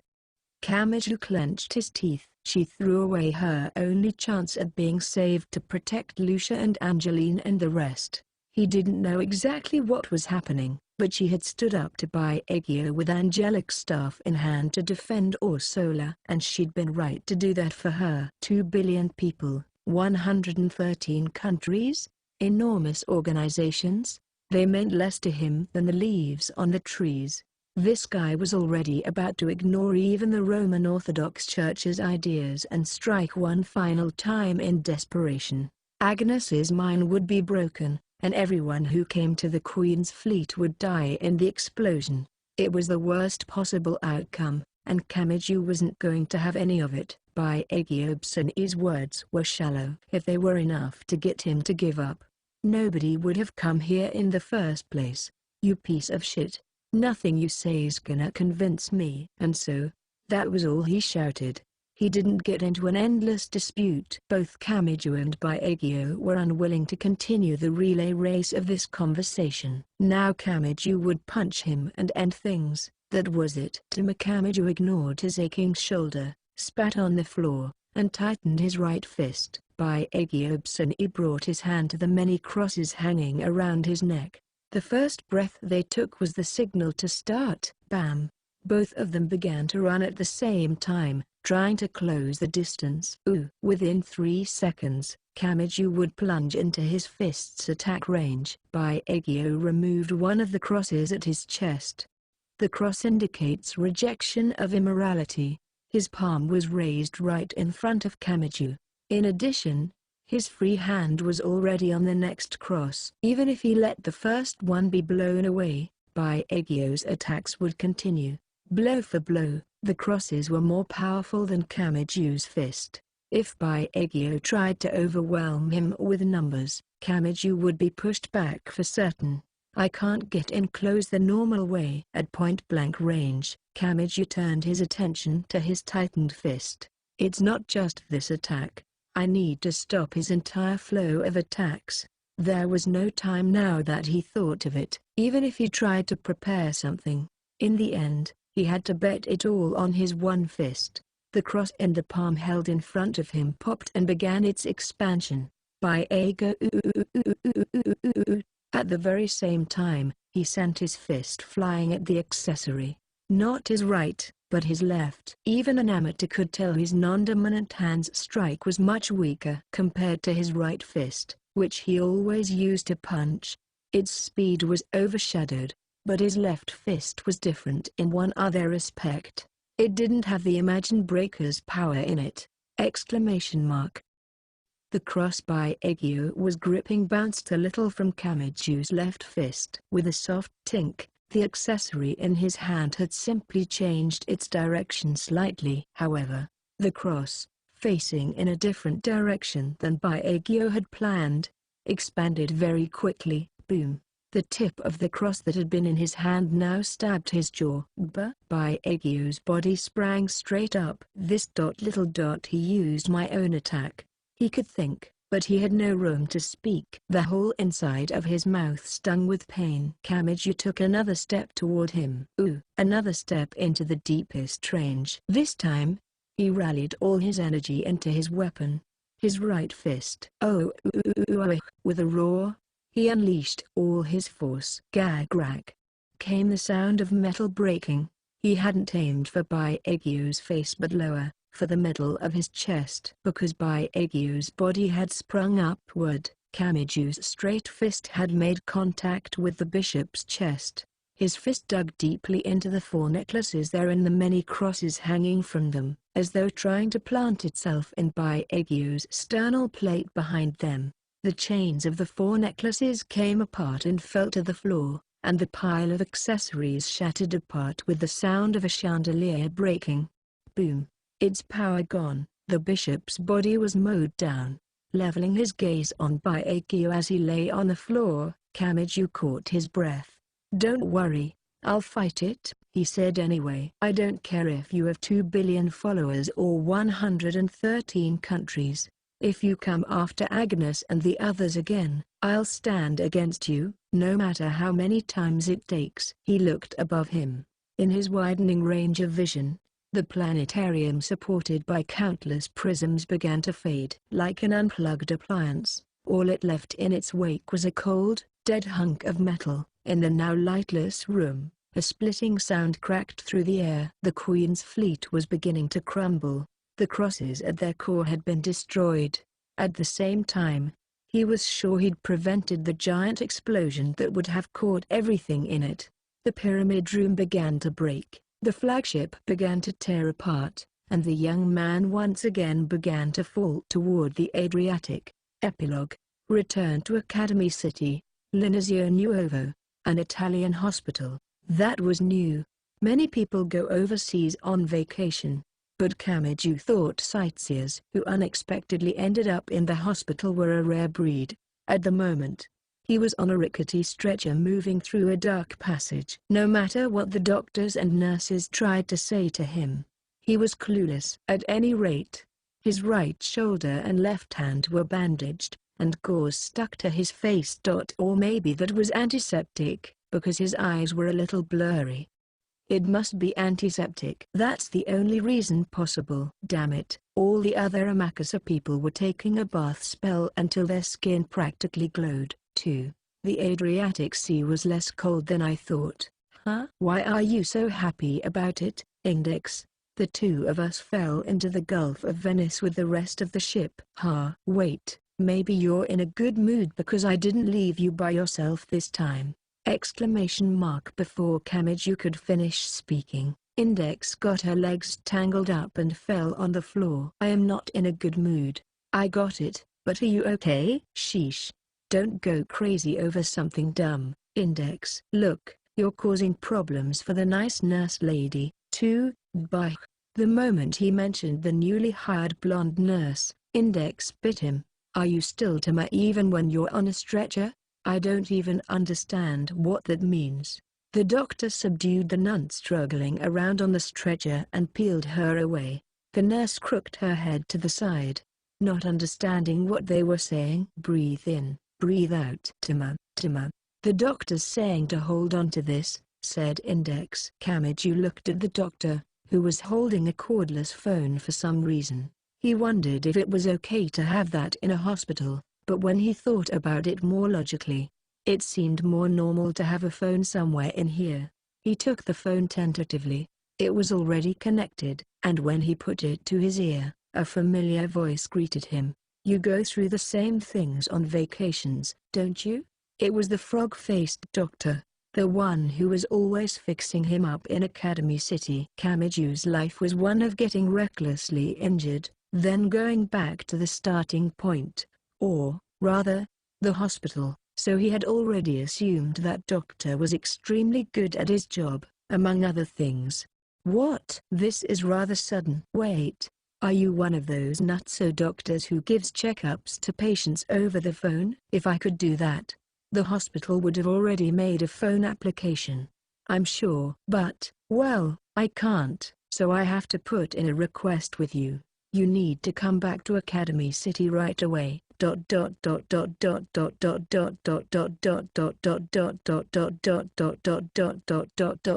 Well, I'm not joking. You see, you may be in an Academy City associated facility, but I think there are many reasons we wouldn't want an outside hospital tinkering with an Esper's body, don't you? No, that's not. But wait, you're gonna make me get on a plane like this? For almost 10 hours? Just so you know, the good Mr. Kamiju has been pulverized. Oh, no. That is perfectly fine. There should be an Academy City supersonic passenger jet at Marco Polo International Airport. You know, it can apparently go over 7,000 kilometers per hour at its maximum speed. It'll only be a little over an hour to Japan, right? On a jumbo jet? Aren't you actually talking about the mystical North American X-15 experimental aircraft? How am I supposed to fly something that goes faster than most missiles without any training? It's fine, it's fine. I've actually piloted one before, and you only feel a little bit weightless. And for an hour? I think the entire contents of my stomach are going to come right out. It's fine, it's fine. I've actually piloted one before, and you don't have time to think about things like that after the first 10 minutes. How is that fine? Kamiju grabbed his head with his hands. Please, wait, I beg you. I haven't even been in Italy for a whole day yet. I've tasted the waters of the Adriatic Sea twice. No, 3 times if you count when we escaped. But I haven't even taken a single step into Venice, the place I was supposed to be going this whole time. Oh yes. If you've experienced that much, then I'm sure you're satisfied. Well, I can only say one thing. There's no way that will work, so give up and get back here. That was mean and kind of apathetic, he thought, pushed ever further to his wits' end. And then the voice on the line said something else. Oh, right. The cute little girl who's been around for hospital visits lately. I mentioned I would contact you, and she asked me to relay a message for her. What? Cute. Who was that? Right now, Kuroko Shirai and Aiza Hinagami were the ones in the hospital. Hinagami would know Sayuri Fukiose and Miss Komo, and if he looked at Shirai, it would probably be Mikoto Misaka visiting. Wait, Mikoto Misaka? Yes, said the frog-faced doctor with a nod. I'm glad you know. She said something about preparing yourself for the punishment game from the Daihasai festival when you got back, you see. I totally forgot. As Tama Kamiju began to rage in the stretcher, the doctor and nurses had to use all their might to hold him back. They must have noticed that the situation called for haste. Tama Kamiju and Mikoto Misaka had made a little deal during the Daihasai festival.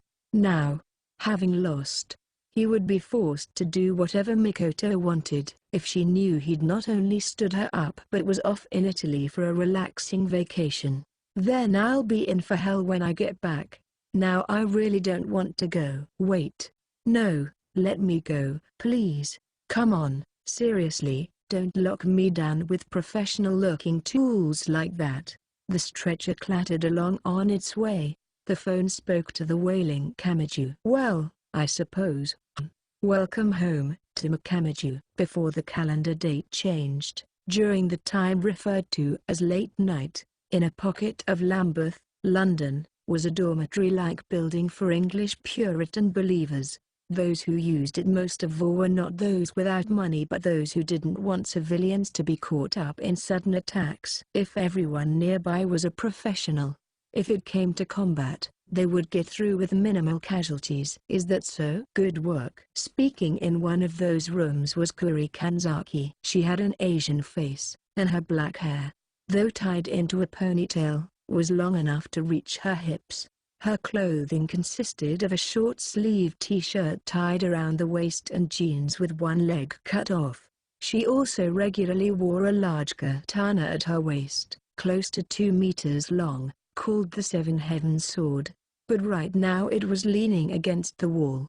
She wasn't talking to a person but into a telephone. It was an old rotary phone, a perfectly antique item, made of red ceramic and bordered with gold.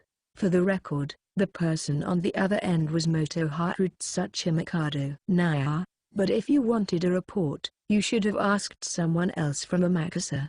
It's a bit dangerous for me to go looking for intel, you know. You do know that, right, Naya? Right now I'm not a member of Amakusa anymore. Even the thought of speaking so freely with them should be called arrogance, said Kanzaki, playing with the phone cord with her index finger. She went on, besides, whatever the case, you were collecting information around Venice already. The timing was too impeccable. Those from Amakusa going to Chioggia to help with moving and the young man and the index coming to Italy together. By the report, Orsolio Aquinas was mistaken as someone sent to stop the Queen of the Adriatic and attacked by the Roman Orthodox Church, but I wonder. I believe their hunch may have been correct. Kanzaki tapped her bare foot on the floor as she spoke. The room was a Western one, but Kanzaki forbade anyone to enter with their shoes on. It was, perhaps, a blending of Japanese and Western styles. About that, there are things going on over here, too, so I can't answer that. What is it? Tsuchimikado's voice had been oddly slow and drawn out, but it instead put Kanzaki on her guard. And her hunch was correct. Zaki, you caused a big problem for Kami again, didn't you, Naya? PFFT? Unfortunately, the damage was way outside what she was able to tolerate. Geez. What are you gonna do now? Zaki, I think you're gonna need to do a little more than put on a maid outfit and be his servant for a day. Oh, how about this, Naya? I'll lend you my angel set, a halo for your head and white wings. It's an improvement on a maid outfit. Then you can go for it. Zaki. A freaking angel, damn it.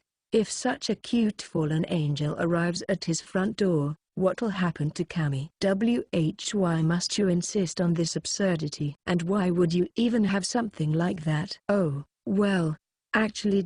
I bought it for Maker. That stepsister of mine. She said maids aren't in cosplay and punched me real good in the face. I got to wonder about a girl having a punch that seems like it came out of the army. Naya. She is at that age, so maybe you should be a little more considerate, said Kanzaki, about to deflate entirely, before giving a start. This wasn't what they were talking about. Wait a moment. All this was really just the leaders of the English Puritan Church and Academy City pulling some strings and getting to Makamiju involved so they could resolve this incident.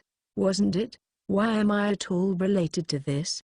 Zaki, you mean to say you're not grateful to Kami for anything? Oh well. Kami went out of his way to protect everyone in Amakusa from the Queen's fleet blowing up. But you declared you have zero gratitude toward him and even that you weren't related to this. You've really fallen. Kuri Kanzaki. If Kami heard about this, he'd be pretty disappointed. He's weirdly nice about things, so he probably wouldn't even be mad. That apostrophe s. You do have a point, but what more am I supposed to do? My debt to him does nothing but increase. That's what I'm saying. The only path for you is to give your heart and soul and truly become the fallen angel maid. Even if there are only 20 of you saints in the world, you'd better be prepared, Zaki. Hello, Zaki. You listening? Hey, wait, I'm not done. She slammed the receiver back on its hook. She stared down at it for a few moments, dazed, and finally her face went white. Fallen angel maid? Kanzaki's eyes dropped to her uncontrollably shaking hands. Then she looked at the rectangular water tank with her tropical fish in it next to the phone. There she saw the face of the former priestess, directly confronted with a grandiose problem. Would a halo be something like this? But a fallen angel. How would one act and speak? Synonymous with devils, in this case female. And when presented with a male, they would be cute and mischievous. If the power of God, the archangel who had partially descended to earth, as Miss Hikrutsev, heard that, it would probably instantly attack her. Kanzaki had no knowledge of this, though, as frenzied as her mind currently was. And then, the sublime saint, of whom there were only 20 in the world, after a brief moment of silence, tilted her head to the side and said, "As you please, Tama." All of a sudden, there was a ding-dong at the door, ? Her shoulders suddenly jerked violently in surprise as she quickly took the decorative plate off her head. When her small tropical fish saw her do that, they all rushed madly to the tank's rear. Kanzaki quickly scanned her surroundings, and after making sure nobody was around, she put a hand to her chest and sighed quietly before eventually looking at the door. This dorm had a bell for visitors at the front door in addition to the ones for each room. If that had rung, then what was it? Maybe it was a delivery. Kanzaki retrieved her katana from the wall, went to the door, put on her boots, and left the room. She headed down the long wooden hallway toward the front door. The dorm had custodians, but they tended to be sloppy and often slept on the job. As she went to the entrance, she glanced into the nearby custodian room and saw the ladies dozing off as always. The television had been left on, so they were probably unconscious. The television had originally been brought in to prevent them from taking naps, but it seemed to just encourage them if nothing they liked was on. Not that she could do anything about that, so Kanzaki opened the door. There standing at the entrance was Ursula Aquinas. "I am home." "Oh, welcome back, Ursula," said Kanzaki, showing her roommate a bewildered face. She had no need to ring the bell, since she was a resident, but her hands were full at the moment, so she probably couldn't get her key out. Actually, both her hands held a travel suitcase, and there was a sack on her back and even a duffel bag hanging from a shoulder strap. She looked fully decked out to go mountain climbing. "Ursula, I thought you had sent your things beforehand." Hey, my things increased on the way here." Kanzaki frowned, moving aside to let in the smiling Ursula. "Oh," thought Kanzaki, her eyebrows rising a little. Hiding in Ursula's shadow, tugging on her habit, stood a short sister. Her name was Agnes Sanctis. Then, as Kanzaki stood there trying to understand the situation and failing, Ursula dropped a bombshell. "Many more will be coming later, so this dormitory is going to become quite lively." St. Peter's Basilica, Vatican City. In the largest and most important cathedral of the Roman Orthodox Church, the sound of footsteps violently split through the tranquil air. So in the end, the Dbson idiot failed, and he even destroyed the core of the Queen of the Adriatic. And that can't be reproduced. I swear, who does he think he has to thank for thinking up the rosary of the appointed time, planning it out, and even managing to implement it? It defies reason. And the most unreasonable part is that now he's gone missing. I demand to know who's hiding him. Where am I supposed to vent all this stress now? Two people walked through the dark interior of the cathedral. A man and a woman. Two silhouettes were visible. One appeared to be an older man with a stoop, and the other one seemed to be a young female with a dynamite body. Still, however, this was a bit hasty even for you. The English Puritans intervening was certainly unexpected, but even without that, there were several other barriers strewn about. A pause. I will speak frankly. Even without their intervention, Bishop Biagio would not have succeeded. It was a mistake to expect from him any ability to deal with failure. Who do you think you're complaining to? If I say it, it happens. That's how the world works. This is ridiculous. Have you seriously not figured that out after all this time? And you, I question whether you understand who it is you're speaking to. The old man's presence became more dreadful. With those few words, the old man dominated the space there. The situation was one of prostration, not of bowing one's head because one desired it, but because one was forced to.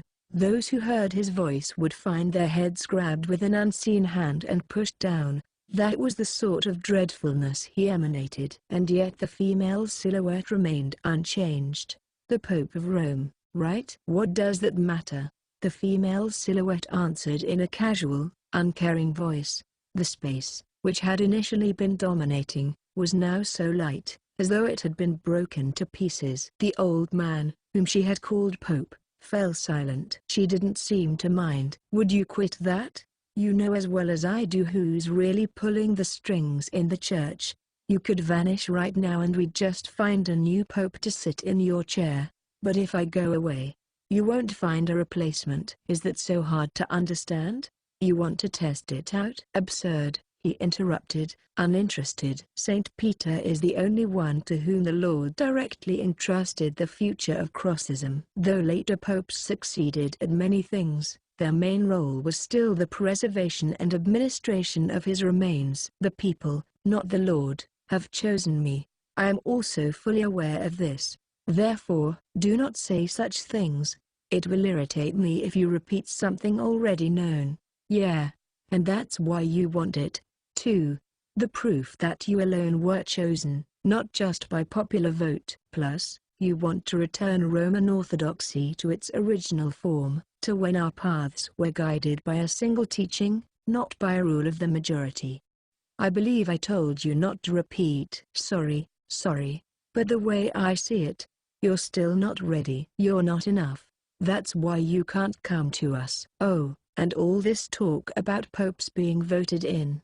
I think it's plenty honorable to be elected for the spot, but that's not enough to satisfy you." "Reason's real simple, too.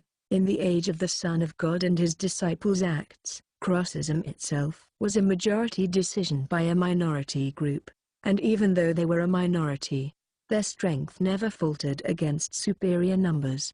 That's why you think there isn't much divine value in being elected through a majority vote.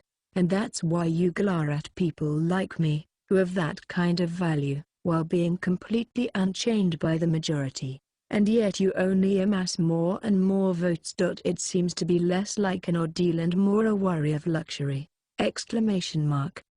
A moment later, the old man's head whipped around. Came an incomprehensible, splitting noise. Even faced with the mysterious situation, the female silhouette still didn't move, but their attitudes of tension and relaxation displayed the result of this inscrutable battle. "Malice." "Very good." The woman snickered. "But if you direct that malice at me, you will die," she remarked, sticking out her tongue. A Greek sound of metal against metal. She had a ring in her tongue. A thin chain, like a necklace chain, hung from the ring, reaching down to her hips. A small cross was attached to the tip of the chain. The old man took just one step away. With detest and a little bit of envy in his voice, he said, "God's right seat. Not enough to be swayed by a mere pope." "I see. Just the fact that you know the name of the schemer I belong to means you're pretty high up there." Still not satisfied, I'm sure? She had been on the receiving end of some sort of attack, but she certainly didn't seem to care. She remained smiling. "Look this over and sign it." "A command, to me? Wait. This document is. I'm sure you would have drawn this up yourself eventually. Maybe in 2 or 3 years." "I'm just cutting to the chase. It's a pain, but your signature is worth a lot." "Do it before sunrise, will you? Just write your name there and it'll be all over." "However."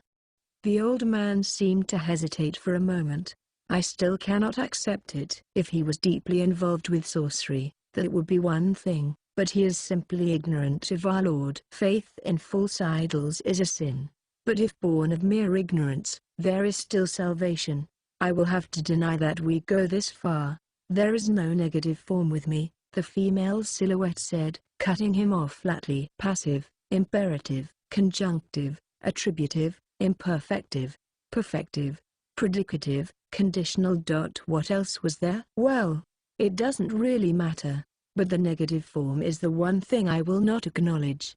You do what I say to do. Whether it's Saint Peter or the Son of God, this rule doesn't change. So you will sign this document. Understand?" The old man, paper in hand, nodded briefly, and slightly bitterly. "Very good." The woman's silhouette disappeared into the dark. Had she really vanished or just made it seem that way? The old man didn't think about it. He didn't need to analyze the technique she'd used. Whatever the case was, she would continue down her own path, though whether that was a path that led upward, he couldn't determine. Instead, he directed his attention to the document. With the lights off inside the cathedral, the only illumination came from the moon shining in through the stained glass windows. The letters were almost unreadable in the near darkness, but the old man's eyes followed them. This is a bit too soon. A habit of hers, I assume. Still, now that she'd made the decision, it was done. As she herself had said, the negative form didn't exist for her. Sourly, the old man decided to withdraw to his own quarters. There was no pen here. On the document was this: to Makamichu. Potrebbe investigar urgentemente, quando lui pericoloso, lo ucide di sicuro. Its meaning was, to Makamichu. Immediately investigate the aforementioned person, and if he is acknowledged as an enemy of the Lord, kill him without fail. In practicality, it was a request for the Roman Orthodox Church to rally all its forces and conduct an assassination. Even if it meant mobilizing the God's right seat, the order would be carried out before 5 days were passed. Afterward, those of you who are buying one volume at a time, it's nice to see you again. For those of you who carried all 11 volumes to the register at once, it's nice to meet you. I'm Kazuma Kamaki. At some point during this relaxing run, I made it to the 11th volume. This time, well, you know how it is at this point. Still didn't get to the uniform change.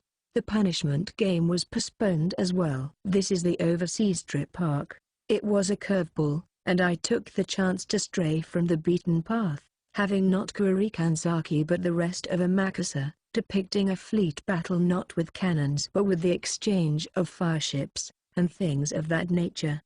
As for the story, it's essentially about the aftermath of what happened to a certain group. The short girl and the tall girl were mentioned once before by name, but they were major characters here. In a strict sense, there were extremely few new characters, but I think that made it all the livelier. On the occult side, as well, a certain 2 organizations were the highlight of the book. It also hit upon things like legends in the Crosses tradition and, though more discreetly, the 12 Apostles. The part about the fireships isn't made up. They were actually used for tactics like that. We're talking before the torpedo was really introduced, when the English Navy apparently, in all seriousness, loaded up their big ships with explosives and sent them to ram unmanned into an enemy fleet. It was a huge battle, where they absolutely needed to come out as the victor. An awfully massive story, isn't it? As always, I'd like to extend my gratitude to Mr. Himura, my illustrator, and Mr. Mickey, my editor. With the abrupt change in setting, I think it took a lot of time and effort to gather resources and materials. Thank you so much for all the work you've done. I'd also like to thank Miss Haruno Yoshimi and Miss Yuka Fukushima for their supervision on the Italian translations. And, even more than usual, I want to thank all my readers. I'm truly grateful you've always been with me to the last page each time. Now then, as I close the final page here, and as I hope you find it within you to open up the next first page, today, at this hour, I lay down my pen. Next time we'll have the uniform changes and punishment game for sure. Kazuma Kamaki.